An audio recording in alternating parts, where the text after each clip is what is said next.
do an additional one on my own time.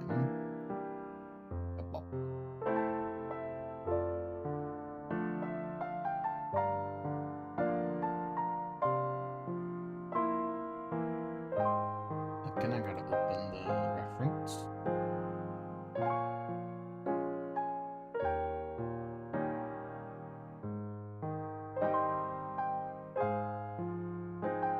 There it is, somewhere in my download folder. Alright. Get some music.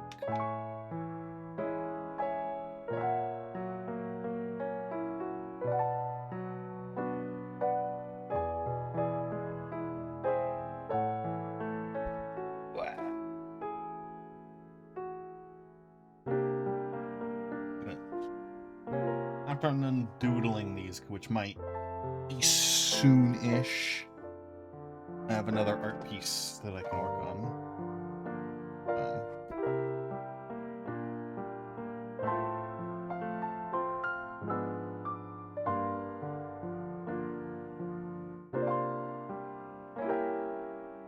It's like, oh, I'll put it over here.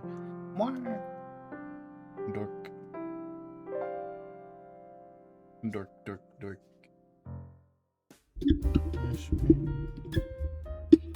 My thing is so squeaky now.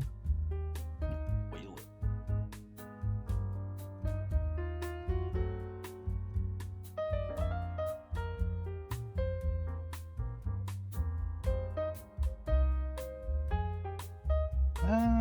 Any other doodles we can do here, or should I just start line arting them?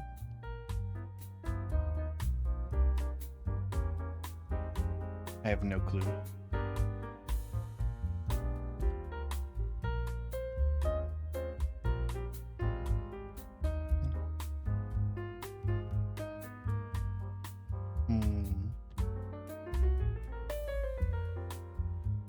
I'm trying the hand too small here. Maybe that was the issue with it. Maybe. Or I'll increase it when I do the line art.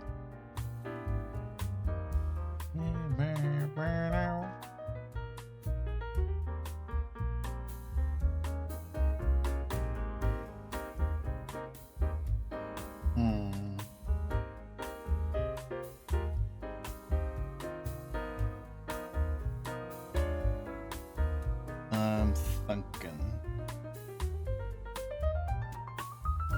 Other things I want to sketch. What?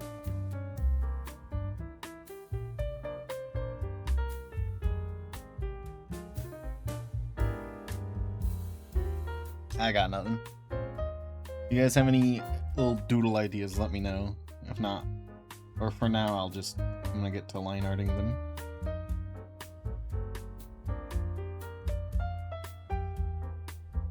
Oh, this one's easy.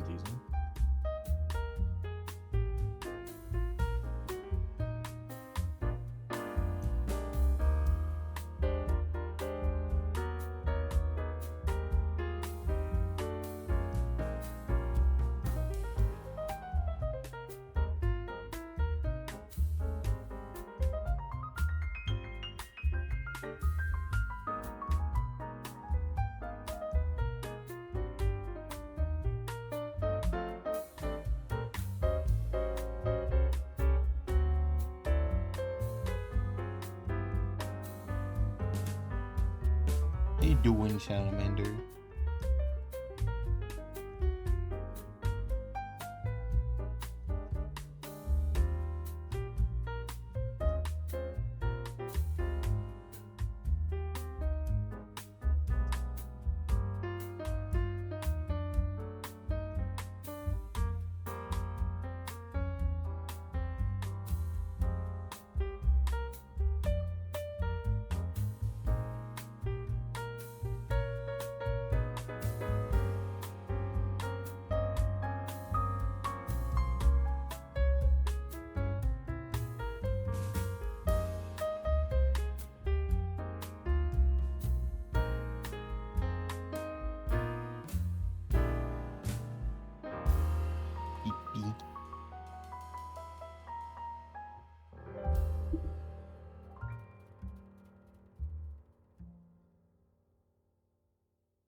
uploading my, because I have obviously I have this week's art done, but I want to upload that art and this art like back to back, so I think I'm gonna wait till Saturday to upload this week's art intentionally, even though I have it done on a day before Saturday.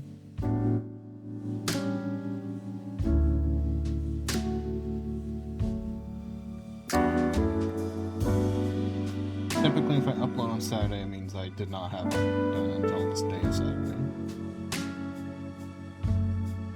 I want to upload both arts at the same time.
There's a chunk of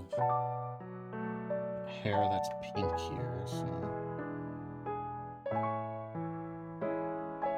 I have to draw this in, so that here.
Oh, I wish it was that cold here, damn.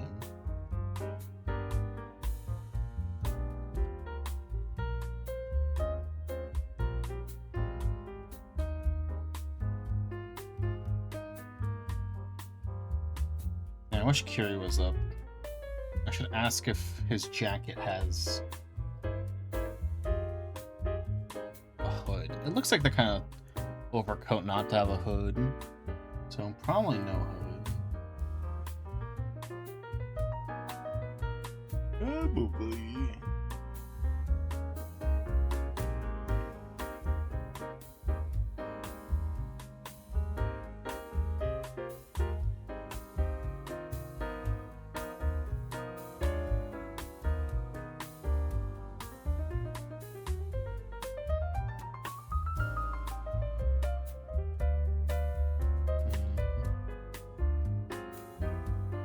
Larg.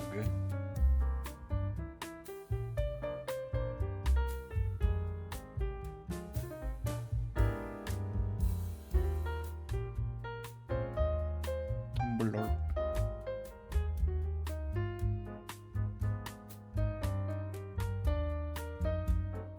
Oh, I wonder, should I should probably divide all of these into their own layers, which will make exporting a little nicer.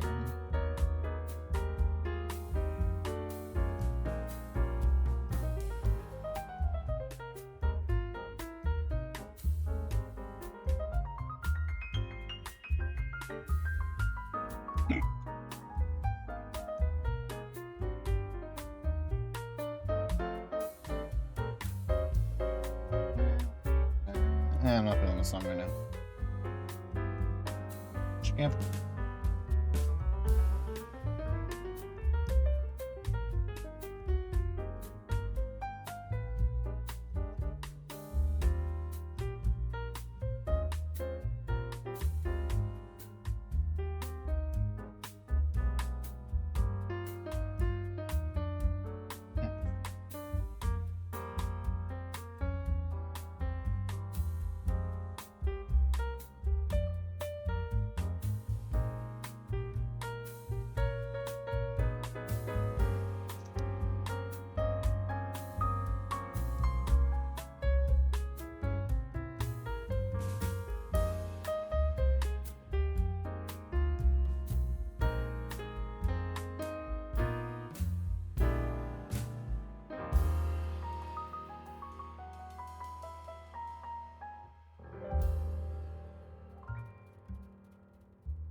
But that's about it.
Yeah, they can do multiple layers, so it's easier to export these.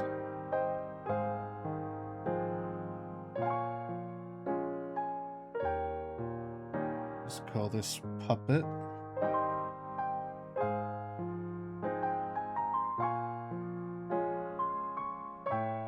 And we'll come back to it later.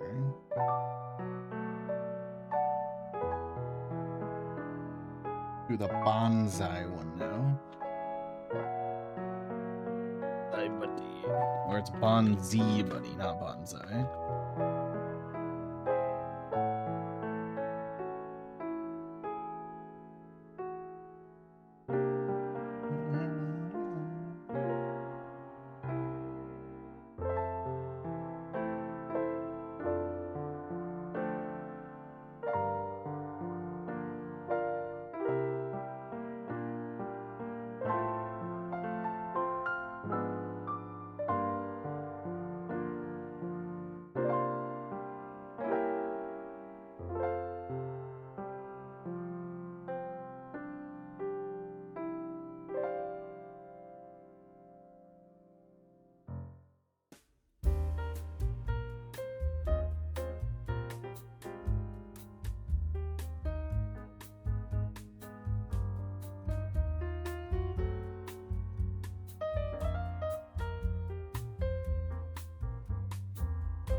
To the other side.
steeper angle.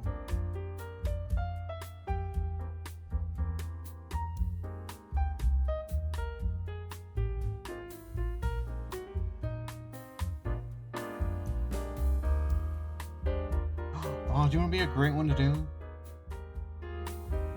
Kiri as an Olimar captain. Don't let me forget that. I think I'll doodle it after this one.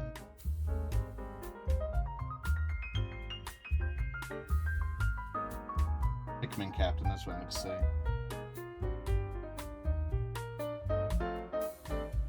Pikmin Kiri.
And do all the colors for all of them last.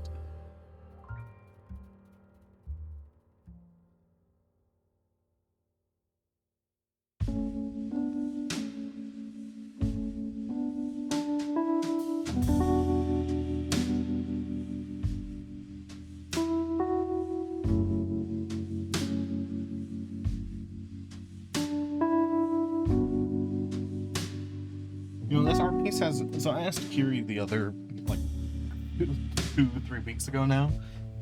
Like, oh, what are your rules for fan art? And then I forgot, then I got busy and I didn't make fan art. But even though this sketch page has nothing to do with that question, I'm gonna say that this is Kiri's fault for saying that there are no rules. That's how I'm gonna say to him when I show him this. This is your fault. You said no rules. Your fault. No rules. Who can't stop me?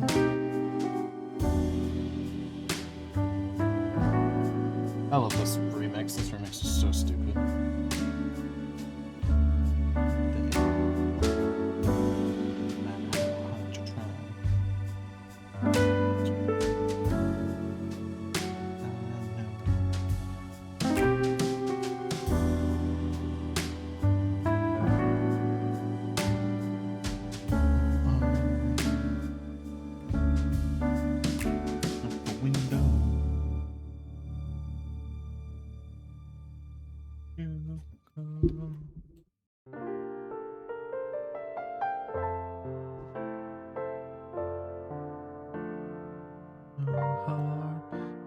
So far, in the end, it doesn't even matter.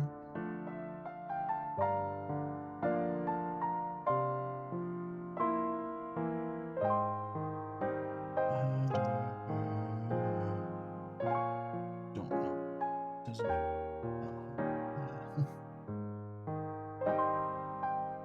It's called. By the way, this is from a TF2 YouTuber. Tried so hard to do the Macarena. The stupidest remix ever. I love it.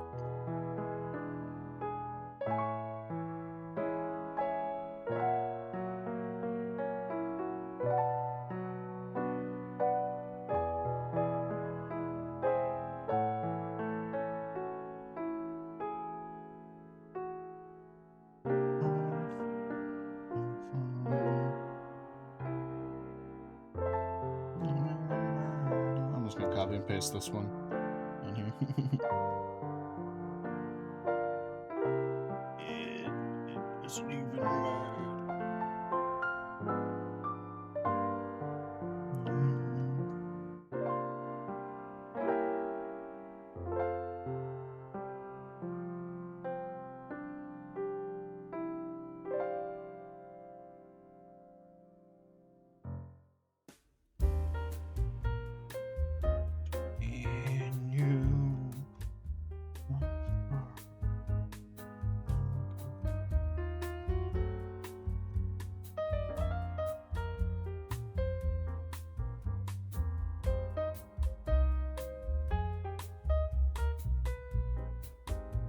fuck, I have a really stupid fan art idea for Kiri. This one's not gonna go on the doodle page, it's like a full fan art idea, I'm gonna write it down.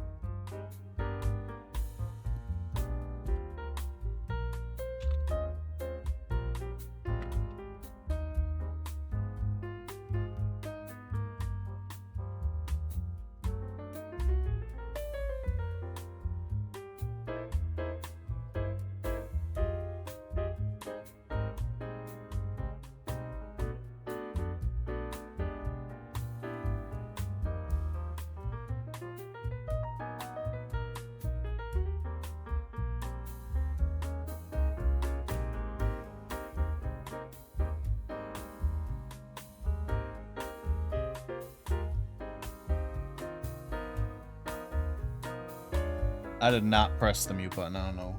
I don't know why I keep getting the keep getting muted in these streams when I'm not pressing the mute button.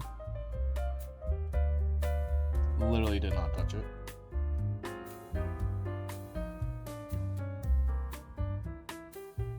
Is there 2 buttons bound to mute? Am I like pressing? I know one of the buttons I'm not pressing. I'm checking. Did I bind 2 buttons to mute and I'm just pressing one of them randomly? Hotkeys. No, that's the only one I have bound to mute. I don't know why. I don't know why. I don't know why I keep saying I'm muted when I'm not.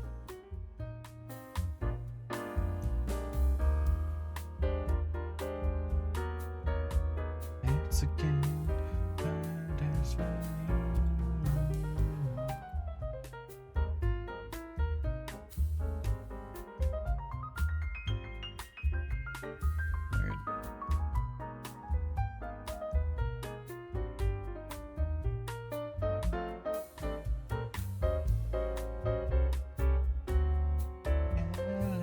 Whispers.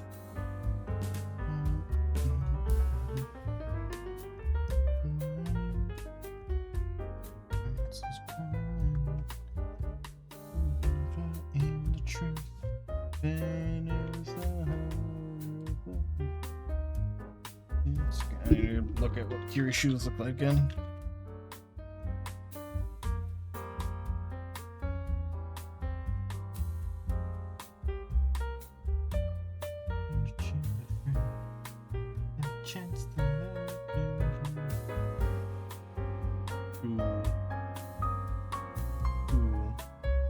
Oh, the shoes have wings too.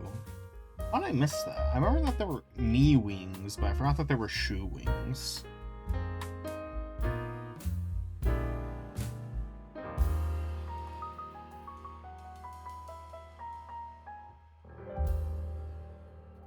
Cool. That are shoe colored.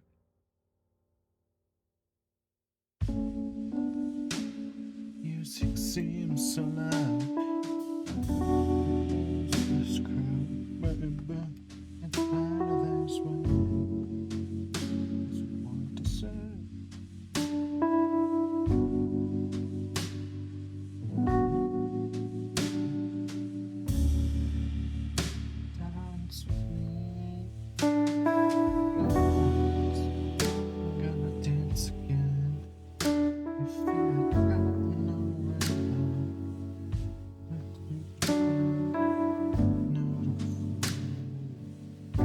One person. Speaking of fan art, I've literally never mentioned this person on stream, so I'm chill telling the whole story because there's no way that you'll know who they are. But I once wanted to draw fan art of this person, and I was streaming at this time, so I was gonna stream the fan art too. And I asked them what their fucking rules were, and they had the strictest fan art rules ever. It's like, you know, when it comes to fan art rules, here's my opinion on fan art and fan art rules. You technically, for any artist, including me, including anyone on the planet, you don't have to ask rules. You can just draw what you want, right? You're the artist. Do whatever the fuck you wish, right? But it's the polite thing to ask regardless. Like, you know, 99% of the time, none of my fan art is gonna break any rules, anyone's fan art rules. But it's the polite thing to do. So, you know, I politely ask. And I asked this person what their fan art rules were one time, and they give me the most strict fucking rules that I'm like, you've taken all the joy out of doing fan art.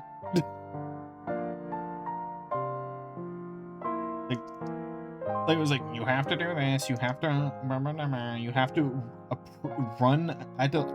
like run it by them like 2 weeks in advance of uploading your fan art for approval. No, this ain't a fucking commission. I'm not running shit by you for, like, I'm not running an approval like, half the fun of fan art is surprising the person, right? That's half the fun. I can't surprise you if I have to run it by you for a fucking approval like it's a job. Like, fuck off. And I just didn't do fan art for them because the rules were just so fucking ass. The most ass rules I've ever seen. Like, fuck off, man.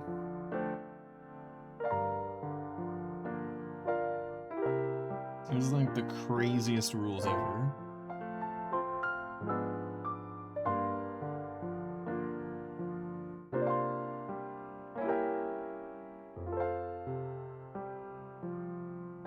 Like, be grateful that someone's making fan art. I have a piece of fan art. It's not uploaded anywhere on my Discord, but like, I don't like the subject work of the fan art, but I still accepted it because it's fan art. I'm not gonna complain, and people can draw whatever the fuck they want. Like, it's literally the only piece of fan art not uploaded in my Discord, and there's one of them. I'm like, I'm not gonna berate that person. I'm not gonna say you can't do that, man.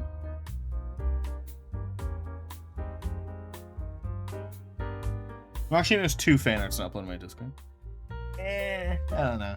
I'll just say what it is. It's snuff art, but not in like a mean way. It's literally just their fetish, and I'm like, not my fetish. But you know, you do you, man. That's great. That's all right. That's all right with me. You can do that if you really wanna. Like, it wasn't done in a mean way. I was friends with this person. Yeah, I was like, I don't give a shit. Like, they're the artist in that scenario. They can do whatever they want. I don't have to like it. I don't have to enjoy it. But it is the artist's artistic freedom to do what they feel. I mean, like, do whatever you want, man.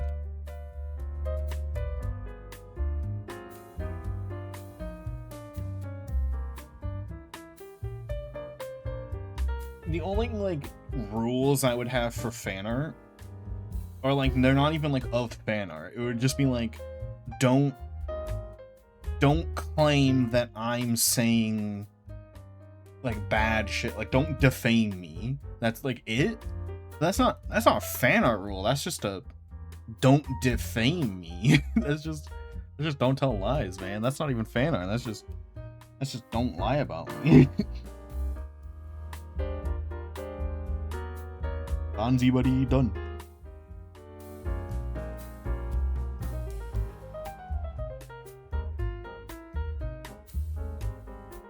Alright, so I was gonna draw Voldemort, or a Pikmin Captain Kiri. Yeah. Captain Voldemort. Yeah, that's my opinion on all fan art. Captain Voldemort. Captain Voldemort. Yeah, Dragar Kiri is Captain Voldemort.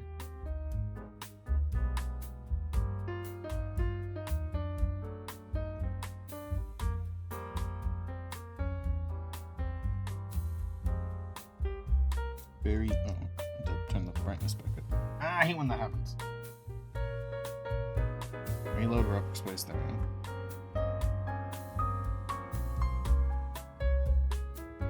Big fat butts. The Olimar character. Bean shape.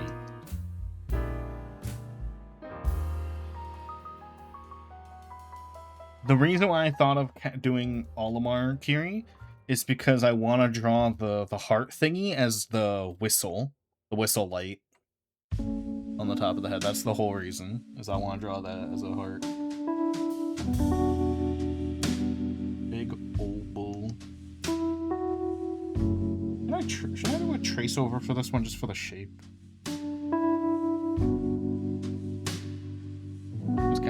This one's kinda hard. Not gonna lie.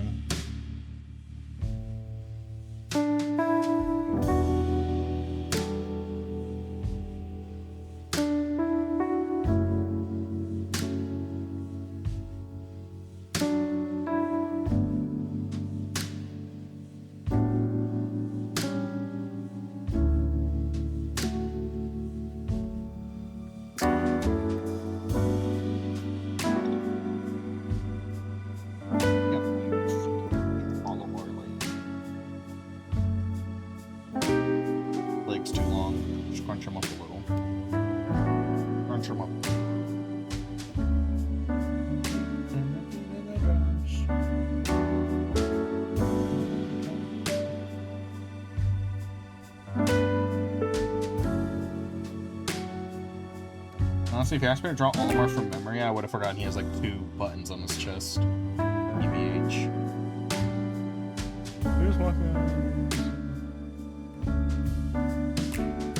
Yeah, I've done that a few times.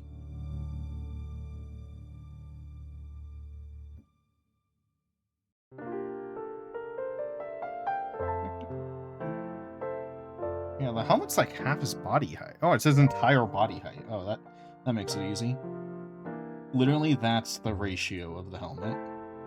I just probably had to shrink him down a bit. Why is my Olimar shape look weird? It's because the helmet is literally half his body height. Unironically. I just measured it with my fingers. Like, literally this way.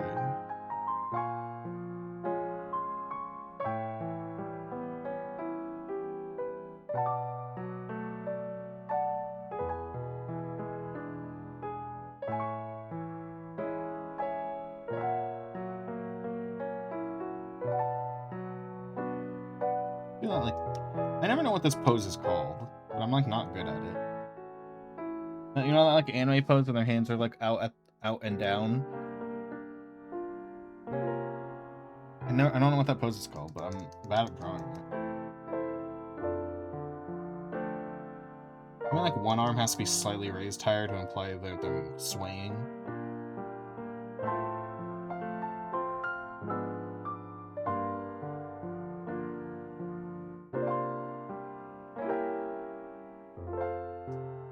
Big cartoony hands.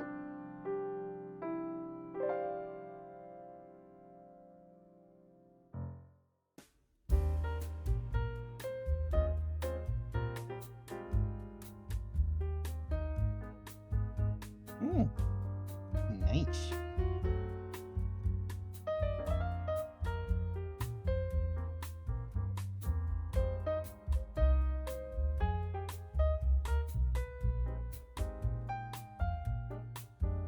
I made the arms too long.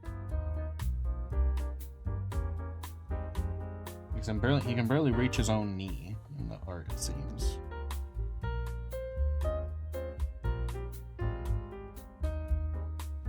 Push phone.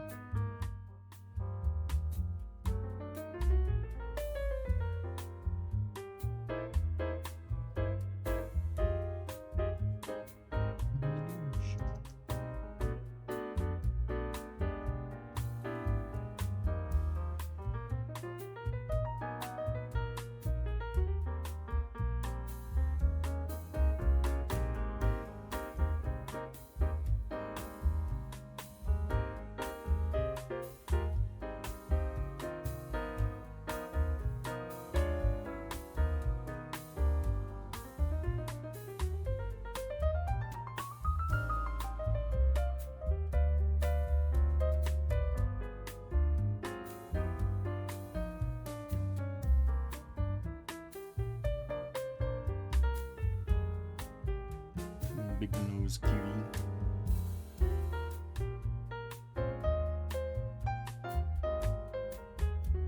And let's draw some hair.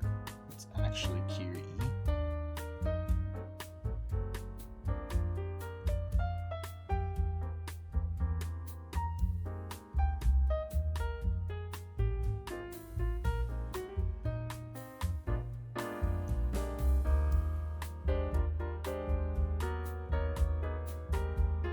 Kiri just already looks like a fucking Pikmin character. I can see this hairstyle on a Pikmin fucker. Here it is. Hair is escaping containment a little.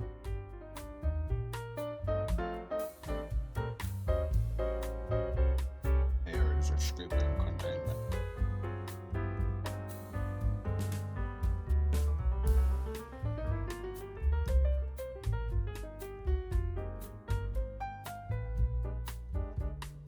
I have not done a Kirby one yet, but I'm not sure how I would do that.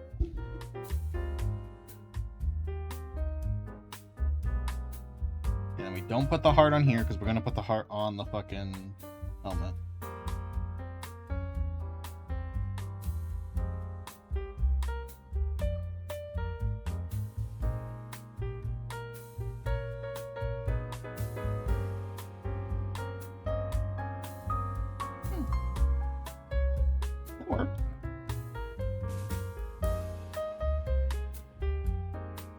I want to fix the hands a little.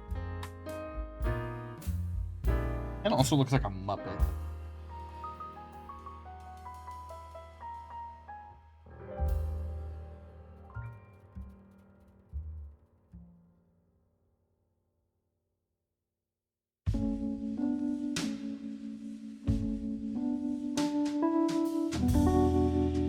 Maybe, but I don't know how to draw like.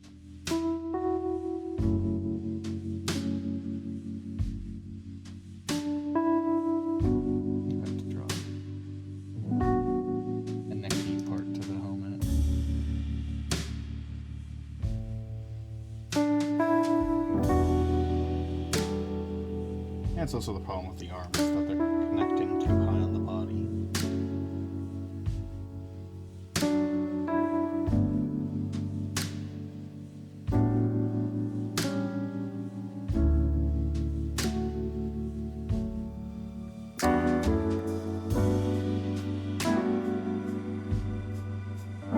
That 3D model I want to make. And I want to draw the character more, but they're really hard to draw. I might do Bummer Me. The 3D model I want to make is of my character Briar. Because, oh my god, I haven't drawn her in forever, but she's so hard to draw. But I feel like she'd also be really easy to 3D model. So, I need to make like a 3D model of her to make her easier to draw. I can use it as a reference. So Briar is my character who's a living teddy bear. And teddy bears have obviously way different proportions than a human, so I can't just use any of my normal human models. I've tried that in the past, it's way too hard. No, teddy bear just don't work. Yeah, I think I've sent Briar to you a few times. I've sent it to the Discord a ton of times. I have a folder still on my computer for Briar, let me see. I'll send them to you. They do not have a Briar folder. If you just could, oh, I was gonna say if you control F Briar, you'll find her, but no, you won't. You'll find like 2 art pieces of her, because the first art piece of her, I didn't name her yet, so the first art piece isn't tagged Briar. I'll just open my Fur Affinity, because I don't think I didn't have Pixiv when I drew her. I'll just.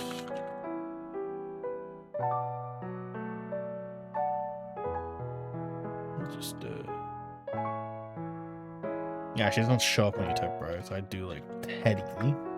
Yeah, there we go. Copy image. I'm gonna DM it to you. I think I drew on a stream forever ago, way before you showed up.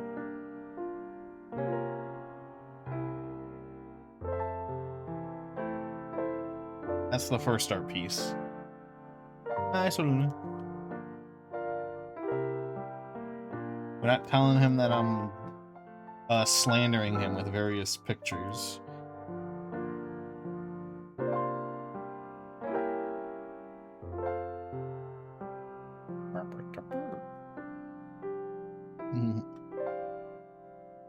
And I'm drawing Kiri as a Captain Olimor.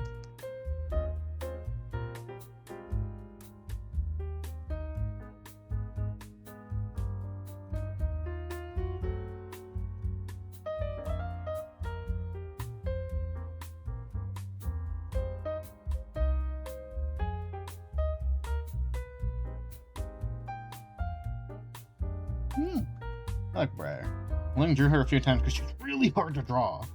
Why do you think the first image of Briar? Because when I drew Briar originally, it was a doodle page basically.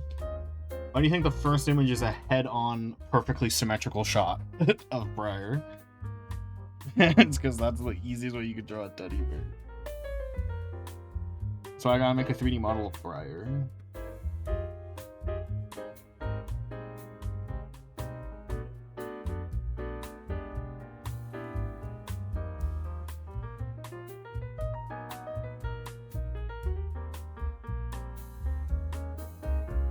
Okay, I don't want to line this one yet because this one's going to take forever. Let's get back to line arting the ones we've already done. Let's do the Tsuchinoko one. Tsuchinoko. Like that.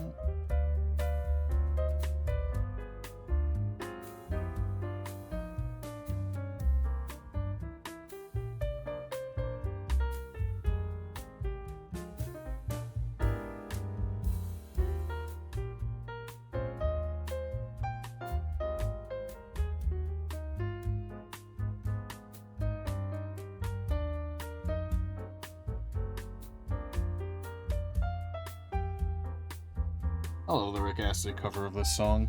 It's such a weird song for him to cover, because he doesn't, like, do that much music anymore. Whenever he covers a song, it's, like, once every fucking 9 months, man. Just like, yeah, I feel like doing that.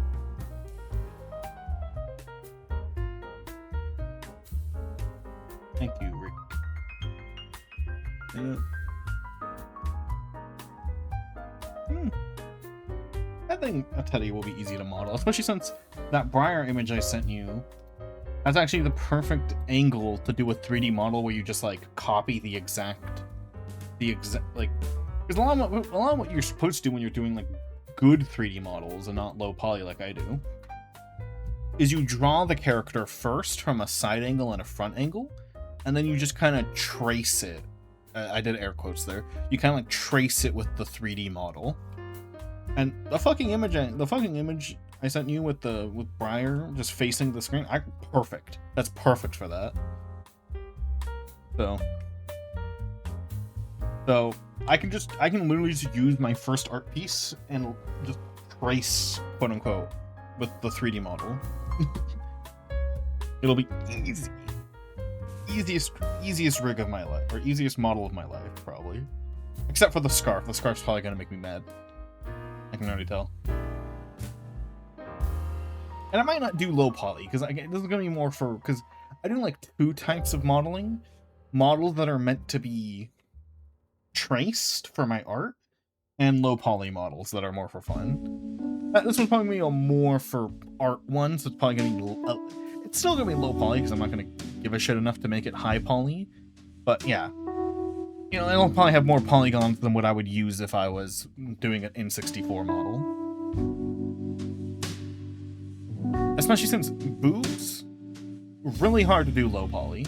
And also low poly boobs, awful reference for drawing. So, the boobs are going to be higher poly for sure when I model the character.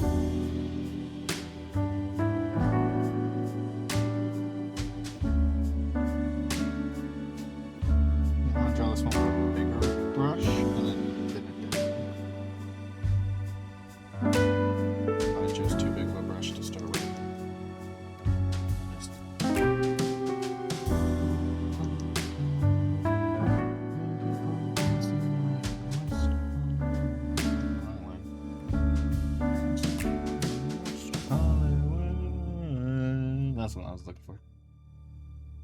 Corner club. And I just like this fucking image of Kiri fucking squishing the Tsuchinoko to death.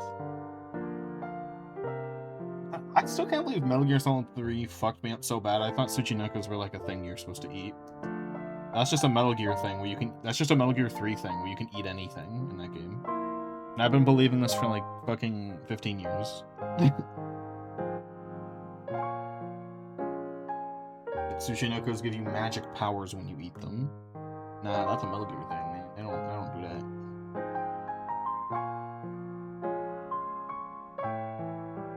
Which is kind of the whole reason I drew Kiri squishing it, because it was gonna be an eaten one. The idea is that Kiri's offering it to you to eat.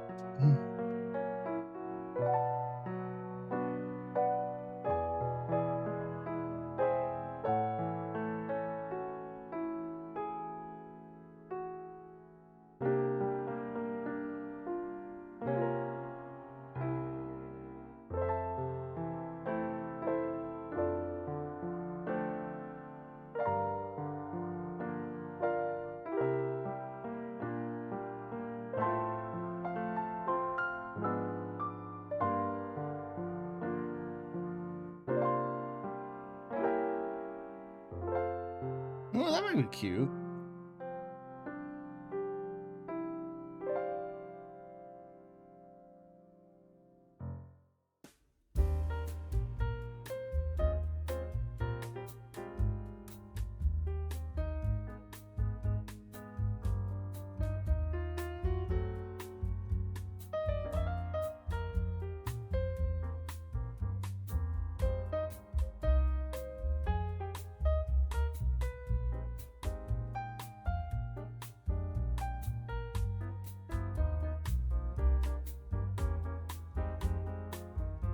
I was considering doing an Animal Crossing, like, not Animal Crossing streams, but starting a stream with Animal Crossing, or ending it with Animal Crossing.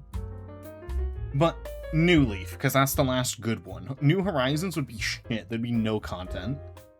Like, we just like hop in, we say hi to our villagers, and then we leave, you know?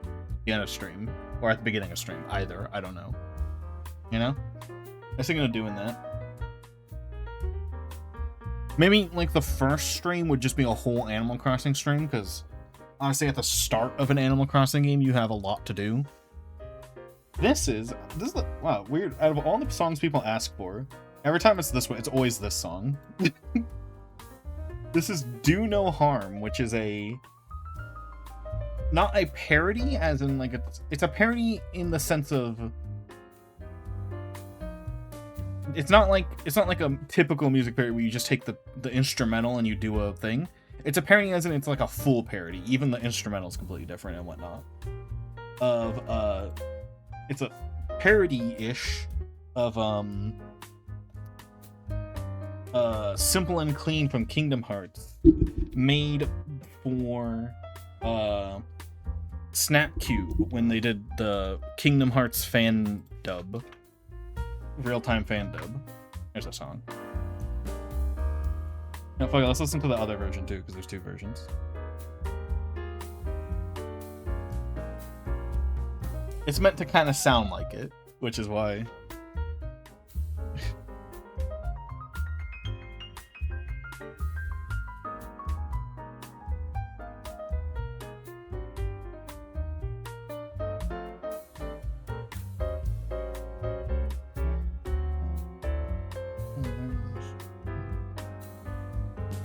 Do a thick smile.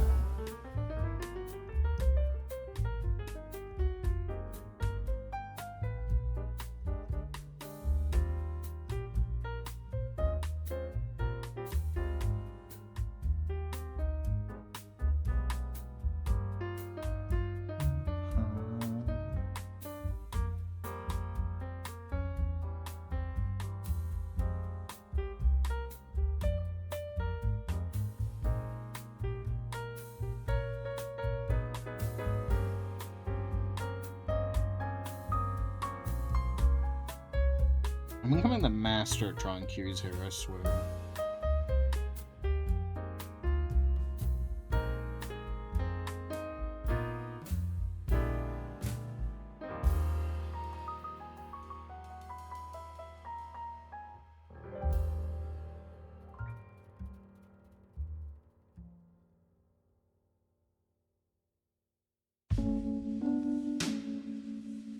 next one, I could draw Kiri's hair blindfolded. Ooh, let's do that one too. Let's draw, after we do the two that Salamander suggested, let's try one where I just literally don't look. Well, I'll draw the head without looking. I'll draw the hair without looking, because it's gonna be incomprehensible if I draw the fucking whole everything without looking. I'll draw the head so I have a base, and then I'm gonna close my eyes and do the hair. That's what I'm gonna do for one of them.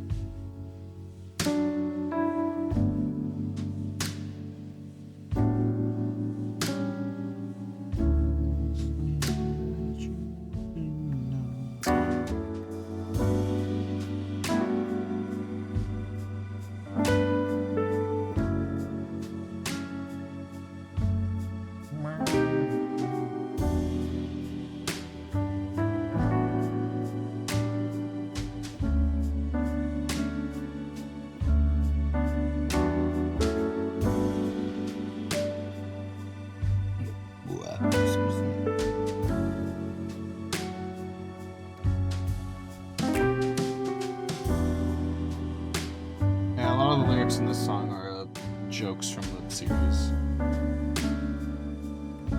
There's one line in this fucking song that it sounds like it's a reference to a joke, but I've seen the series like 4 times, and I didn't hear I did not hear what it's, I didn't find it. Yeah, that's yours. Yeah, I posted. Yeah, I remember, like, those are like the most perfect scissors I've ever drawn, and I freehanded those bitches.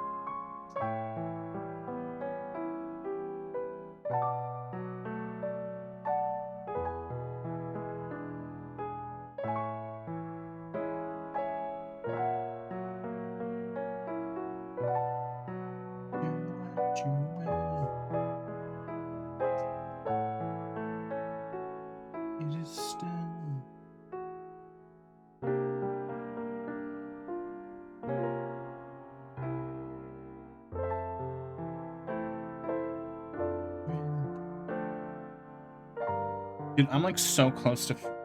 I'm saying I almost said so close to finishing my comic that I've been telling you guys I'm like passively working on. But no, I'm so close to finishing the designs for the comic. The first chapter is like half storyboarded though. It's fine.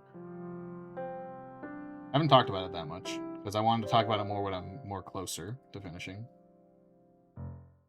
But it's good. Something funny is this is one character. I've been passively working on it. It's not like a heavy working on it. It's not like I'm not making some magnum opus, right? And this is one character. The main character, one of the main characters, took me like 9 passes to do. It took me forever to fucking come up with a design that I fucking like. And then this one character, like for like month, because again, it sounds like I've been working on it heavily because I'm saying I've been working on it since literally last December. But it's more like I spend like 3 days a month on it. And barely that.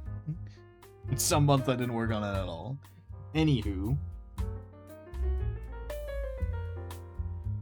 What was I saying? Oh, anywho, there's this one character that since literally when I started working on it, I was like, I haven't thought of the character's design, but I know I'm gonna crank that design out in like an hour. And then I did. I cranked it out like 2 days ago. It took an hour because I'm like, yeah, they're simple. I already know what they're gonna look like.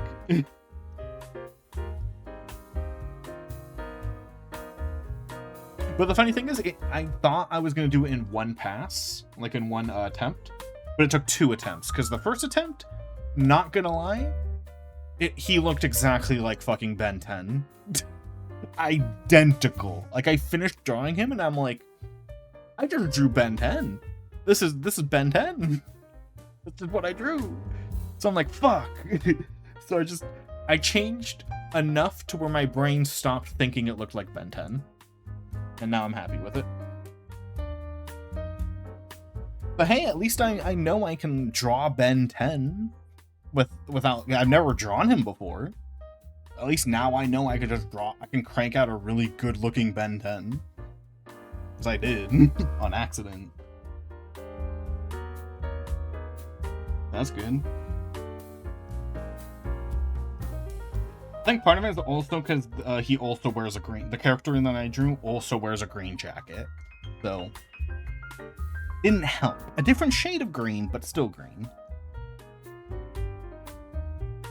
And he wears a green jacket because I wanted him to wear my jacket because I just think my real life jacket is just a really good jacket. And my real life jacket's green. So... I was like, that jacket fits the character perfectly. I'm gonna draw him with the jacket that I own in real life. And then we look like Ben 10.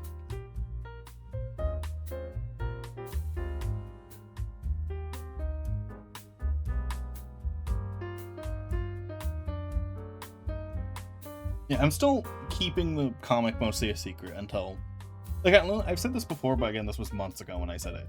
That I want the first chapter to just be a complete surprise. And after that's released, I'll probably just do streams where I draw the next chapter. Like, literally. I only want the first chapter to be a surprise. I want the twist.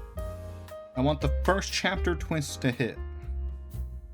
I don't want anyone who watches me to see it ahead of time.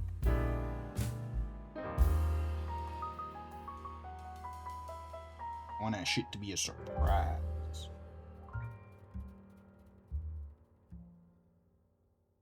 Basically, with that character done, because there's only like 4 characters in the first chapter. Or, like, 4 that need designed. Like, the rest I can literally just crank out and be like, yep, you're a background character. You can literally be whatever the first comes to my head. There's like 1 more character I have to design, but like, they're gonna be easy, and I'm not even sure if I want them in the first chapter. They might be a start of second chapter ass character. And also, I also want to iterate. This isn't going to be... I'm not making like an epic comic with a overarching, beautiful narrative. It's for fun. With some moments that I would like to be cool.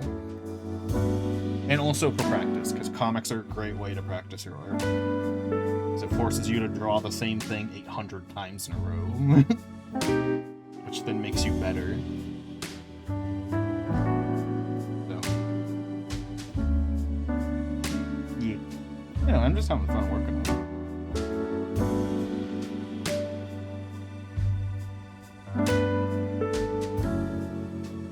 I should probably like finish storyboarding it sometime. The first chapter. I have like there's this program that I use and I've introduced like all my friends to because it's so fucking cool, called Obsidian. That basically lets you make a personal wiki, is how people typically will describe it. Where you can like, for like story writing or basically a lot of stuff, you can just like write stuff and make links to other articles that you write. And it's really helpful with the comic. Planning my shit, writing out characters so I don't forget them.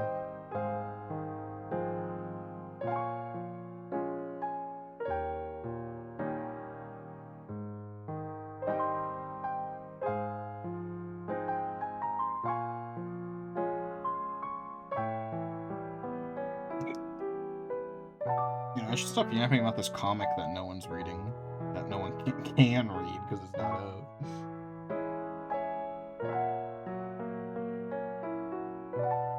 I can't even say much. Not much to look at. Oh, one thing I want to figure out before the comic comes out, which is not soon because I'm not done, is I want to do like a, you know those, remember Tumblr Ask blogs?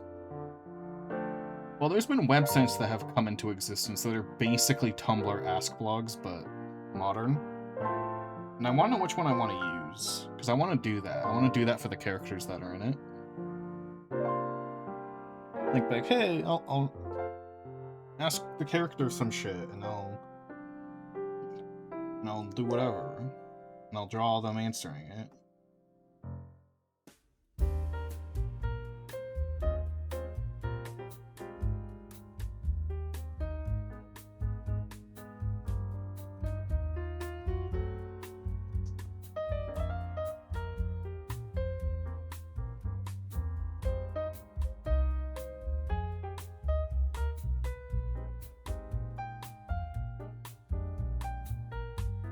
It'll be fun.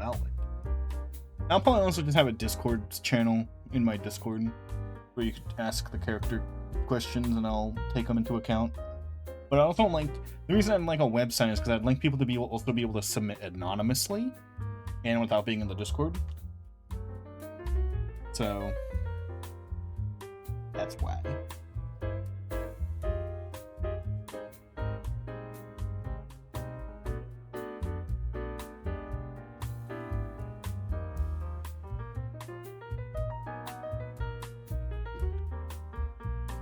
Let's do the Wii remote, and I'll sketch some more later. I want to keep drawing line arting. Already an hour in, damn.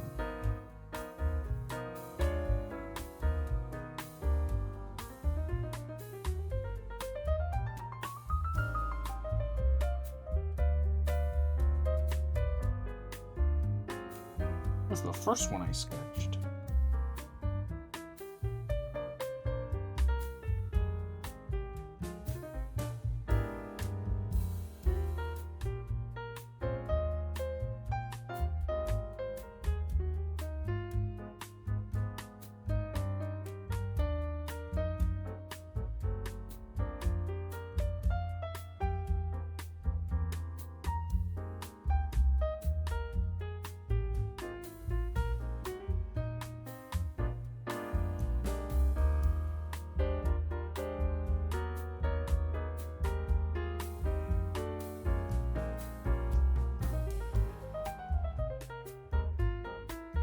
Oh yeah, we need the shoe, the shoe wings.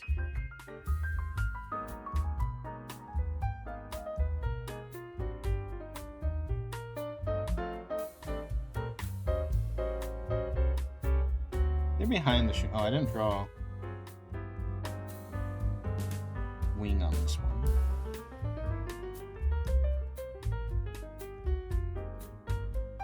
Yeah. I made sure to draw them right there, don't worry.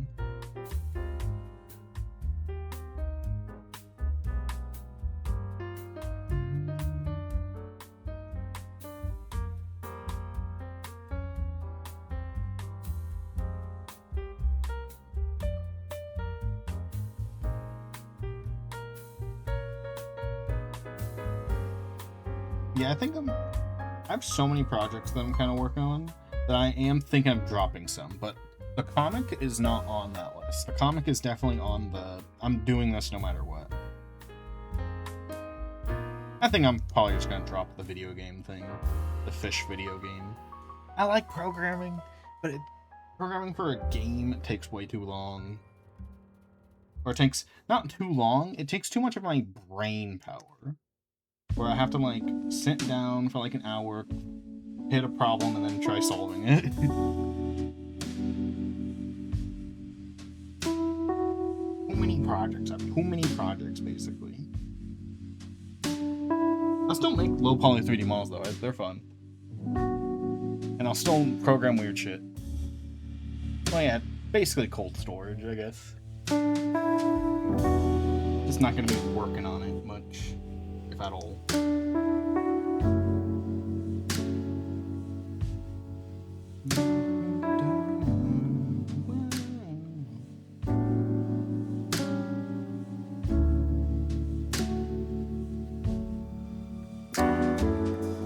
still want to work on, like, the thing is, like, with games, I've thought about this, like, a bunch of times when I've tried making the games, is I want to do the programming or the art. I don't want to do both. Like, if someone could just bring me on to do one of those two things, that'd be fine. Someone else does the other one. And that would be...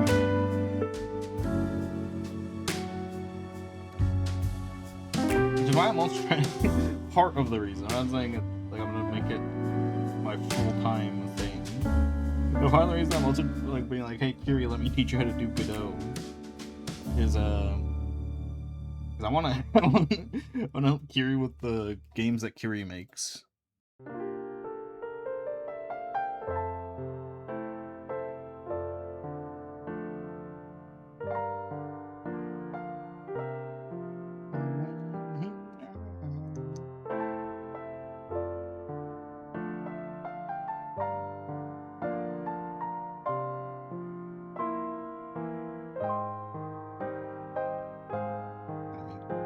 Duplicate this.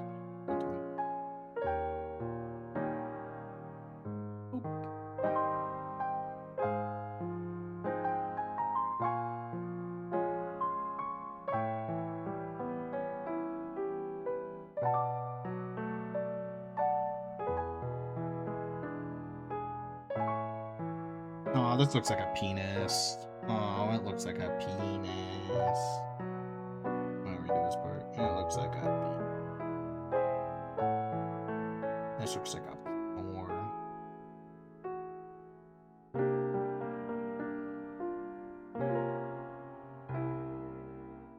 That's better. I don't look like a penor.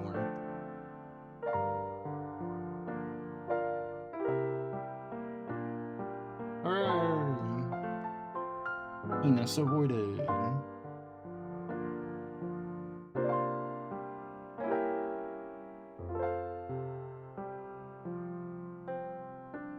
This one also have lines here.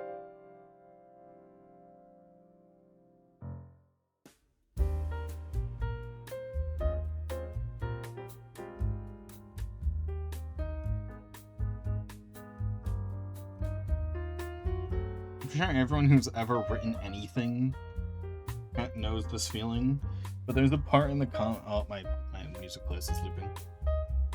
Fix that. But the fucking urge of like, there's a scene I really want to get to, but obviously I have to do everything first. I can't just write the scene that I want to write. I gotta get there first.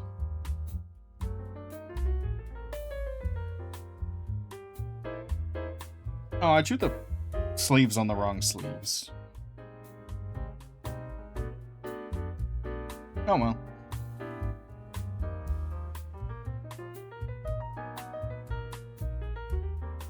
I'll just move this hand.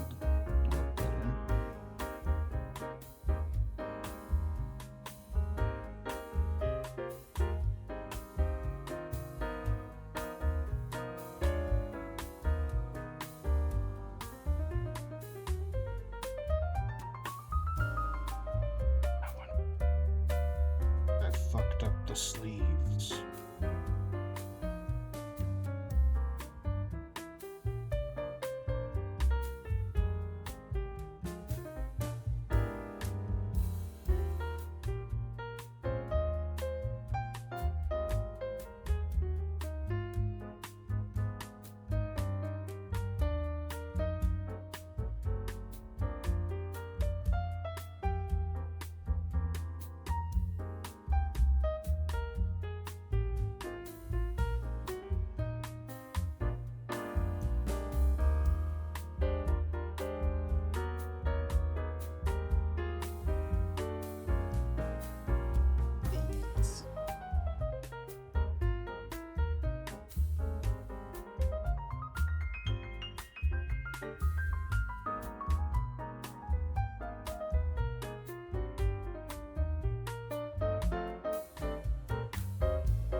This was the first one I sketched, and man, my sketch sucks.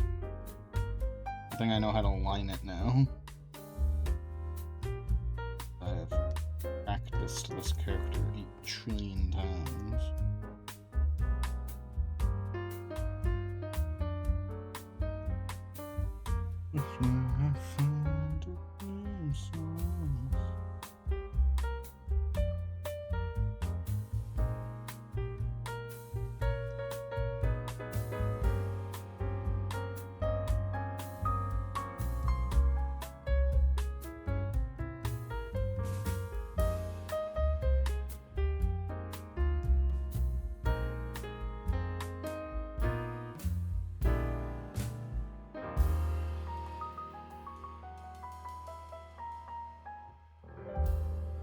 I'm telling you, I can totally draw Kiri's hair with my eyes closed now.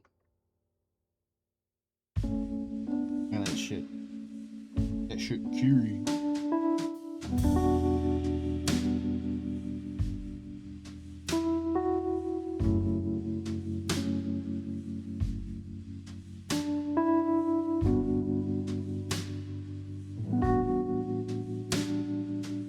I really do just want to finish my comic. Or the chapter of the comic. Again, I'll reiterate. As soon as the first chapter's released, I'm just gonna stream. I'm not, as in I'm the only thing I'm gonna stream. I will just stream working on the next pages and shit. And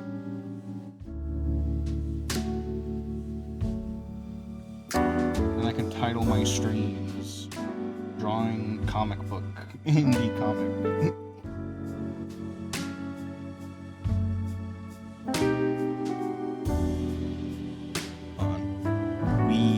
Where's my fucking tabs?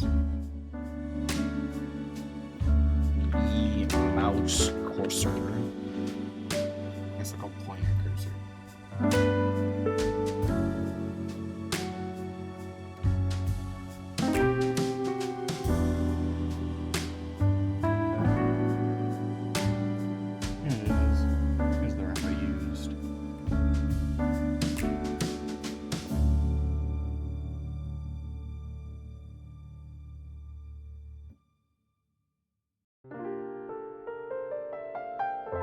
Do you know something I still want to do for the streams? Or not streams, for watch parties? But I feel like this idea, I feel like I have to make it a different watch party. Because it will take too long. Because I've mentioned it before, but I really want to do a watch party where we watch all of the Barbie movies in order. But that's 30 movies. That's over half a year of weekly watch party.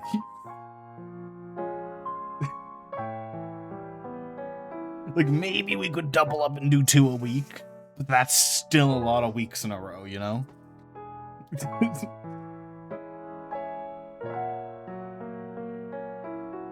it'd have to be like a separate day. It would have to be like Wednesday or something instead of the normal day. Just so we can, you know, watch normal shit every week too.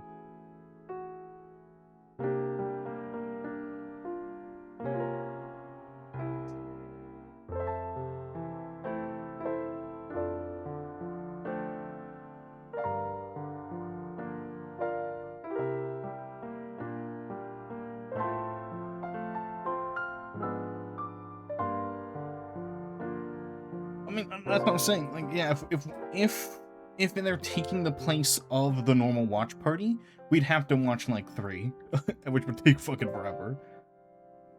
That's why I'm saying it has to be like a different. Because before, I don't know if you were here for those, but before I used to do 2 watch parties a week, and then I switched to 1 because it was too much. So I could go back to 2, where the second one is just Barbie. And the first one's normal shit.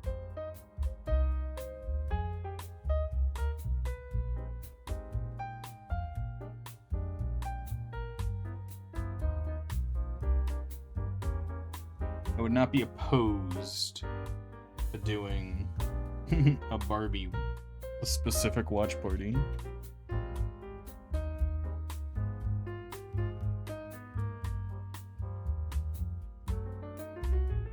And then it'll be fine if it takes over half a year to finish them. Because it won't be on the normal day anyway.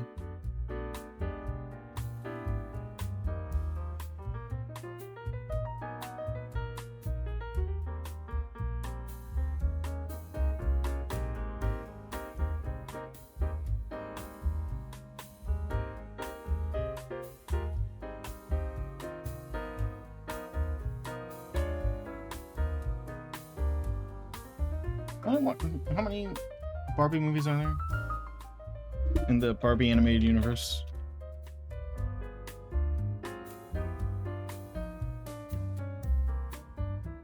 I forget how shitty the original Barbie movies looked like. It takes like 7 Barbie movies for them to get like good animation. 40, counting the most recent one in 2021.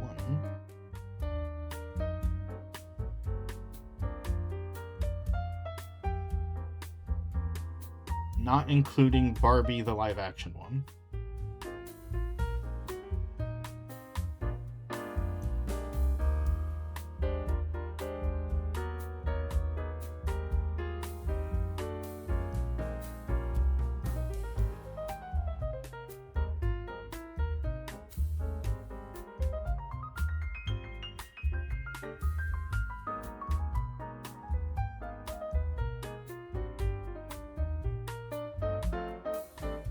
Neat. Alright, now let's do another sketch.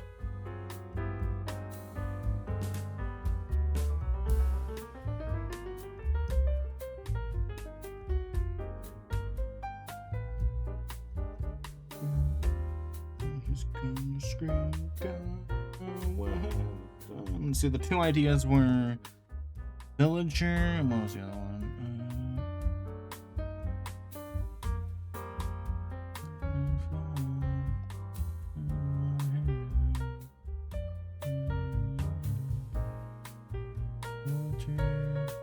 What's the other one? I just scrolled up and I can't find it.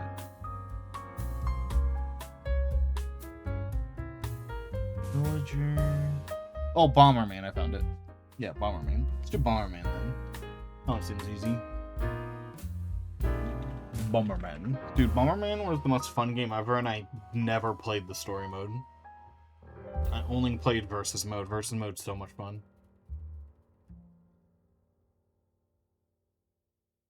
Bomberman. I had it on the GameCube. Bomberman Jetters.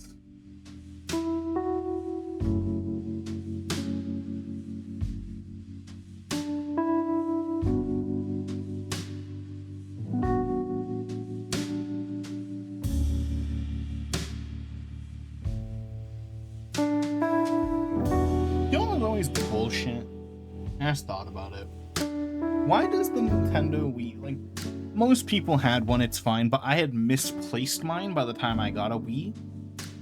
But why does the Wii require you to have a GameCube save, like a GameCube card? To save a GameCube game? Can you just save it to the system memory? Like when I click on the game, you could just be like, do you want to use a real memory card or just save it to the Wii memory? Like, why doesn't it just ask me that and then do that? Why does the Wii require a fucking GameCube memory card? That'd be the stupidest bullshit. Because I don't know where my memory card went. But by the time I had a Wii in my own house, did not know where that GameCube memory card went. Bullshit, I tell you. I basically played every time I played a GameCube game on my Wii, I was doing it no save files, which was fine because it was mostly Bomberman Jetters and Luigi's Mansion, which can be beaten pretty fast. So.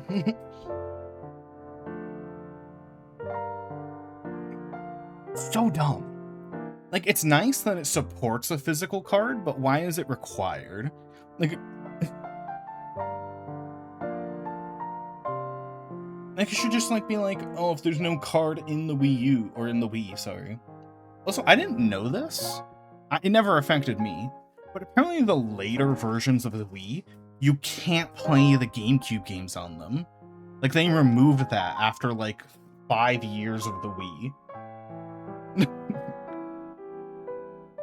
Did you guys know that? They like, removed it, yeah. I always had an earlier Wii, so my Wii can play GameCube games, it's fine. But I learned that from, like, a YouTube video one time, where they're like, yeah, in later versions of the... Like, apparently that wasn't even... I learned that that's not even, like, that wasn't even that rare.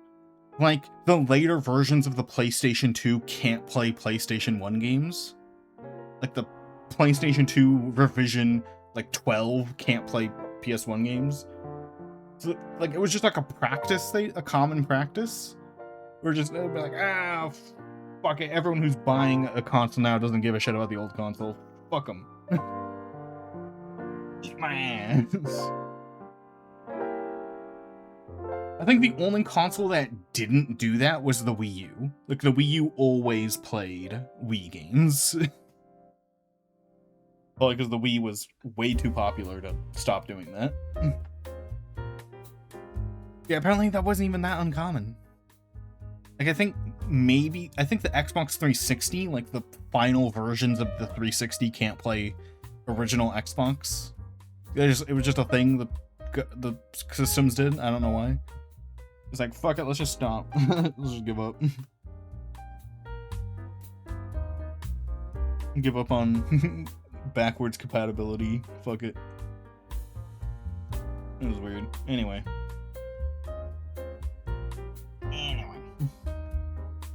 Let's put Bomberman Kiri up here. No, I'll go right here. Villager Kiri can use the smaller space.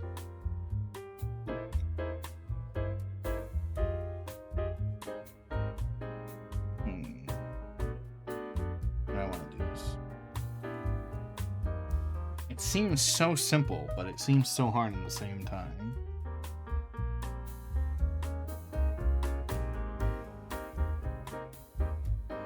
I'm pretty sure the 360 can backwards compatibility to the Xbox. I don't know why it wouldn't. That was when games were expected to have backwards compatibility.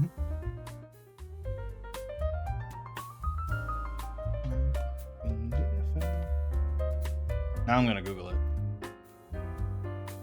Can the Xbox... I can't type. Can the Xbox 360 play Xbox games?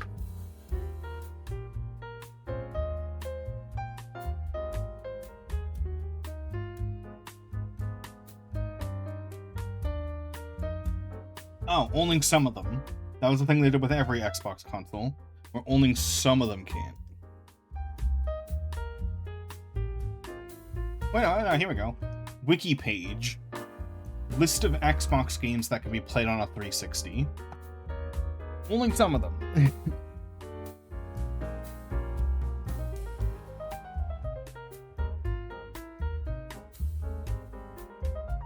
That's weird.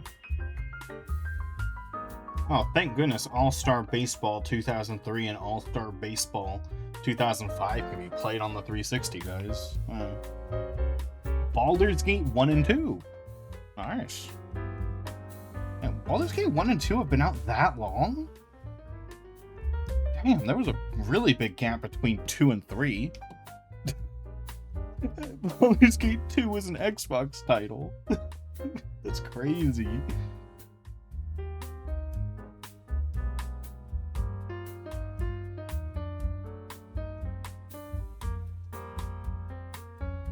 Yeah, I'm gonna do this one. I'm just gonna have Kiri staring directly into the fucking camera. Fuck it, we ball. We're doing a perfectly symmetrical piece.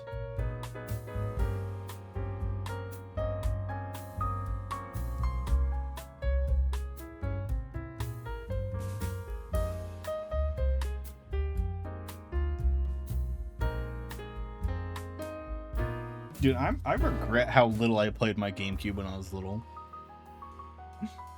For one reason, is that it was like the first console that I owned properly, that I was gifted. And I did not play that shit that much. I don't know why. I guess I was too, I was still, into fucking, like, just running around and screaming when I had it.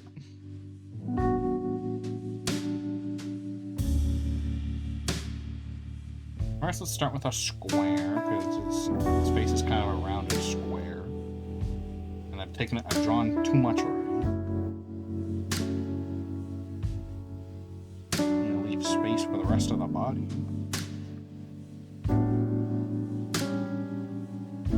Getting cool. You know, the GameCube was like I feel like the GameCube is one of the weirdest consoles. Oh, that sucks, man. GameCube is one of the rarest consoles in the fact that it has like so many. It's probably because the GameCube failed. It's one of Nintendo's failure consoles. Even though it had good games, it still failed. And it has so many weird features. Like, you know, the top of the GameCube, you know that black circle on the top of the GameCube? Did you know that's replaceable? You can, like, they built it so that you can replace that with, like, another thing to, like, customize your GameCube. But they only ever made one replaceable thing for it. And, like, no one in America had it. GameCube could also connect to the internet. Like, only one game did that, and that's Phantasy Star.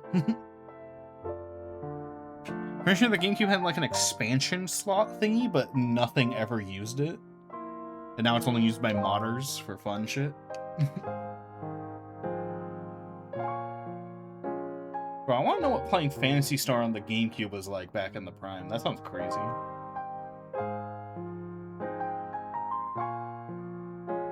Dude, do you know what I fucking remember? I remember...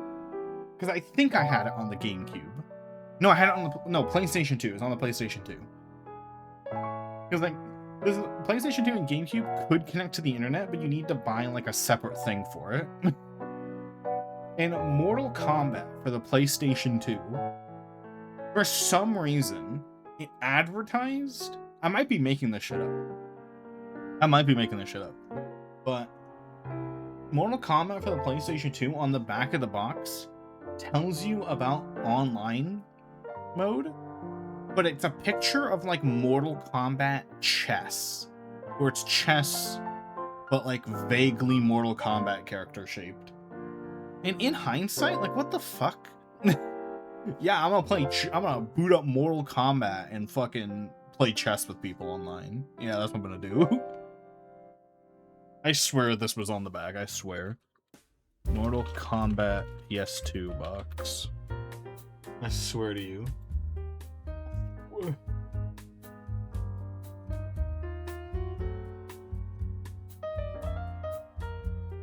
It was it was a re-release of the original Mortal Kombat. It wasn't whatever Shaolin monks or whatever appearing on here. It was like the original 2D Mortal Kombat. I found it! I found the box! I found the box. I'm not making it up. Oh, why is it so blurry? Why is it so blurry? Internet Archive. Give me the full quality version. Found it. I knew I wasn't making it up. Chess combat. This is what I was talking about. It's like, hey, you can play online. You can play online chess. There was Tetris in this game? How did I not know that? How did I not know Mortal Kombat for the PlayStation 2 had fucking Tetris? Wait, is this it? No. Because I only played 2D Mortal Kombat on this thing. The original Mortal Kombat. I do not remember there being 3D guys. Does it have a 2D mode? Because I didn't it wasn't my PlayStation 2. So someone else turned it on and selected the thing. Was that just a mode in this version, or do I have the wrong game pulled up? Because I never played a 3D Mortal Kombat on the PlayStation 2. I only played a port of the original, where you had to input a cheat code to get the blood, because it was a PlayStation 2 game.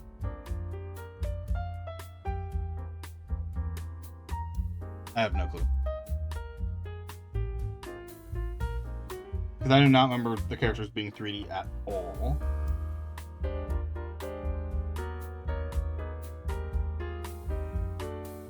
I didn't have it on GameCube. It was definitely on PlayStation. I know that.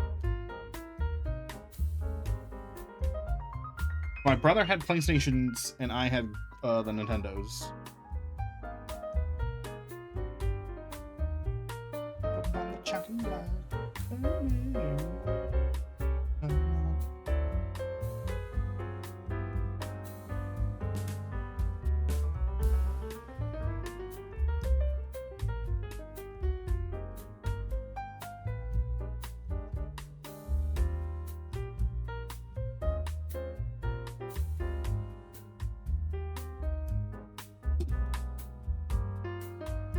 Let me just look that up. Original Mortal Kombat for PS2. I know there was a port because that's all I played. I only played the 2D one. And this isn't some memory shit. I remember it being 2D explicitly. With like the only like 5, like the fucking 9 characters that the original Mortal Kombat had. And all of it was 2D.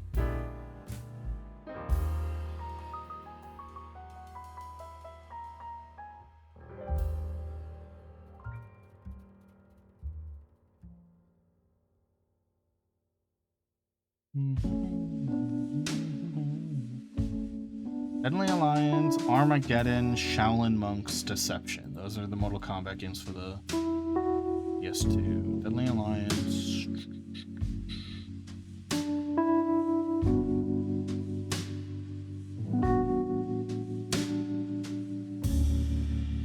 I swear there's one with 2D. I did not play no 3D Mortal Kombat when I was little. I played that original shit. It was PlayStation 1.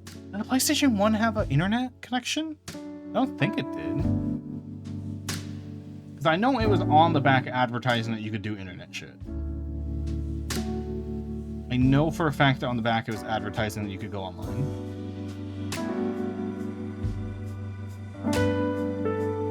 There's PlayStation 1. I don't care enough anymore. I don't care enough to keep searching. I want to go back to drawing.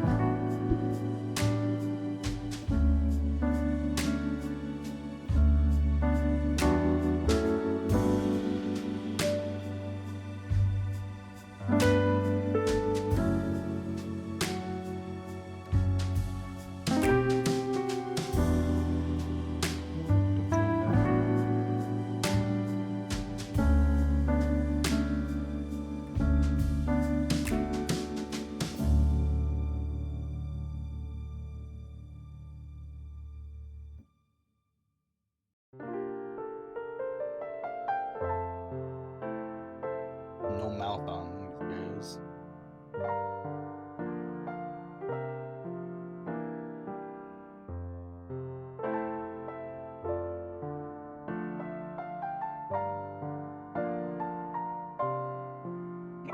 There's my book angry.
A Bomberman. Oh.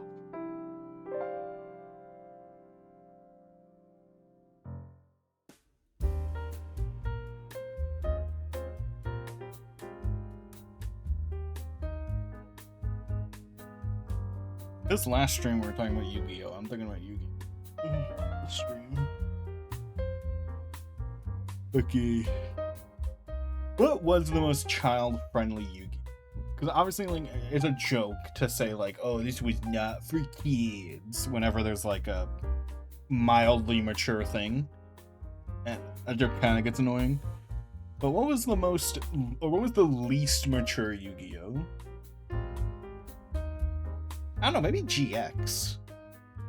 Probably was GX. I love GX.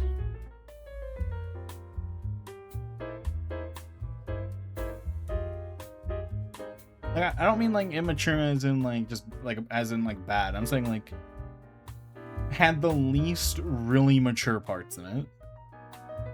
You know, Arc 5 has a sexual assault. Like 50 people die in 5Ds. I never saw Zexal. I still haven't. So I don't know. Maybe it's Zexal.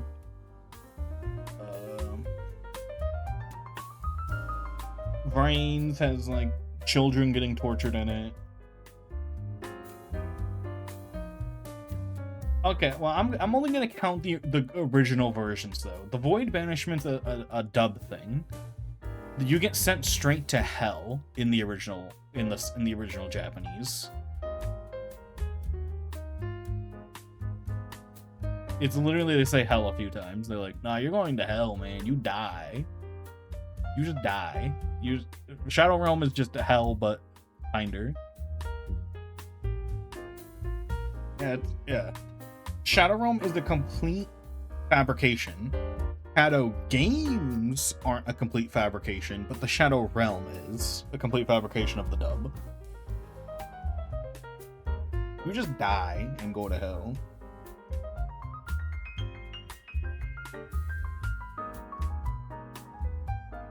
Yeah, I'm not going to count any of the Void Banishment stuff.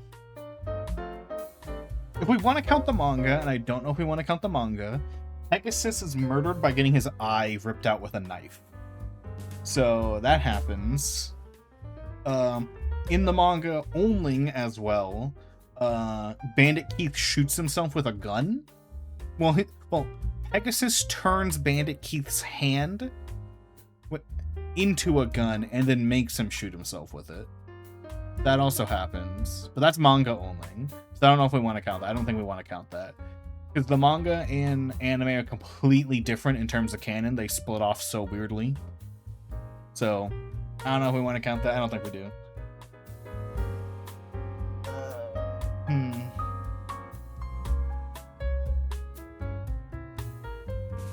I don't know. Yu-Gi-Oh! Anime is the original one's pretty mature. I think it has to be GX. Like, in terms of the count of mature things. Like, what happens in GX?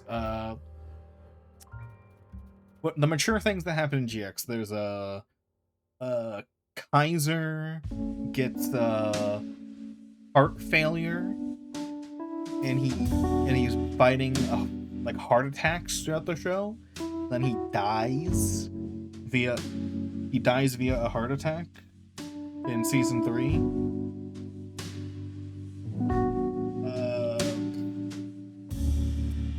What else? What else? Yubel's story is mature-ish, I guess. That's it, really. GX is really good. I like GX. I'm just saying, like, it's probably the one that has the least amount of, like, insane mature moments in it. Overall.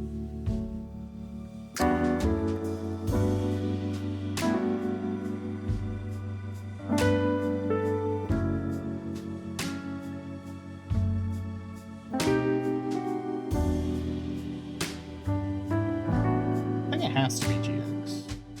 It's probably Zexal, honestly. It's probably Zexal. I just literally have never forced myself, or I've never been able to force myself to sit through Zexal. Not in my life.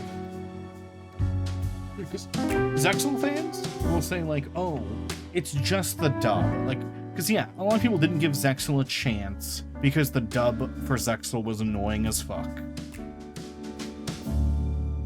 Counterpoint, Zexal fans, I've tried watching the sub like 5 times. The sub is also annoying.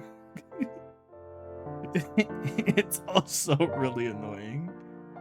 So, I don't know, man.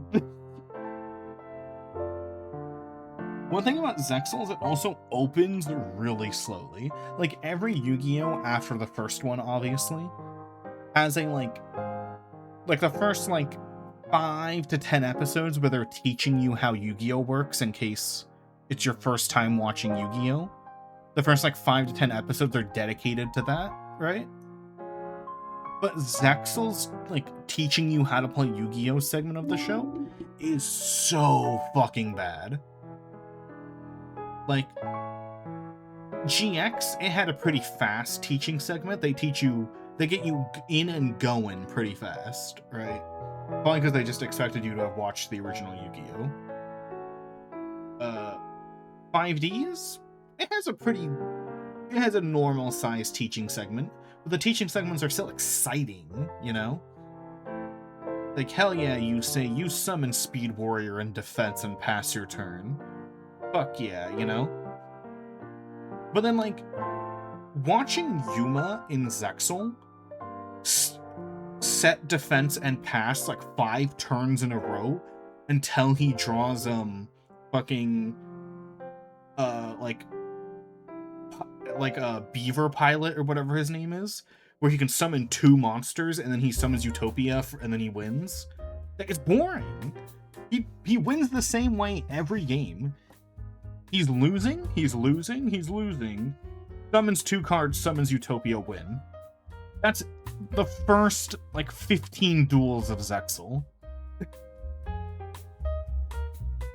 They're so boring. I haven't been able to make it through Zexal because he's so boring at dueling. Arc 5, I'd say Arc 5 has a pretty shitty opening. But I was able to sit through Arc 5's opening for a while. Until Arc 5 got good, you know?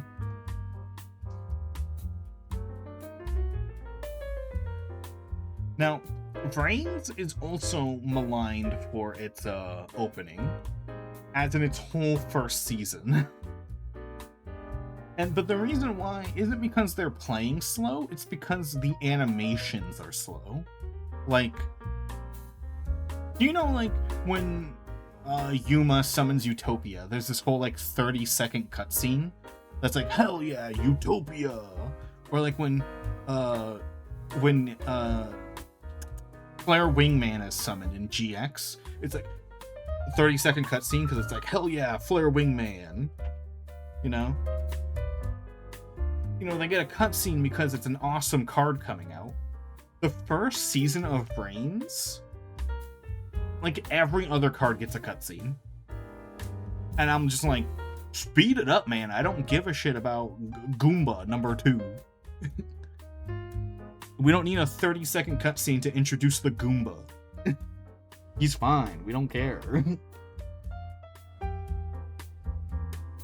Like, because they heard the complaints, because in Season 2, there's, like, almost no cutscenes for... There's no cutscenes for the Goombas.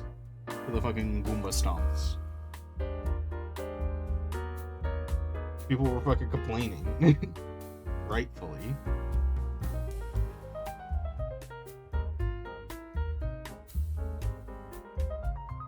Like, I shouldn't, like, in the Discord, like, pop open like, episode, like, 5, where you would have expected them to speed up of Vrains and show you how slow they are. But again, the duel isn't slow, the cutscenes are slow. So you can kind of, like, you know, like, scratch your neck, fucking bite your tongue, you know, stomp your feet, just trying to wait out the cutscenes, and you'll have, like, an okay time. Zexal, it's just slow. Nothing happens in these duels. Like, people were like, oh, Sevens is appealing to 5-year-olds, which it kind of was. But it was, like, a decent show appealing to 5-year-olds. Zexal was like, no, we expect you to have a brain no bigger than a walnut while watching these, because of how slow the battles are.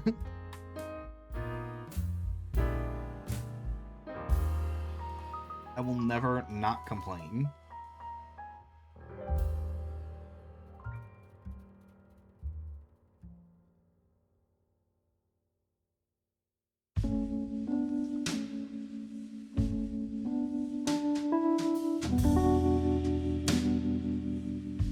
Bummer, man. Anyway, it might be Zexal. Zexal is probably the least mature Yu-Gi-Oh! Probably. Again, haven't finished it, ever. Probably will never finish. maybe like how I did with Ben 10, where I watched every Ben 10 back to back. Maybe one day I'll do a watch every Yu-Gi-Oh back to back. Even though that's like 4 times as long as Ben 10. It would probably take way longer.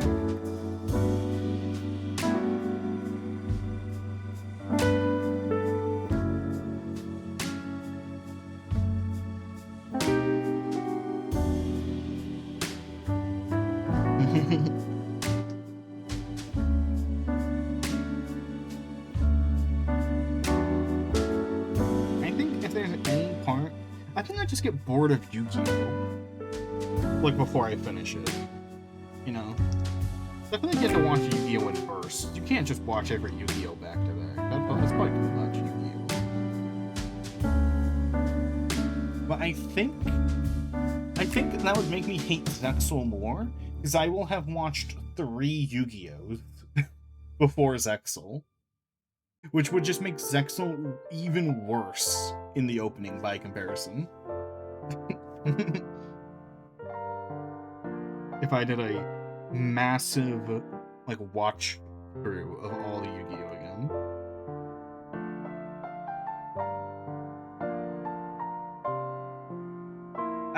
I also haven't finished Sevens. But Sevens was because I got burnt out on Yu-Gi-Oh! Because obviously Yu-Gi-Oh! Vrains had just finished. I got halfway through Sevens, though. And I haven't watched, and obviously I haven't seen a single bit of Go Rush, which is the one that comes after Sevens. Which, by like, Sevens and Go Rush are the ones that more cater towards younger children. Where, like, Yu-Gi-Oh! In general, obviously it's all ages, but, like, Yu-Gi-Oh! In general is, like, teenage, right? And then Sevens and Go Rush are literally the main characters are in 2nd grade. Little baby show.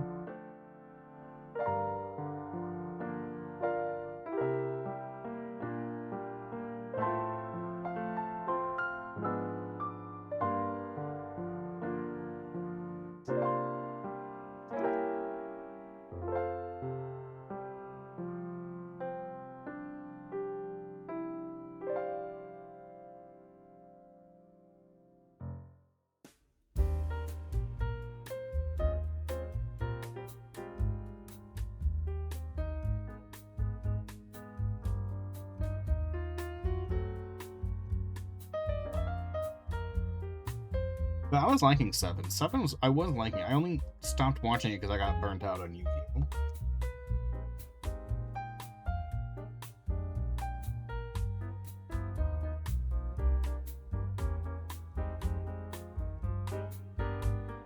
I wouldn't mind watching Sevens and getting all the way through.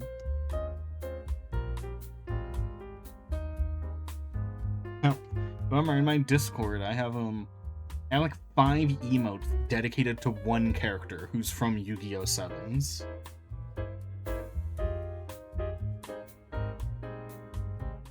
Oh, I'm pulling her up.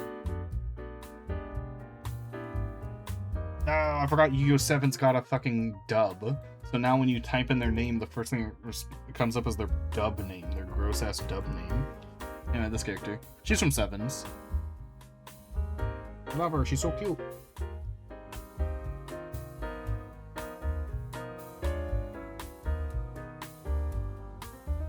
Her gimmick, by the way, is that every episode she reappears in, she's completely identical, but she's a different person. And the characters are like, didn't we meet you before? And she's like, nah. The first time she appears, that's her, she's an alien. Then the second time she appears, she's a mole person. And the third time, she's from Atlantis. And these are different characters. The joke is just that they all look the same. They are actually all different characters. The joke is just that they look all alike. And then the characters keep getting confused. I think the mole version of her appears a few times, but I didn't get that far. Like, apparently, because most of the characters are one-offs. But apparently the mole version appears, like, in 3 episodes. But I did not get that far, so I don't know.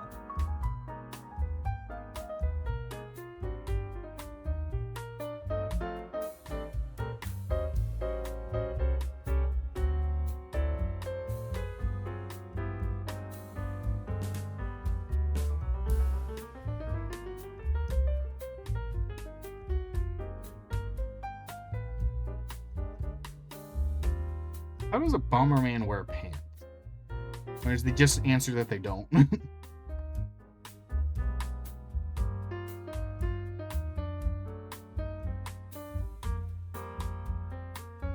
Bomberman jitters.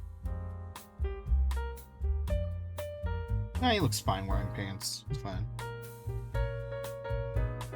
Bomberman pants.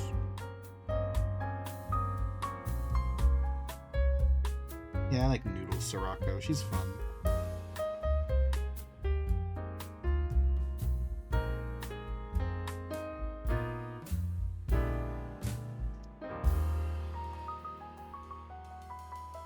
I think she runs a burn deck. Or does she... No. I don't remember. It's been forever since I watched Sevens. Who even knows anymore? That's a fine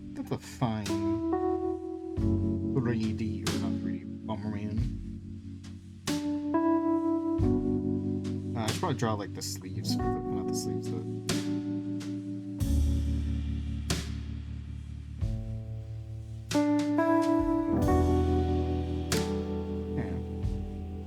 jacket flaps.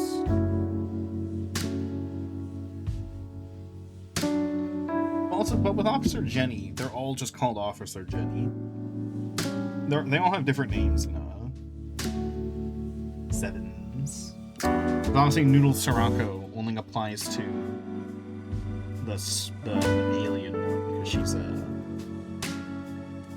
because she's an alien that makes noodles.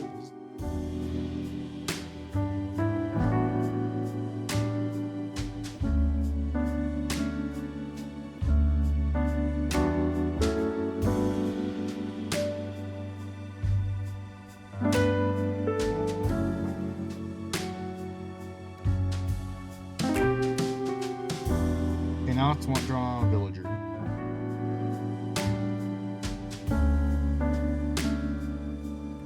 AC.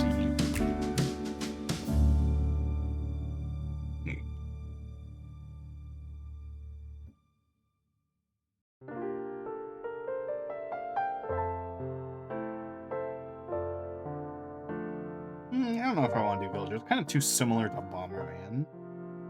And too similar-ish in, like, proportion to Olimar.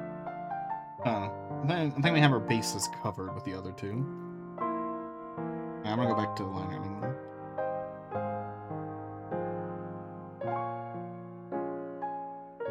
Yeah, I just think we have too many similar shapes there. The Marmot was fun. Let's do shrimp.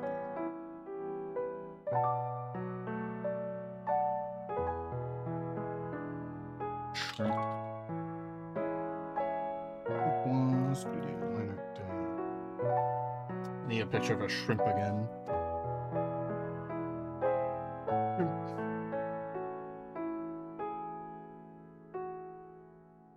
Shrimp. Shrimp jump scare. Ah. What's that shrimp?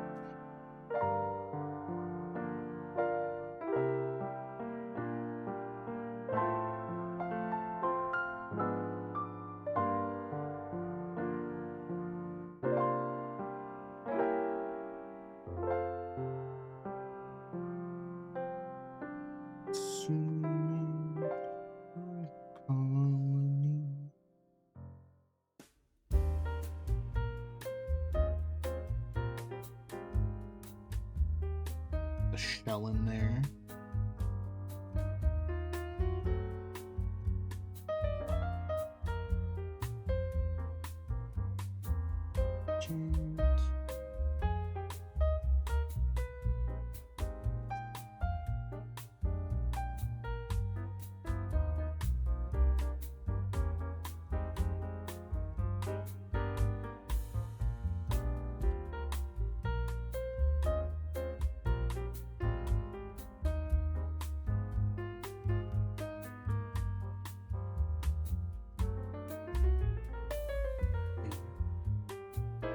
Why does shrimp have so many weird tentacle things here?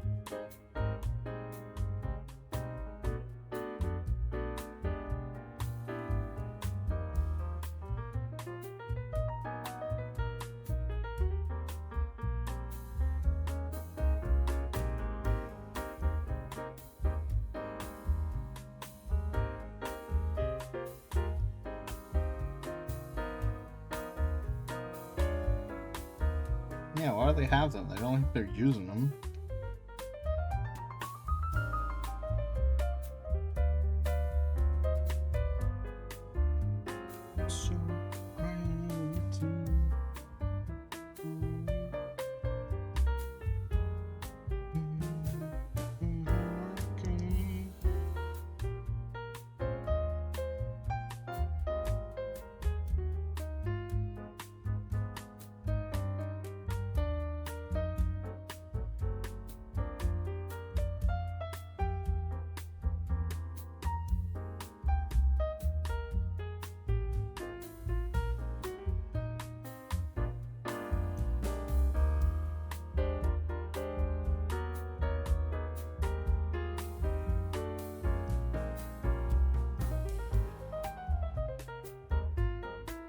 That'd be great if Kiri could stream again soon.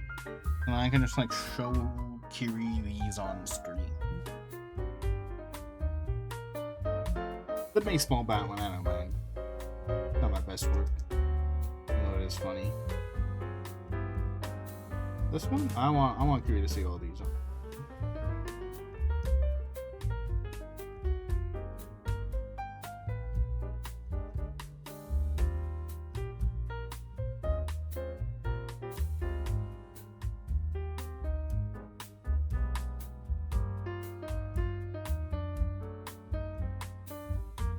Just my chair a little.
the only one I don't like on this whole sketch page, but Whomp one.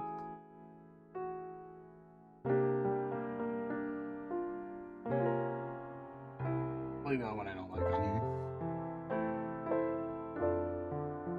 That was like an in-betweener, it feels.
Oh, I didn't throw the eyelashes with some of these. I just realized I had to go back and do that.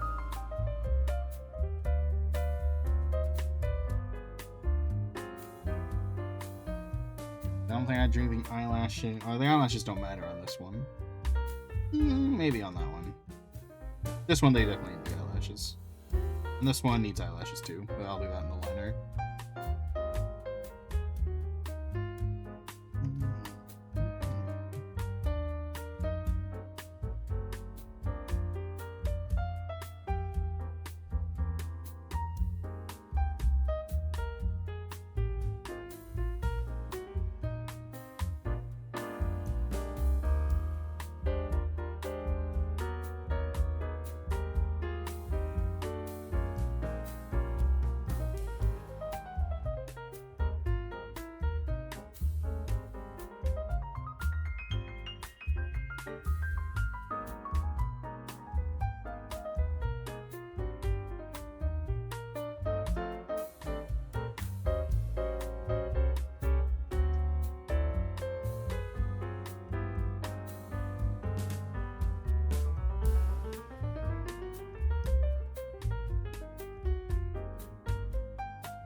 Just mess up. No, that's too complicated. I'm not doing complicated stuff on a doodle page.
this one? Oh, this one. Yeah.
Why does that not work sometimes?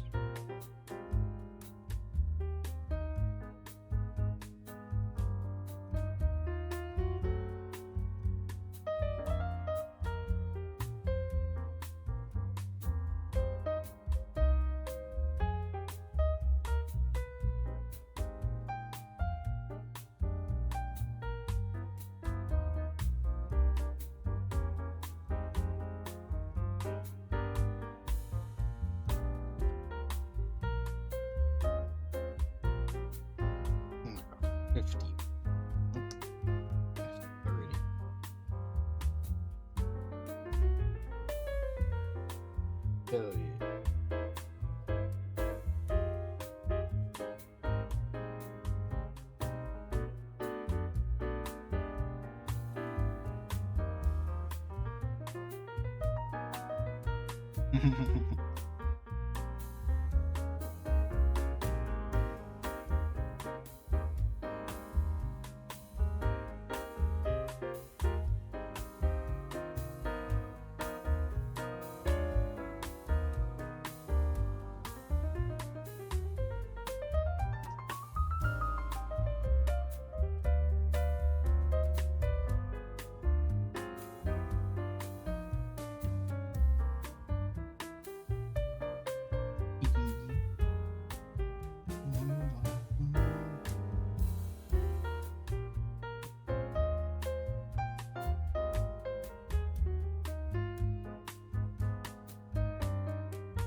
I can't get my legs to be warm or cold.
is a fan song for Encanto.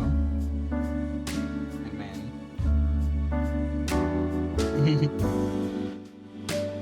It's funny, it's a fan song. And I'm like, yeah, there's a little more reasonable set of emotions that you'll be feeling after the events of that movie. Is anyone not a piece of, other than the main character, obviously, is anyone other than the main character not a piece of shit? Oh, and Bruno, obviously. Everyone sucks in that movie. I hate every single person in that movie. Okay, maybe not the... What's her face? The strong girl. Maybe she's fine. She didn't really do anything wrong. Yeah. Strong sister. I guess she didn't do anything wrong either. Or Shapeshift Boy. It's just most characters did something wrong that pissed me off.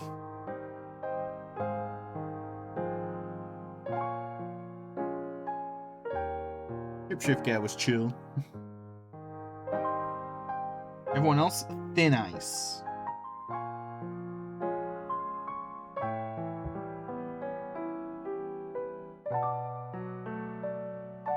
I think, despite her not... So the good hearing girl, my problem with her is revealed right at the end. And it's a smaller thing than what the other characters did, I feel. But she did it over a longer period of time. And it kind of makes what she did unacceptable. And it's the hearing girl not helping Bruno out at all, despite her knowing that where Bruno was, because she could hear Bruno for like 20 years. And like, you didn't bully Bruno, but the fact you didn't help him for an insane amount of time. You had like a bazillion opportunities to help him out, and you were like, nah, fuck that guy.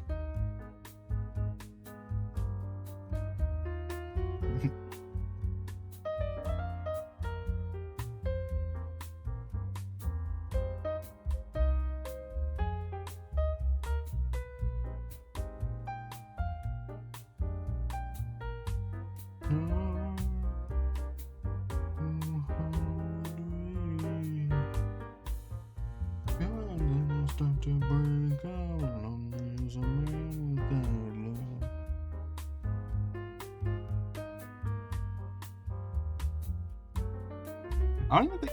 So, I joked when the movie came out, like, all the grandma did was say sorry, and it was all forgiven. But no, I don't even think she says sorry.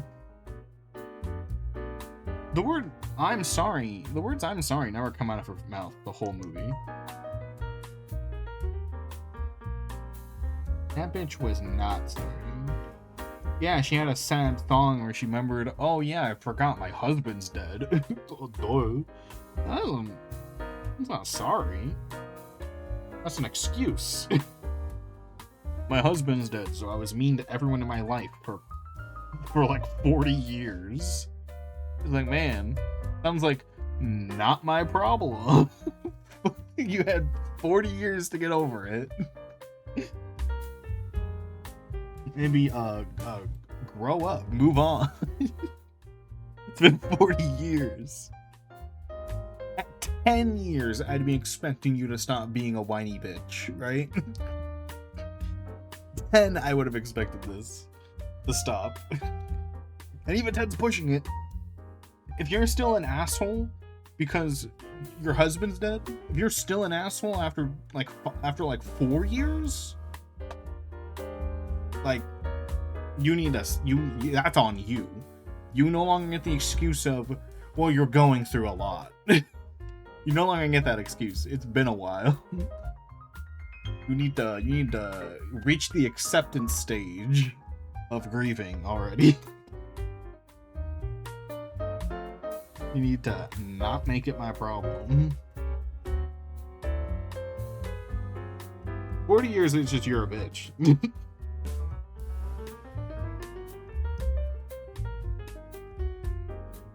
I got the angle on this wrong.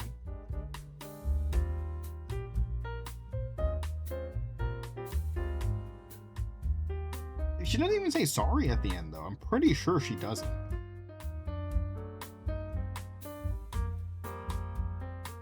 Pretty sure she doesn't even say sorry.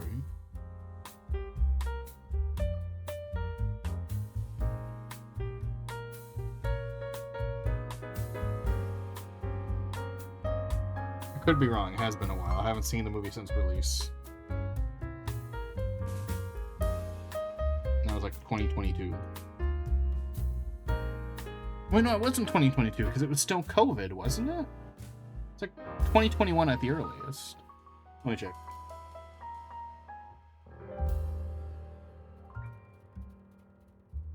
'21 November. Yeah, I was right. No, I'm pretty sure it was still COVID. Because they released it on Disney Plus instead of in theaters.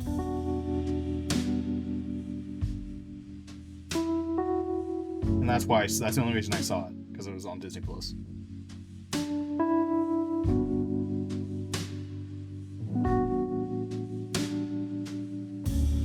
You know what I need to rewatch? I need to rewatch Everywhere Everything All at Once. I need to rewatch like a really good movie.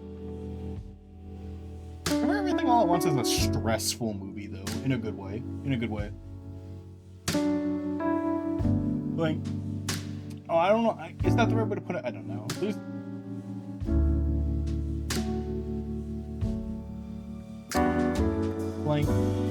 Like, I don't know, that's how I put it. Stressful in a good way, where it's a movie that, like, fucking stresses me the fuck out to watch it, but I do enjoy it. But it just means I can't just willy-nilly put that movie on whenever. I could just, like, pop on Treasure Planet anytime. For Everything All at Once, but I have to be in a mood to be stressed. Good movie, though. I love that. 10 out of 10. A lot going on, a lot of emotions. Generational trauma, but good. In the sense that I think nearly every movie that's done generational trauma has done it in a really shitty way. But Everything All at Once was also doing generational trauma in the time where everyone was doing it. But it was good. Like, I'm pretty sure Encanto came out after, I know that, but I hadn't watched Everywhere Everything All at Once until after I saw Encanto, and I was like, oh, they're gonna do shitty generational trauma, aren't they? Ugh. And then it was good, and I was like, whoa! It was like, wow!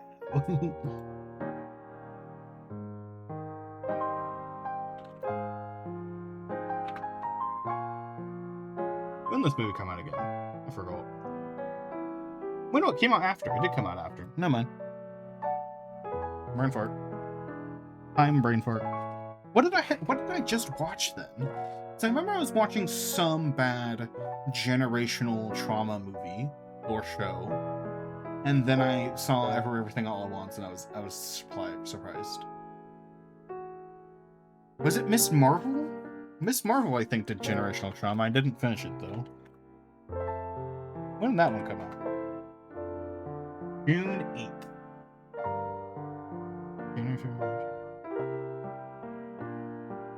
Yeah, okay. It might have been Miss Marvel. It might have been Miss Marvel. Because that came out around the same time.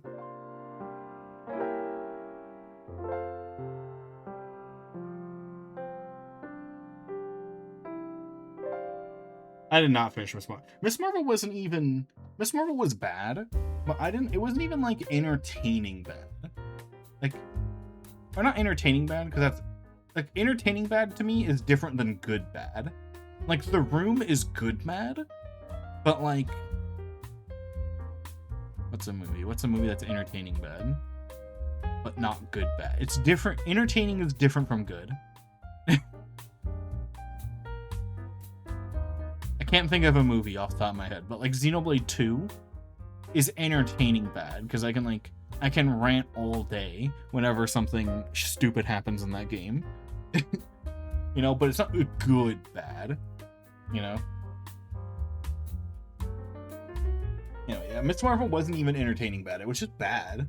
I was just like, I'm not even having fun roasting this show. So I just didn't watch more than 2 episodes.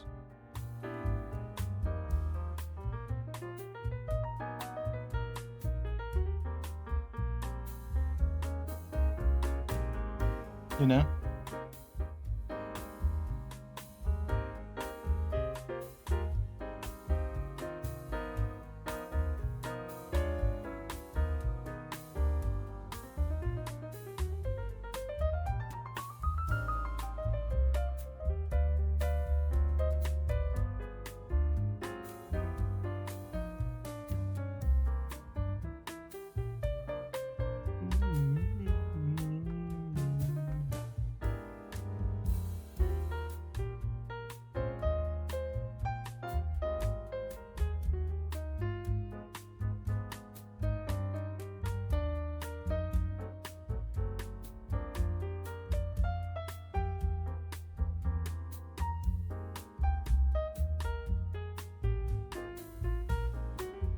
Yeah, I didn't enjoy Kiri with the jacket on this one because I didn't like it.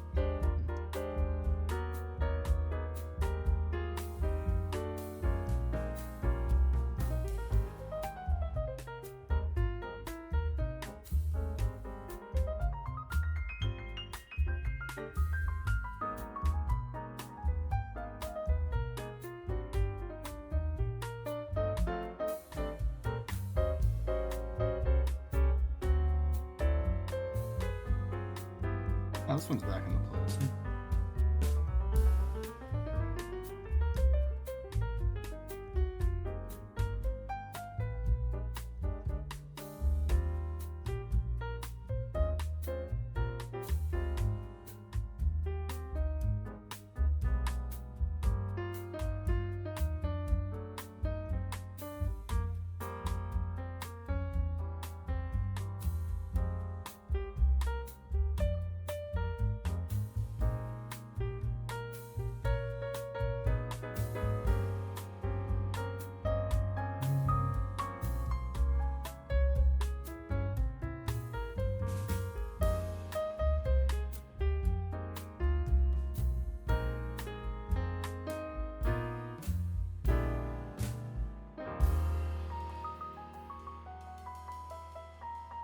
You know, every now and then I get these ideas where I'm like, man, that'd be a really good idea if I had I was like 5 times as big as a streamer. I just got another one. I'm like, damn. Can't do that. Too small at the moment.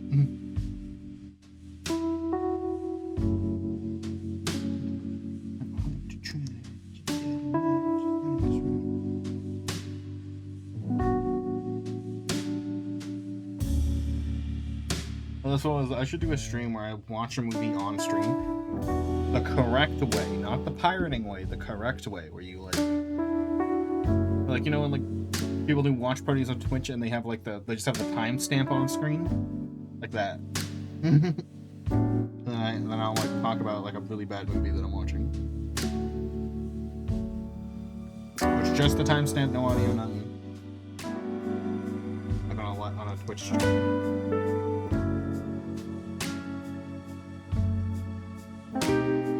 Need to be bigger for those to be fun to watch.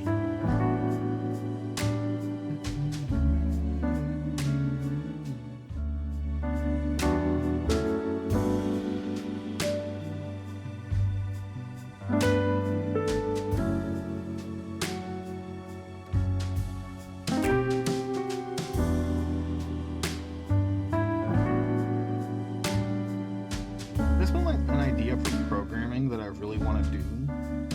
To like programming something for stream, but I'm not exactly sure how I want it to work.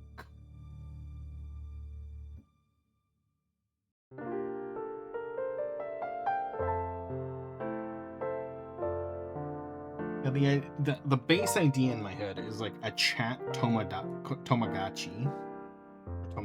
Which one is it? Tomodachi or Tomagachi? I think it's Gachi. As in like the little like pet thing. I don't know, like you guys can like have stats or something over there. Or maybe like each person gets like a Tomodachi that they can feed in my chat or something. You know? I don't know.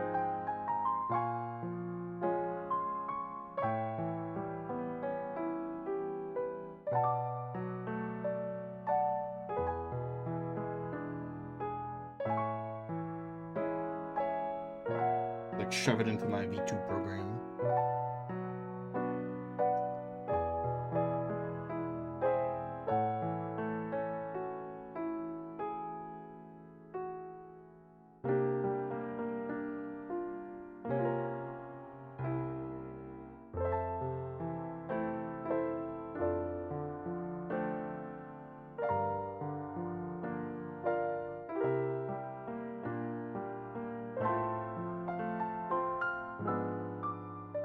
Yeah, the only reason I haven't done it because I've had it for like a few days.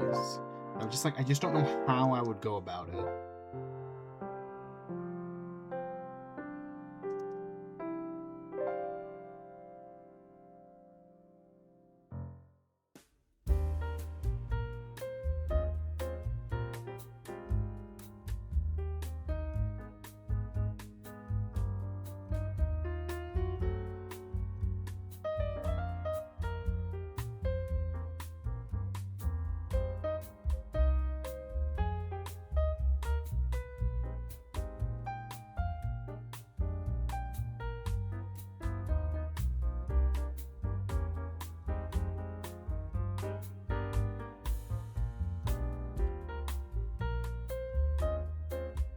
That is a too off center.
Yeah, that's not gonna be a fun idea to code. I don't know how much I want to do and how like I don't know because I was thinking of making it like a stream where if I code it.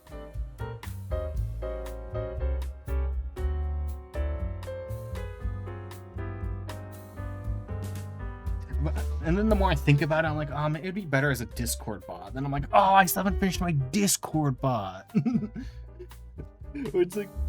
It's like mostly done. That's the problem, is I just haven't put the finishing touches on it.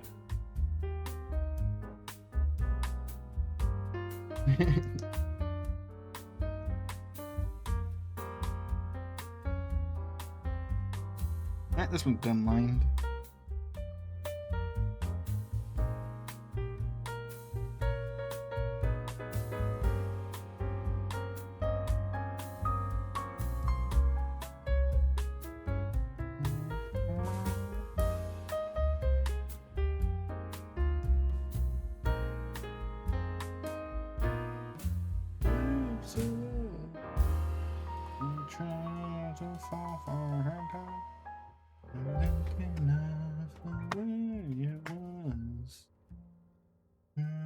Should I move on?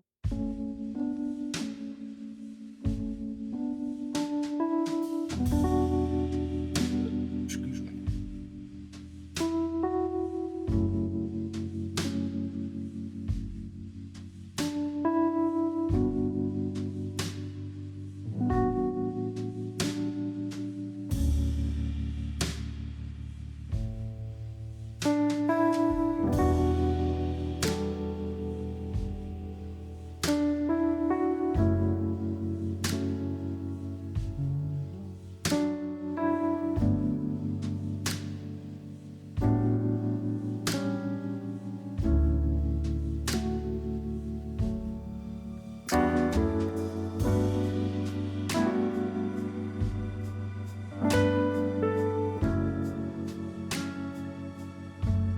Posting a funny comment on Reddit. I need a little mental break from all this weird, all this line arting.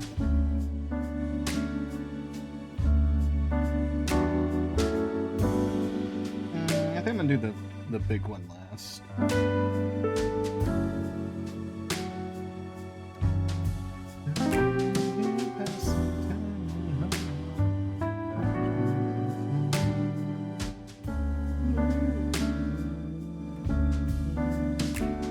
It's hot in here, dude. I don't know if it's... What's the temperature outside? Is it hot in here? Or... Oh yeah, it's a pretty high temperature today. I was like I didn't play too many games on my computer. Here. It's a little hot today. I'm swapping out for my other blanket that's like cold to the touch.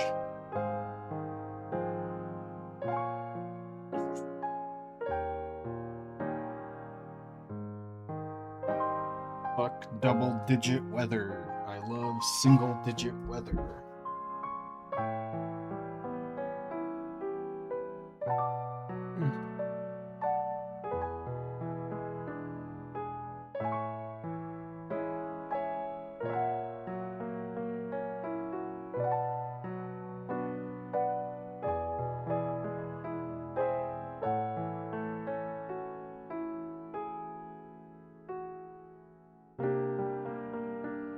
I think I gotta put on different music. I'm done. I'm tired with this playlist right now. What music to put on? I do have a playlist that's just every Yu-Gi-Oh song. I do that. Why does YouTube keep updating the UI to be shit? I'm trying to find where my playlists are. It took me like a minute to find my own playlists.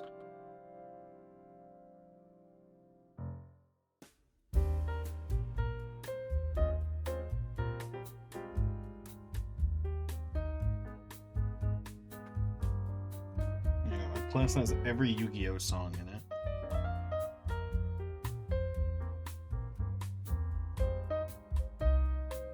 TV length, sadly. It'd be too long of a playlist if I did all of them.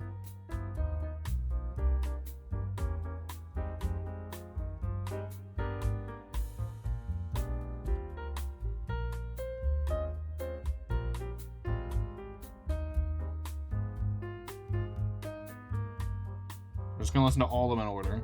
Fuck it, we ball.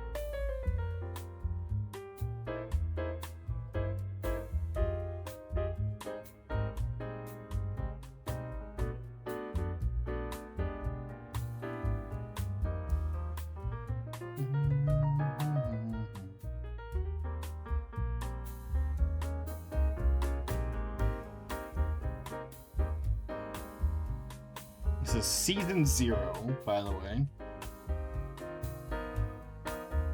Let me clean my glasses. I'm gonna need dandruff falling on them.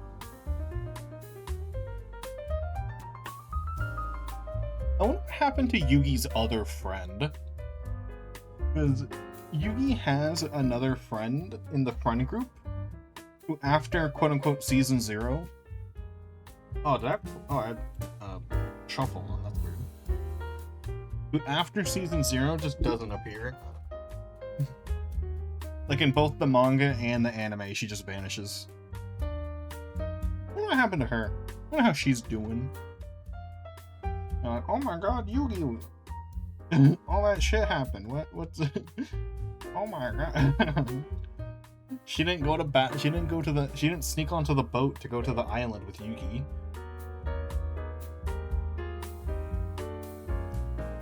Then once they're back on the mainland, she's not invited to Pearl City.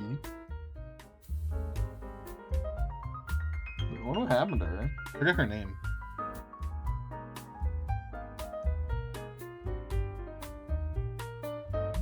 He has purple hair. Where's that Olimar picture? There it is.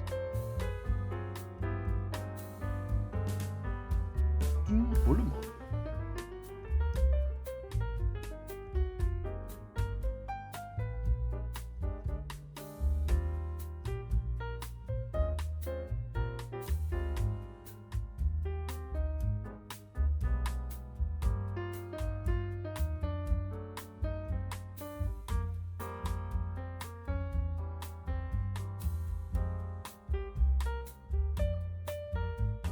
How I have it, since the English only has one opening per series, it's just the English one, then followed by all the Japanese ones for this show.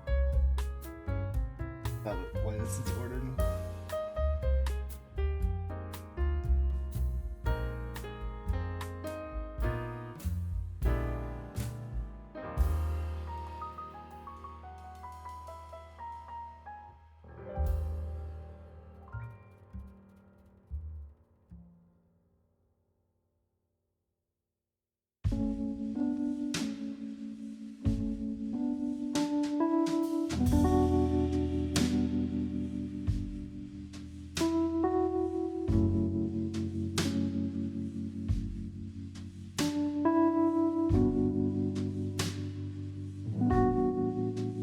I should check on?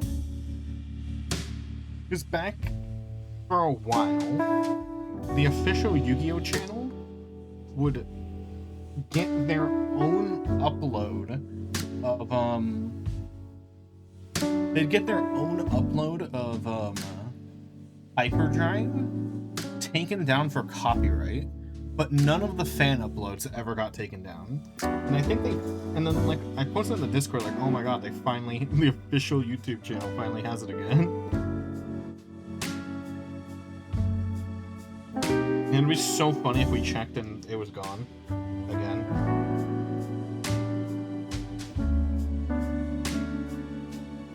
Like it never happened to any other intros, just that one. Just Hyperdrive.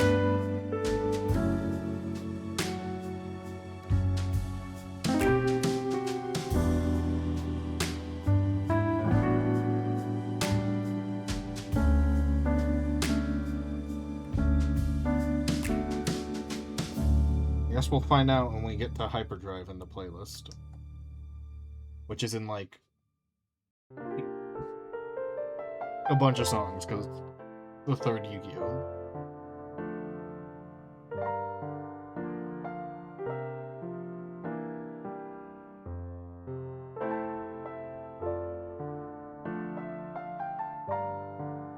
I do not remember this Yu-Gi-Oh! Intro.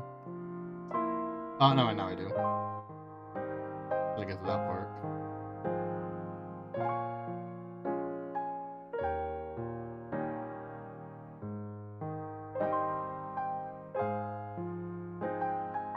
Dude, Battle City is it's so much a better arc for Joey than it is for fucking Yugi. Because every card, Yugi does not add a single card to his deck from the ransom cards. You know? Because the point of Battle City is when you beat someone, you take their best card. Yugi does not put a single one of the taken cards, except for Slifer the Sky Dragon, in his deck.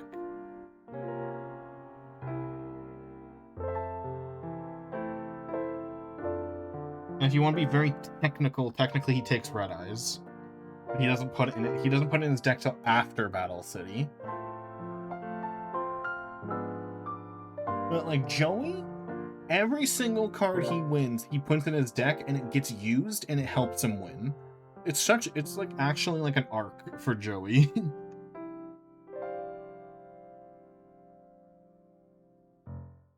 And also Joey's the one who beats Merrick, so GG easy. I've ranted about this in the Discord a few times, but fucking Merrick has to be the most bum-ass villain in all of Yu-Gi-Oh! Like, are you actually intimidated by Merrick? He dueled, like, 9 times, the most of any Yu-Gi-Oh! Villain, and he won 1 time. Like, what the fuck? He's not intimidating, he keeps losing! And you might say, 1 time? That doesn't sound right. I'm not counting any of the wins he got by cheating. Let me go through his wins. Let me go. I'm pulling it up. I was pulling it up as I was talking. I'm gonna go through his win history. Okay. All his battles. Okay, here we go. So first, Bandit Keith possessed by Merrick versus Yugi. No result. I actually don't remember if he was about to lose this match, but Should have been the easiest win in his life. I don't know how he didn't win. While possessing strength, which is the Slifer battle, versus Yami, lost. No, hold on.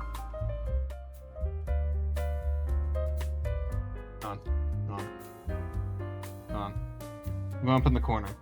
We're gonna draw on the screen while we're doing this. Alright. So we got 2 losses. No, fine. We won't count the Bandit Keith one because I literally do not remember how that duel went down and if he was about to win or lose. But he was probably about to lose because it's fucking Merrick. He sucks ass.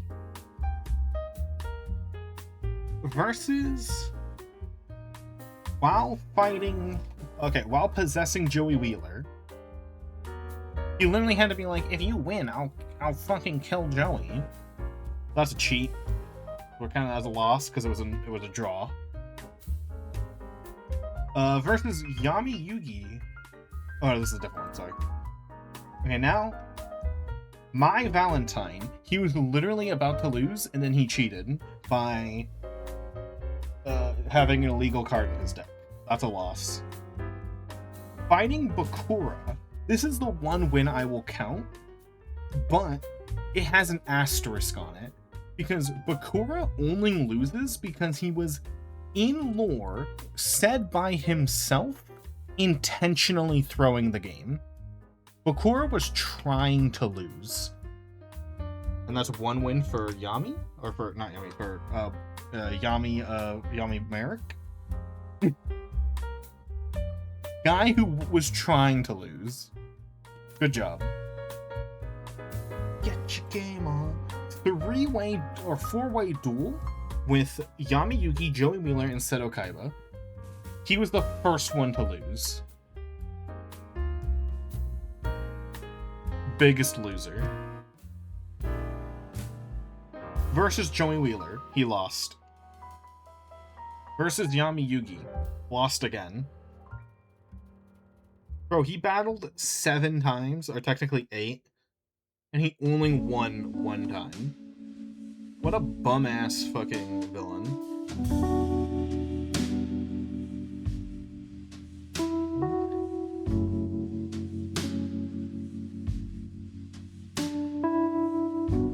Like, the only other villains I would call bums still have higher win rates than that. Right? Like, the other bum villains have better win rates, at least. Like, Lightning from Yu-Gi-Oh! Brains. He beat Drayden. Or, sorry, Shepard. Then he beat Spectre. And then he only beat, he only beat Revolver by cheating. Because, so what happened was Revolver, and I'm not even how you could say technically not cheating, because you could say technically not cheating on Merrick's win against mine, but fuck, whatever. You could say technically not cheating, but the Lightning literally cheats against Revolver, because Revolver uses Ring of Destruction, which is you destroy a monster and then both players take damage equal to that monster's attack. And Revolver plays Ring of Destruction to get a draw because they would both lose if this happens. And guess what Lightning does? Oh no, just actually literally guess. How does Lightning win in this scenario where he's about to get a draw? Take like a wild guess. Just one.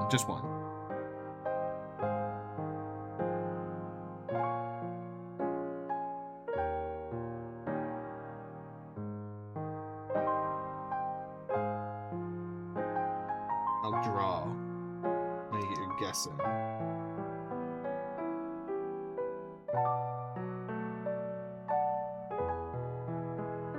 You have a guess, Salamander?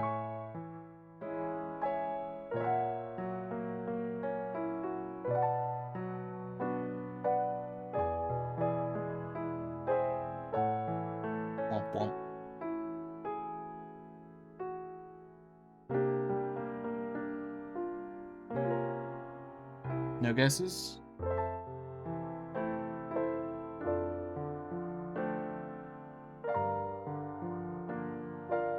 Okay, so what Lightning does is he literally hacks the game to give himself infinite life. That's how he wins. That's how he wins the draw scenario. It's like, okay, man, that's cheating. Not even like a joke that you were cheating. You literally just cheated. I hacked and I won. Man, good for you, Lightning. You totally beat Revolver. You totally beat best character Revolver. Yep, that's you.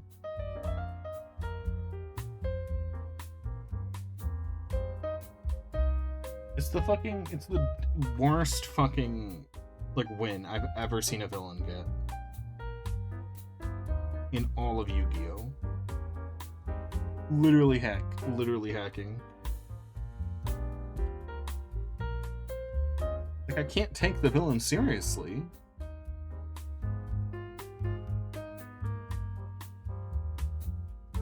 Bum ass behavior. Are there any? There's only one villain who also I feel like meets bum status in Yu-Gi-Oh, and it's Darkness from Yu-Gi-Oh GX. Because so I have to remind people how Yu-Gi-Oh works. In Yu-Gi-Oh, your field spell, or in original Yu-Gi-Oh, sorry, because this is changed in Arc 5 and onwards. And what happens is if you have a field spell and your opponent plays a field spell, your field spell is destroyed. Right?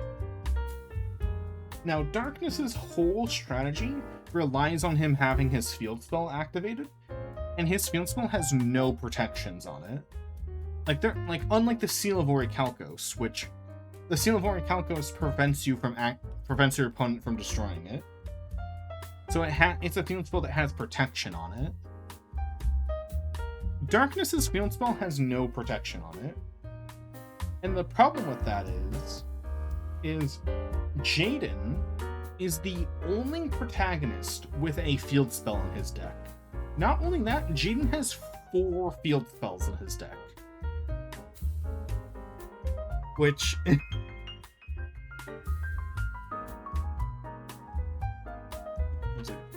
is a 10% chance that he has a field spell in his hand at any whatever. Every draw is a 10% chance, right? It technically lasts, but whatever. So if Jaden drew any of his iconic field spells, Darkness immediately loses the duel. Which is insane. He didn't. Also, Jaden's like the only protagonist to have MST in his deck. So if he drew MST, he also just wins.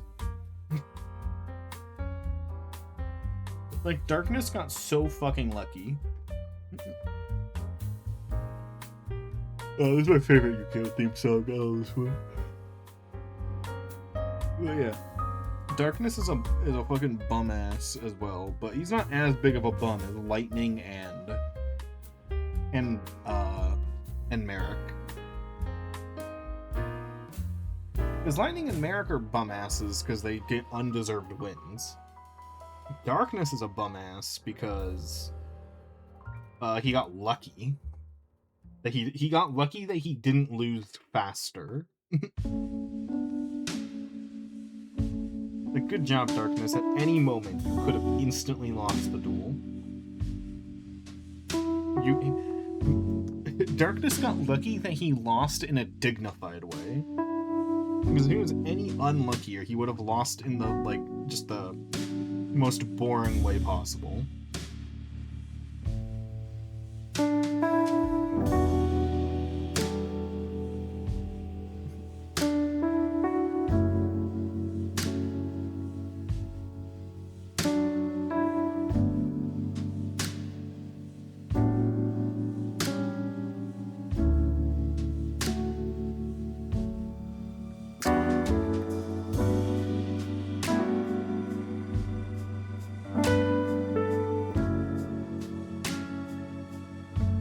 don't think I can think of any other bum villains. I think that's pretty much it.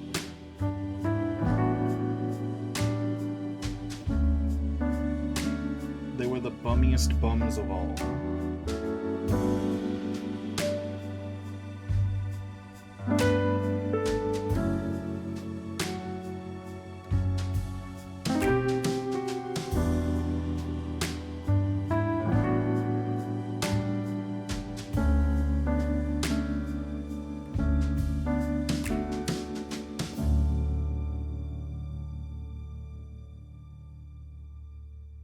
I'm really trying to think of any others that are like total bums.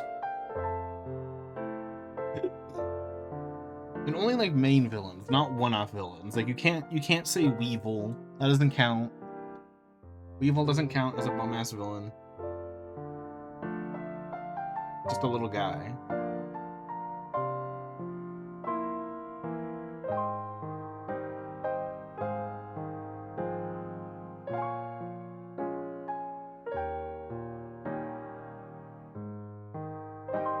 Has Yu-Gi-Oh! 5D's English in here twice.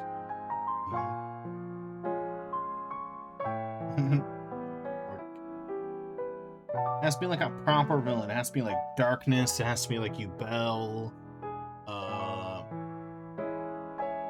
You know who's kind of a bum, actually? What's his name? It's like Baron, King of Underworld. I don't remember his name. Yu-Gi-Oh!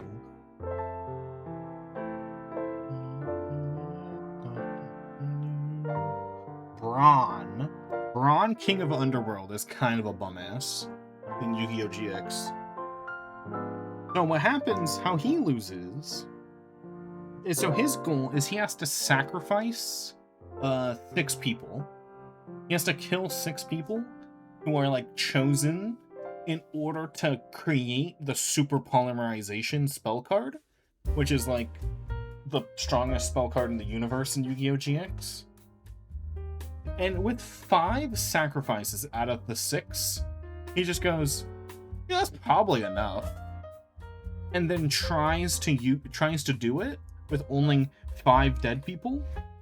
And then he dies because it doesn't work. Because he forgot to kill the 6th person.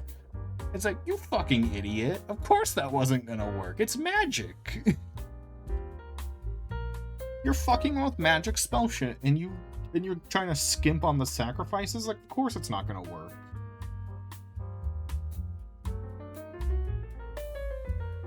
Like, that's bum-ass behavior right there. It's like, he didn't even have to, by the way. It wasn't like, oh, if I don't risk it, I lose. It's literally like, well, you're probably gonna win either way, man. You don't have to. You don't have to risk shit, Braun. Then he does anyway. Like, okay, man. Okay, dude.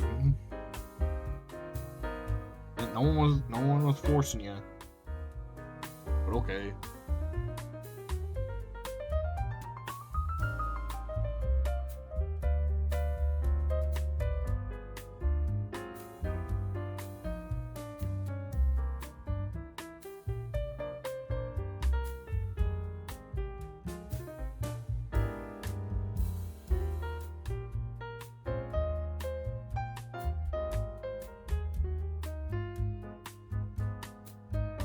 Yeah, I need to open Kiri's video again, because I need to see something about Kiri's character.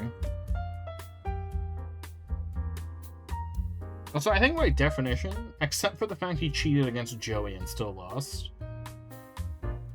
I don't think Weevil would even count as a bum, because at least he won a tournament. In fact, he's won... Everyone who was on Duelist Kingdom canonically won a tournament, because you have to be a champion in order to be invited. Except Yugi, who was invited because he has the Millennium item. And I guess Bakura, who is also probably only invited because he had a Millennium item. Oh yeah, I was messing up part of Kiri's hair. I'll fix that on some of them later. Yeah, I was messing up this part right here. Yeah, I was messing it up a little. Anyway. Like, by definition, at least he's beaten people. He was like he was the region champion. Which means, like, probably like a region of Japan. One of the prefectures of Japan he was probably the champion of. Canonically.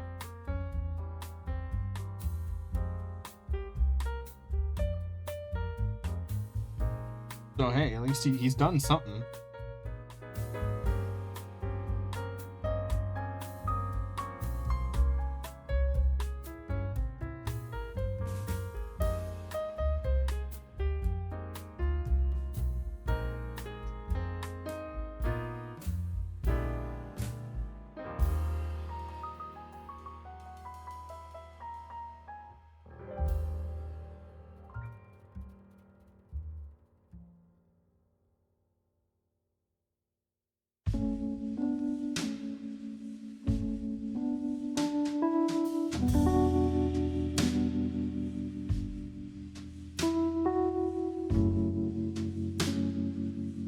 Something funny, I was gonna say Lightning cheated and his cheat was a bum-ass cheat.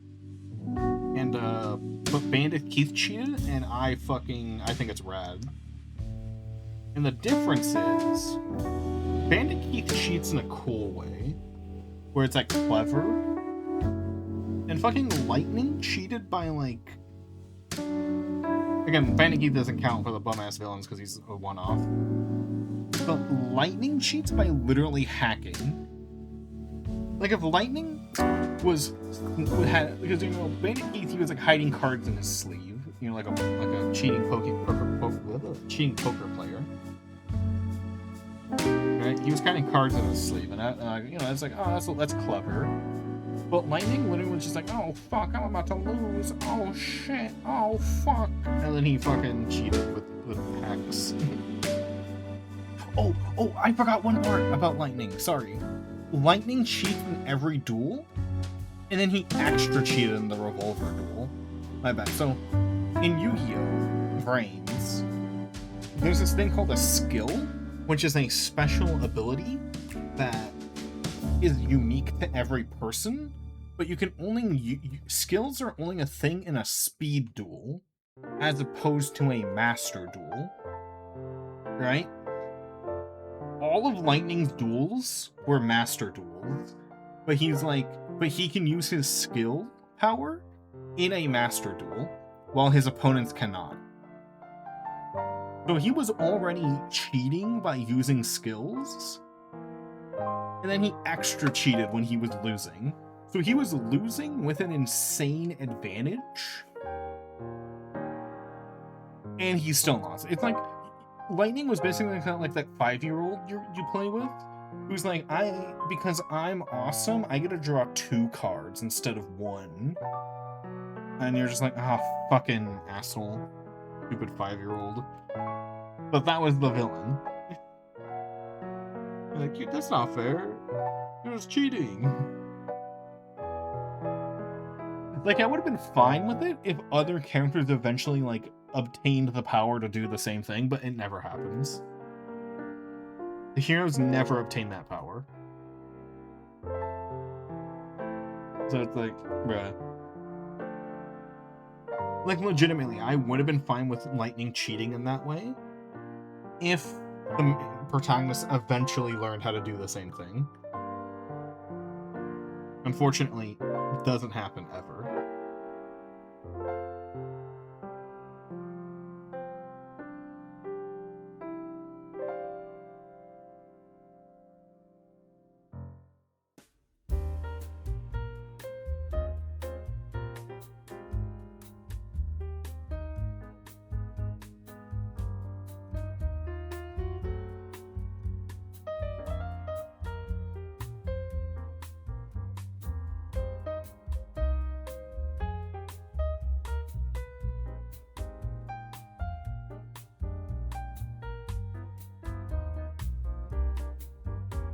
Like, you know, Pegasus cheats, but he's using, like, magic.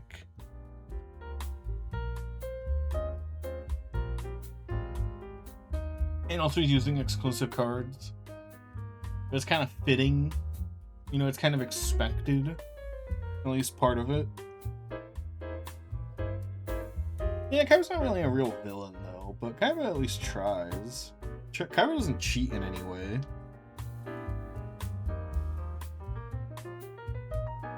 I was only bringing up Bandit Keith because I was saying how, like, his cheating is cool in the anime. Well, Lightning, when he cheats, it's lame as fuck because it's just not fun the way he does it. That was the only way I was bringing up tiny villains like Keith.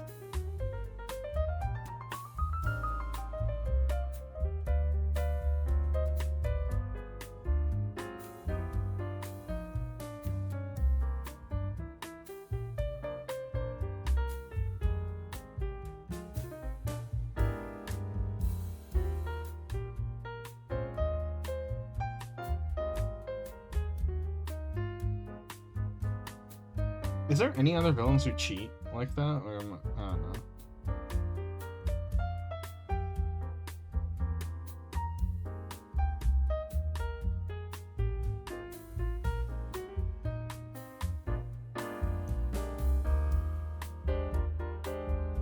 I can't think of any big villains that just cheat. I don't think there are. I think it's literally just Lightning and Merrick.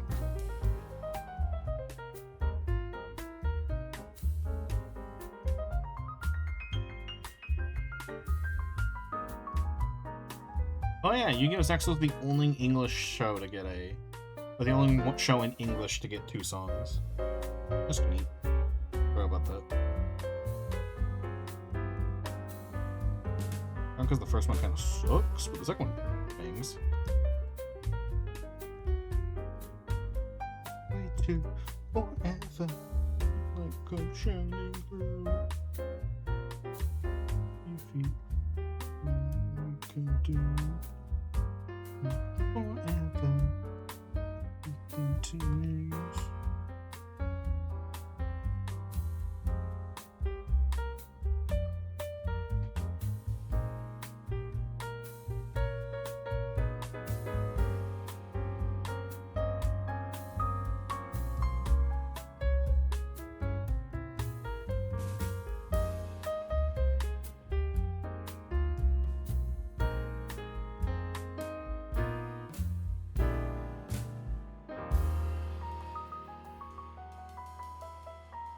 Dang, I guess, I don't know, that's not cheating. I was gonna say the first villain in Sevens, but no, not really. The first villain in Sevens, how he does something cheeky in his first fight is, okay, so let me get some backstory in Sevens.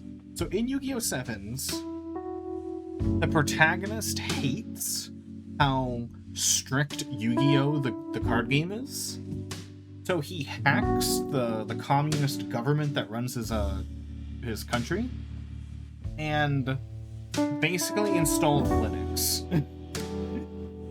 He installs his open source version of Yu-Gi-Oh! And then forces everyone in the country to use it, basically. And then what the villain does, or the first villain does, is because it's an open source program, anyone can edit it. So what he does is he edits the game to have a new card type called maximum cards, and he uses those to defeat the main character. And I'm like, oh, that's kind of cool though. That was cool. Even the main character is like the other guys are like, how is that possible? How did he make up a new card? And then the main character explains it. He's like, I intentionally left space in the program or whatever so that people could improve upon the game.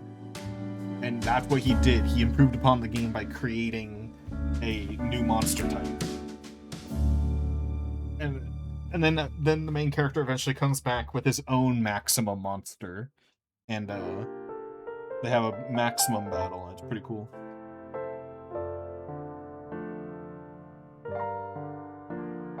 Oh, something funny is Yu-Gi-Oh! Sevens does have a duel, kind of like that. There's an illegal thing. So they're dueling, and the bad guy reveals that the protagonist's main card has been banned by him. So if he draws the banned card at all during the duel, he immediately loses. And then they eventually, the duel is a race against time, where right before he draws it, the card, it gets hacked again, and they unban his card so he can use it. There actually is like a ban ref moment.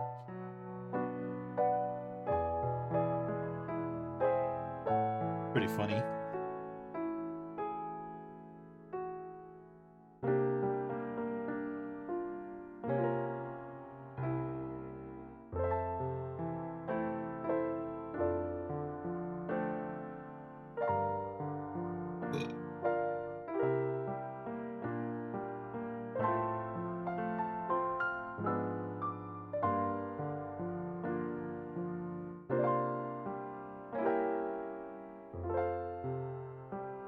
When does Wonder Wings play? I love Wonder Wings. Oh, Wonder Wings not coming for like 4 more songs, man. I love Wonder Wings.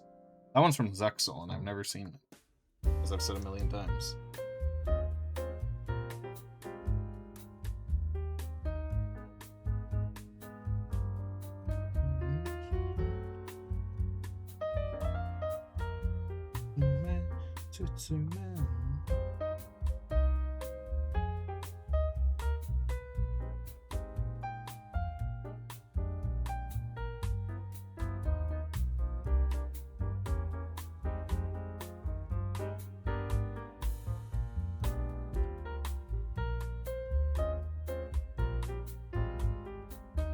So I've noticed it like 9 times, but I have not drawn Kiri's belt on any of these. So in like this one, you'd barely be able to see it. This one, it squishes too weird. I can draw the belt on this one. I probably will.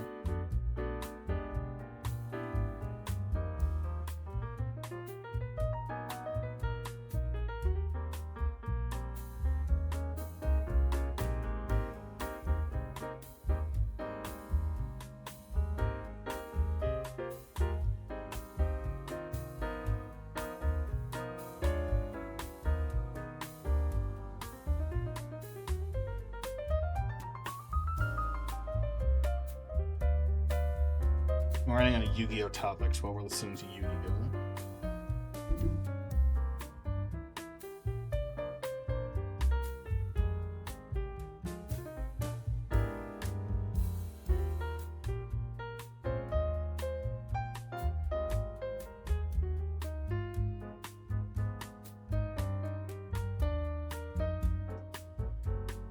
It's not just the one topic talking about bum villains.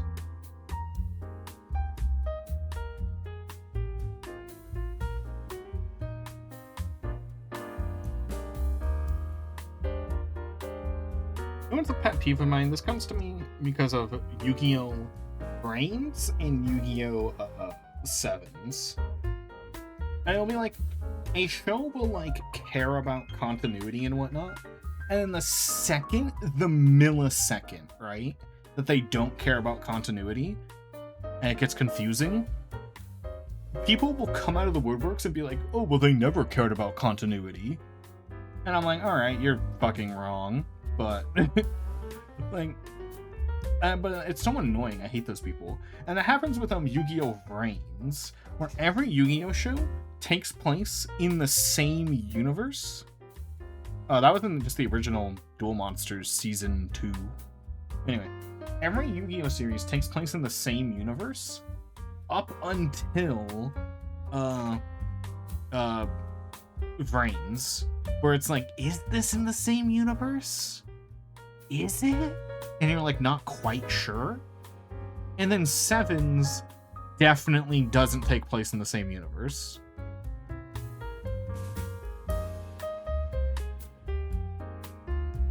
Yeah, that's GX. GX is the classes. Because Kaiba makes the school in GX. And he purposely names Yugi's god card as the lowest tier because he's that mad at Yugi. That is real lore. And he makes Obelisk the best tier because he is because that was his god card.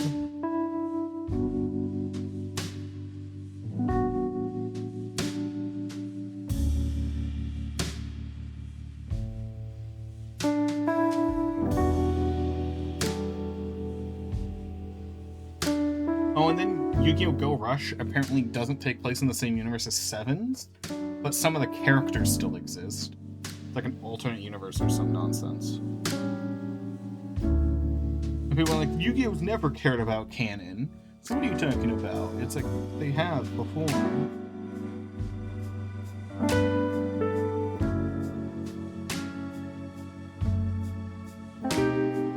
They didn't care one time, and suddenly it's they never cared.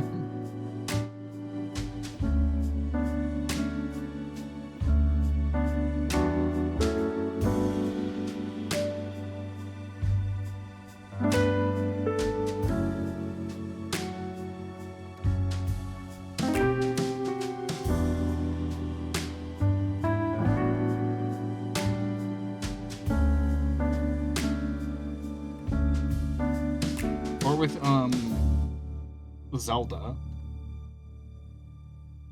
like the Zelda timeline was a thing in the games up until basically Breath of the Wild.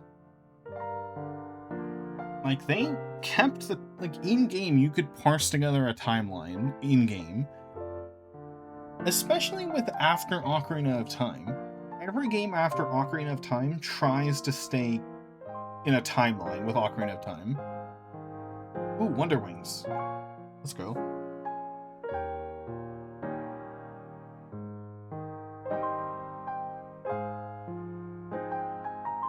This is the song I was waiting for.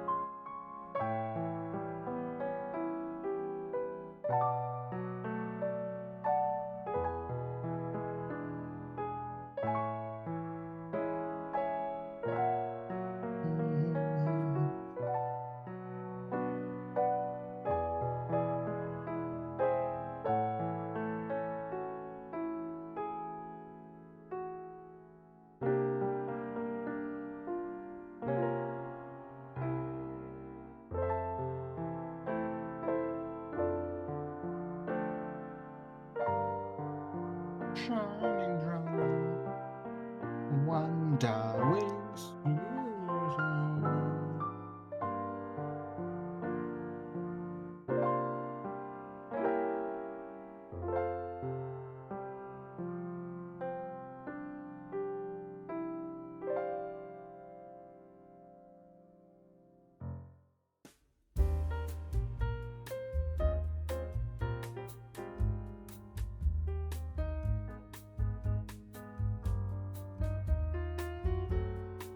What's I find it funny is that everyone complains about Judai having a massive extra deck when it's not even that massive. So during the time of GX, your extra deck could be 30 cards. Then when 5D started, it dropped to 15 cards. Right? And people complain about Judai having a massive extra deck because he has like 25 cards in it. And I'm like, that's still under 30. But no one complains about fucking Yuma's extra deck. Yuma has 100 cards in his extra deck, not even joking. That's not an exaggeration. It's part of the show. He has 100 card extra deck when you're only allowed to have 15. It's like, people complain about Judai having too many. Like, come on. Come on. A bigger fish to fry here.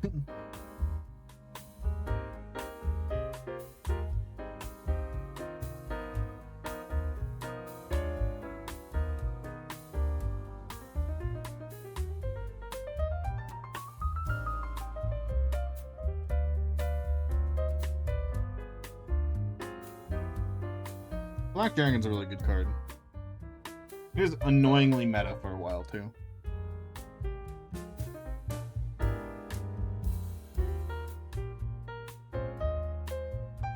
This is like one of the songs. This is one of the English songs that I absolutely hate.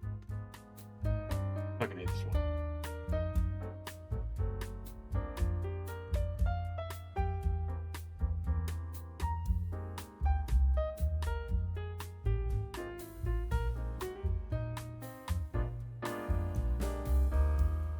You know my favorite Yugi Boomerism? My favorite Yugi Boomerism is when Yugi Boomers are like, man, the God cards were meta back in the day. Like, no, they were playground meta. And also, the God cards did not come out for a long time in the card game. Like, I think the God cards got released when Synchros got released in, like, the actual card game. And people will be like, oh, that's not true. I had a Winged Dragon of Ra when I was watching Yu-Gi-Oh! GX. Wrong. You had an illegal Winged Dragon of Ra, because they did release some God cards, but all the God cards that were released initially say cannot be used in a duel on them, because they were just joke cards. When they actually got released without that text written on them, it was like in 5Ds.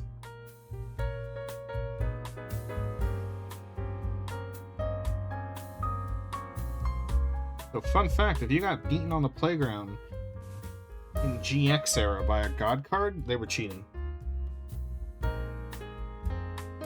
And also, even the normal God cards, the ones that were real, were never meta, because God cards suck. You need anime power. Plus, in the actual TCG, they're nerfed by quite a bit. Mostly, the reason that they were nerfed in the TCG was not because they were too strong, was because it's too many lines of text on a card.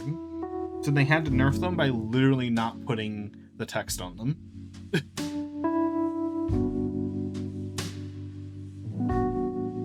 They had to nerf them because there was literally not enough text, because the God cards have so many effects.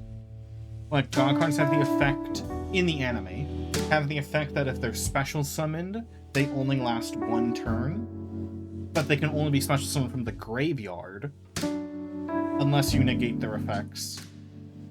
Can't be affected by spells, or can't be affected by targeting spell or trap cards. I forget, there's some others. Winged Dragon of Ra has like 50 lines of text in the anime. Impossible to fit on a card.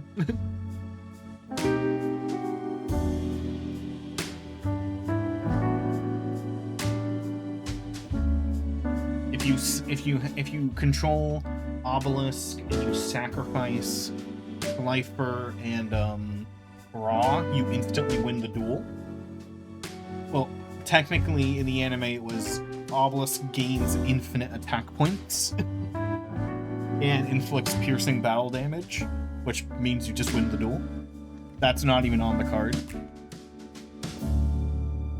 That effect kind of came to the TCG, because they added a card that if you tribute all 3 God cards and then summon the card from your hand, you win. So that, it kind of, but it's not on Obelisk. And you have to have an extra card in your deck. And you have to draw that card. So. Does it really count?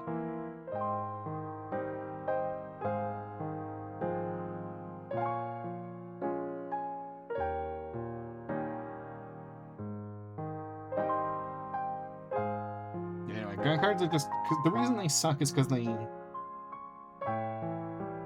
The God cards don't really have that much protection on them. Especially in a time where people used Raigeki.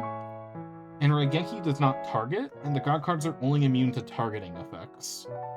So you can Raigeki someone's Ra. And back when they came out, Raigeki was a really common card. Everyone had Raigeki. So if someone plays the Winged Dragon of Ra, Raigeki, GG easy. Because they just spent like forever trying to summon Ra. And then they got Raigeki.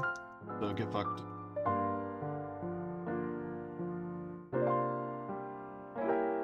That's a dinky.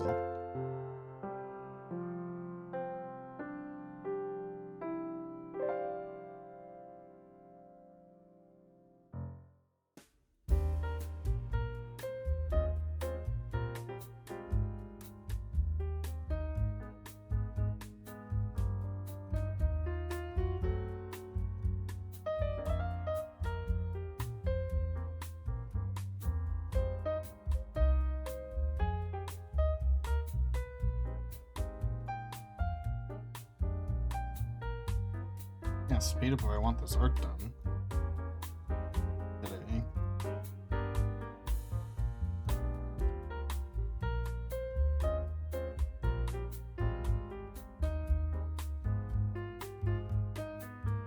So, Yu-Gi-Oh! 5Ds was so good that in Arc 5 they literally had to just redo 5Ds to get people to like it. Cinema.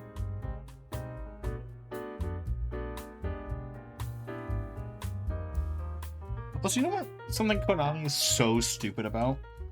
So Konami has released several alternate Yu-Gi-Ohs with the sole purpose of slowing the game down so that old players can have fun playing the game again, like people who haven't played in 20 years.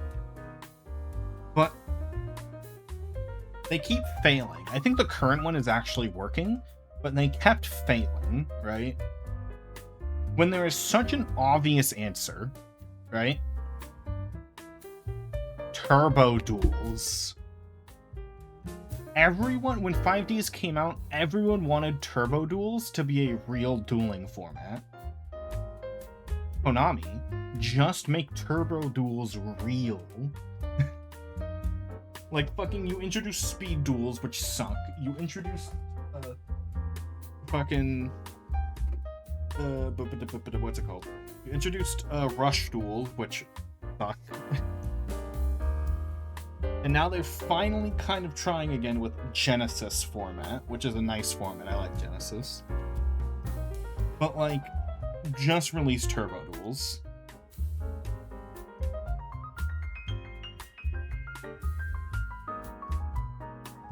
Turbo duels would fix Yu-Gi-Oh! In every way.